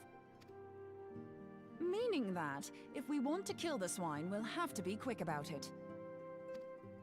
'Tis our belief that an Asian soul may be permanently undone, if smitten by a sufficiently concentrated burst of pure ether. The only trouble is, we can't say for sure how concentrated the burst needs to be. Without knowing how much ether an Asian soul is composed of, we're basically guessing. Our sole clue lieth in thy struggle with La Habrea.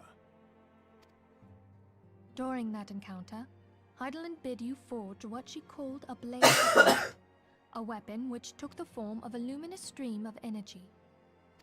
Based on your description, the blade with which you fought your foe was composed of ether.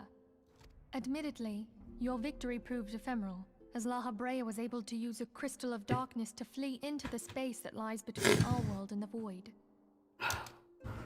The fact remains, however, that Heidelin placed the means to destroy the Asians in your hands. Be that as it may, it would be unwise to assume that she will do the same when we next encounter such a foe. Quite so, my lady. We must needs find the means to forge our own blade of ether, one to equal that which Heidelin did benevolently bestow upon her champion. That is all well and good, but it seems to me that producing such a blade will require a prodigious quantity of ether. Whence will it come, pray tell? Oh, What if we had 2 pieces of white orosite? One to trap the Ascian, and the other to store the ether for the blade. Oh, nice try. But it's as I said, the stone won't hold ether for any length of time. We'd still need to collect the stuff there and then, sorry to say. And therein lies the rub. Finding a way to create the blade whenever and wherever we choose. It would seem more research is in order. I'm going to linger a while, perform a few more tests on the orosite. And I could do with some help.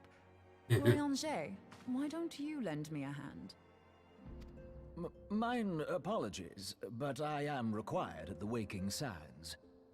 Lady Minfilia hath given me sole charge of the premises. 'Twould be unseemly to leave them unattended. Sole charge, you say? So you're basically alone there, then? That settles it. I'll just have to come to you. Ah, shit.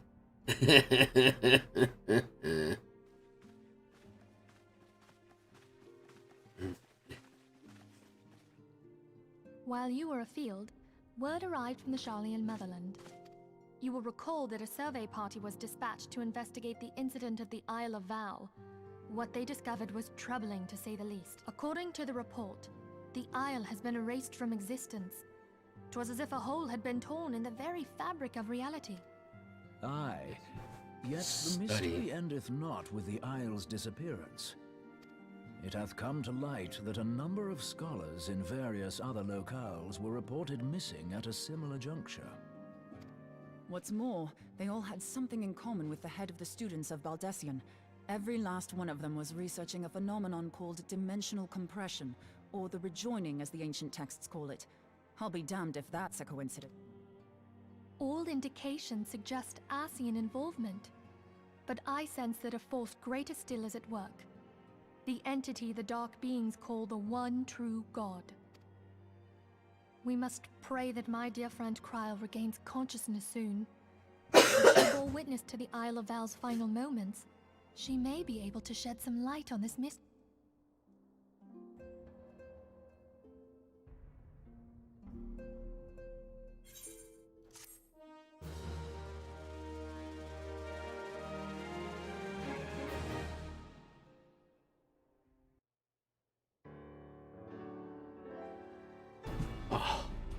On.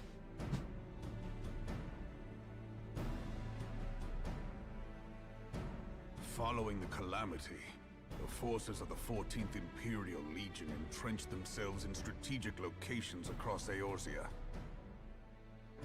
So swiftly did they accomplish this, it was suspected that they had received help. To think that it came from Huayu, my right hand. There is more. We have reason to believe that Huayu didn't deal exclusively with the 14th. She also answered to a higher authority in Garlemald. But this higher authority could not have been the Emperor.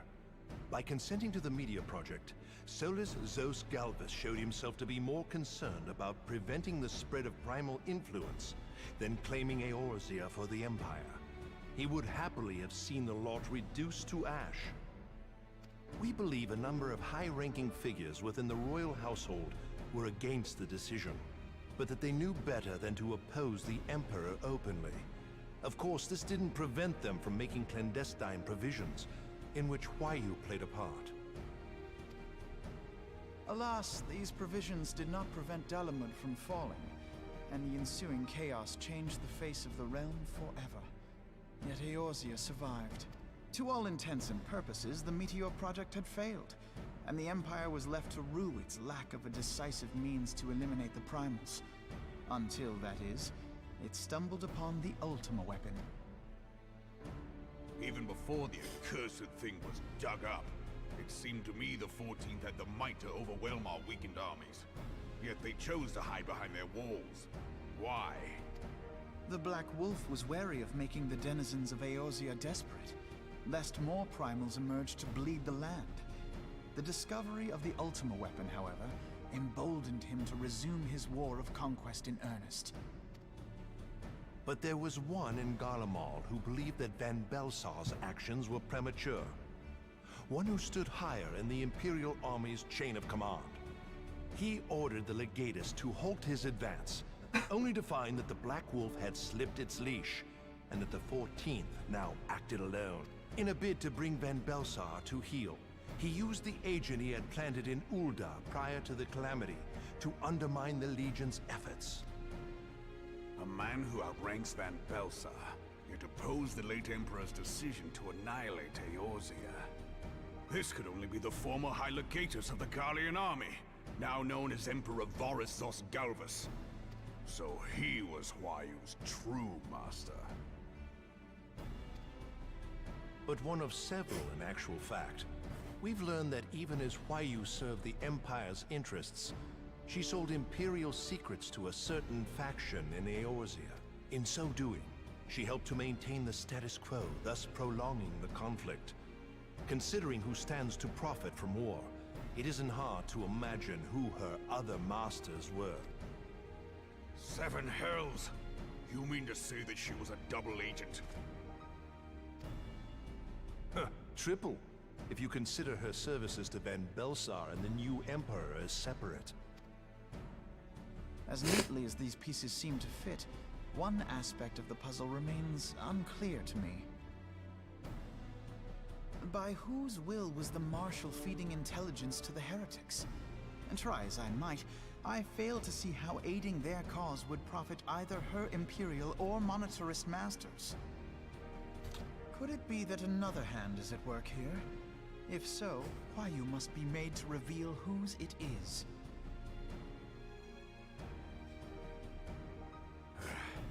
Not only have I lost a trusted friend, now I must interrogate her as a stranger. Not a pleasant task, I grant you, but a necessary one. Unless we weed out the ivy, root, stalk, and stem, it will simply grow back. I know that full well. Those closest to Huayu have already been detained, and I will question them alongside her.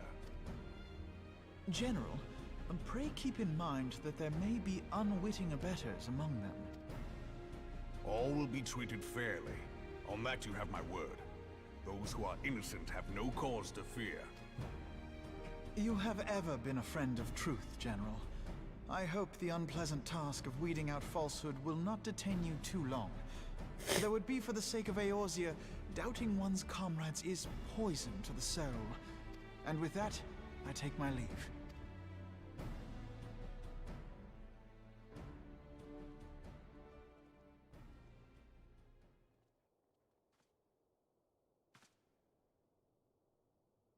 All these years, I've been made to dance to their tune.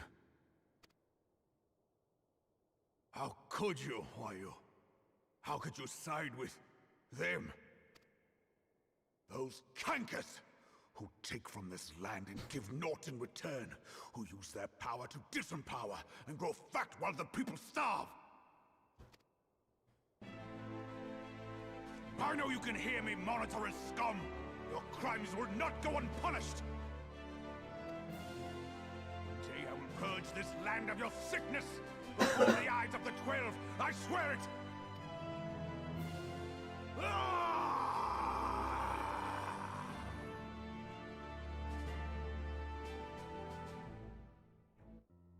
Yo, he's straight mad. Hello, bed. What's going on here? Oh.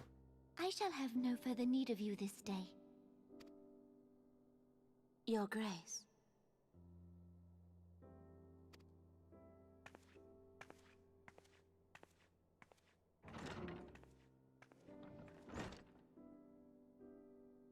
I fear that not even mine own chambers shall remain private for long. Has the situation grown so grim?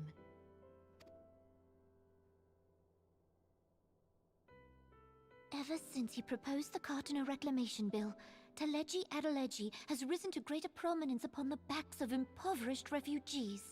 The monetarists were ever united in their pursuit of profit, but the man's actions have torn a rift in their ranks. They snap at each other as rabid dogs. Yet now is not the time to be bickering among ourselves. If this bickering is a threat to law and order, might you not have grounds to dissolve the Syndicate? Would that the solution were so simple, Admiral. Alas, my moving to dissolve the Syndicate is certain to spark outrage among the influential merchant class, whom the Cabal represents. This would serve to exacerbate the current unrest, and peace would slip still further away. Be they rich or poor, natives or refugees, all who reside in Ul'dah have a right to pursue happiness. It is the duty of a ruler to protect this right. If I am to perform my duty, I must needs tread warily. It would not do to make enemies heedlessly. Were Lord Lolorito here, he would doubtless say that I have my head in the clouds. She's like my favorite Lalafell. A ruler is required to take a wide view. Try as we might to cater to all needs, some will inevitably be overlooked. As such, there shall ever be citizens who feel aggrieved. It cannot be helped. But as you have informed us, the monetarists take no view but their own. They hunger for power while the masses starve. In the absence of a common cause, it seems beyond any one individual to make Ul'dah whole. And the presence of a Garlean agent within the immortal flames only makes matters worse. Even accounting for Ul'dah's historic reliance upon mercenaries, such a grievous breach of security is unprecedented. I fear this business will provide the monetarists with a rod to beat Rauban. I know. Eorzea can ill afford for the immortal flames to be dampened now. Ere long, the Garleans will turn their ravenous gaze toward our lands once more. If we are to resist their might, our nations must stand together. Yet for this to happen, our nations must be whole. Cannot be done to improve the situation in Ul'dah. The true wealth of Ul'dah lies in the health, happiness, and hopes of her citizens. Alas, the citizens shall never know these things, so long as their lives are ruled by the ambitions of the few. The monetarists claim to represent the best interests of the people, but in sooth they desire only to manipulate them for their own selfish ends. For the government to serve the people, it must be formed of the people. For Ul'dah to move forward, it is not only the Syndicate that must be dissolved. Nay, you jest.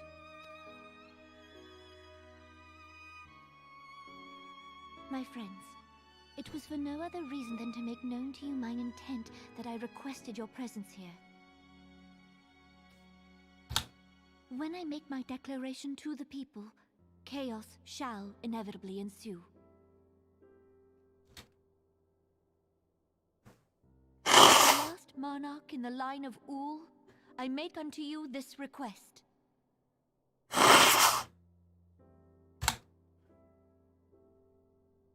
Help Rauban to preserve order and protect the people. Forsake them, and you forsake yourselves. There is no other way. When the time is ripe, the nation shall become a true republic. Both royalists and monetarists shall cease to be. Ul'dah will no longer belong to kings or queens or merchant princes, but to her people.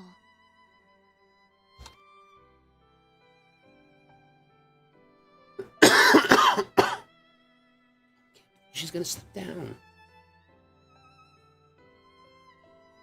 Rauban, forgive me for casting aside all that you have toiled for in my name. Beyond this gesture, I am powerless to help my subjects.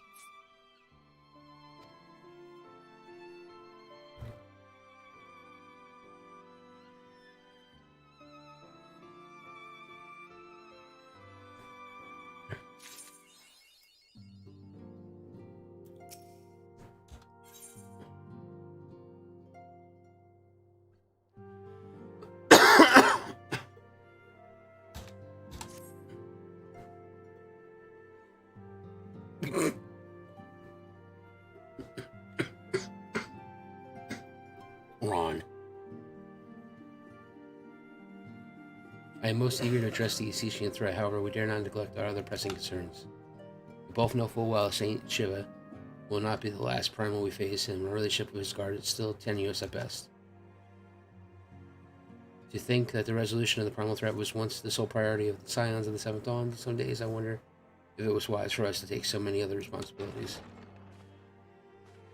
Least you forget, and Descendant, the Scions need not shoulder the burden alone. Were not the Crystal Braves established for this very reason? True, we are presented with a multitude of problems, however, we have all the resources we need to address them in turn. Zaverax in particular, if ever a steadying hand, who I trust will continue to support the Braves? Of course, why not? To what do we owe the pleasure? Has there been further developments regarding the situation in Ul'dah?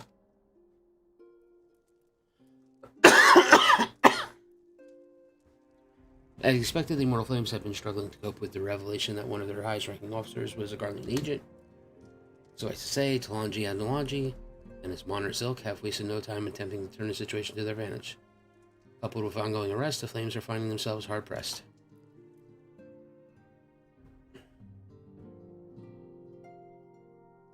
Plainly, General Raban needs our help, and I will direct the Crystal Braves to offer what support they can.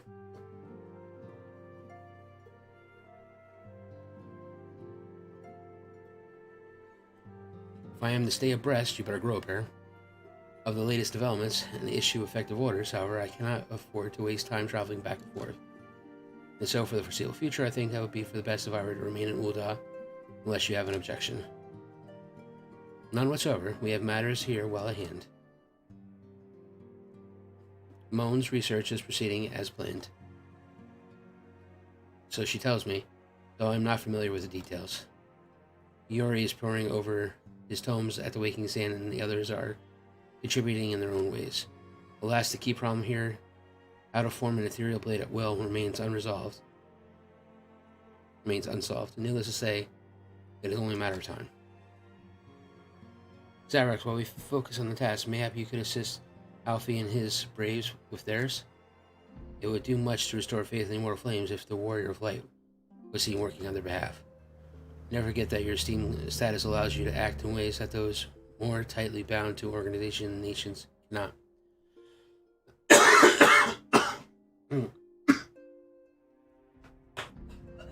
As ever, I implore you to do so. Not that our response was ever in doubt, but I humbly thank you once more for aiding our cause. Now then, there are preparations I must attend to before my departure, such as receiving Royale's latest report.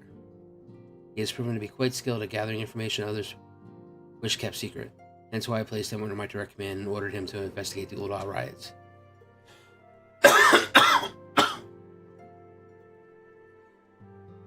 When he's finished here, join me outside. Depending on what he has to say, I may soon have a favor to ask.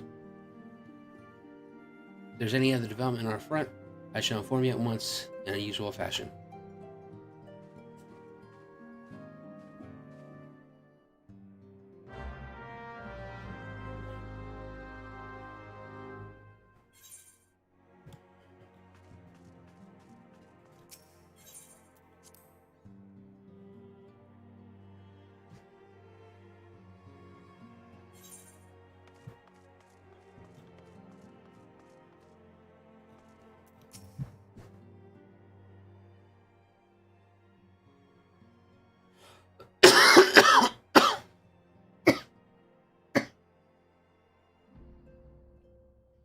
Pleasure's always, Zav.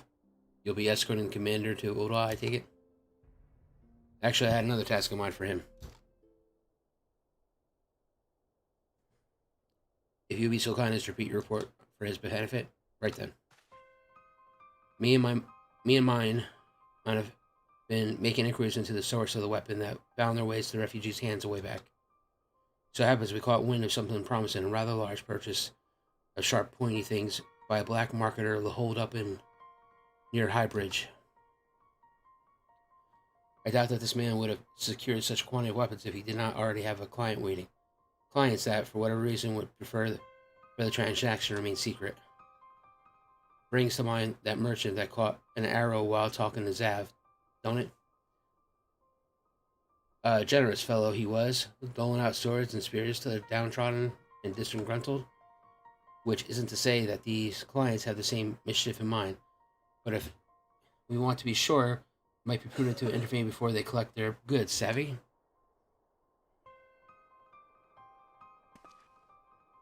Seizing weapons before they fall into the wrong hands would be far the best. However, if we strike out the appropriate appointment hour, we might capture the black marketer as well as his clients. What say you, Zav? Then it is settled. Rendezvous with Captain Ilbert at Highbridge and intervene when the exchange takes place. For now then, if you would excuse me, I must leave for what I expect good tidings.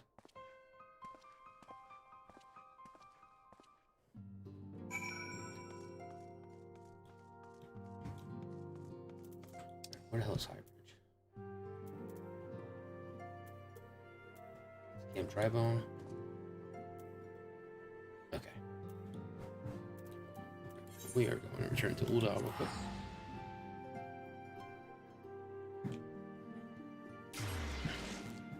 Alright guys, that is it for me for tonight. I got work in the morning, so I need to at least get some kind of sleep. I will try to get on by 8 tomorrow, and hopefully we'll get the rest of this MSQ banged out. And maybe possibly get in the Heavens Ward. Alright, good night. Have fun. Goodbye.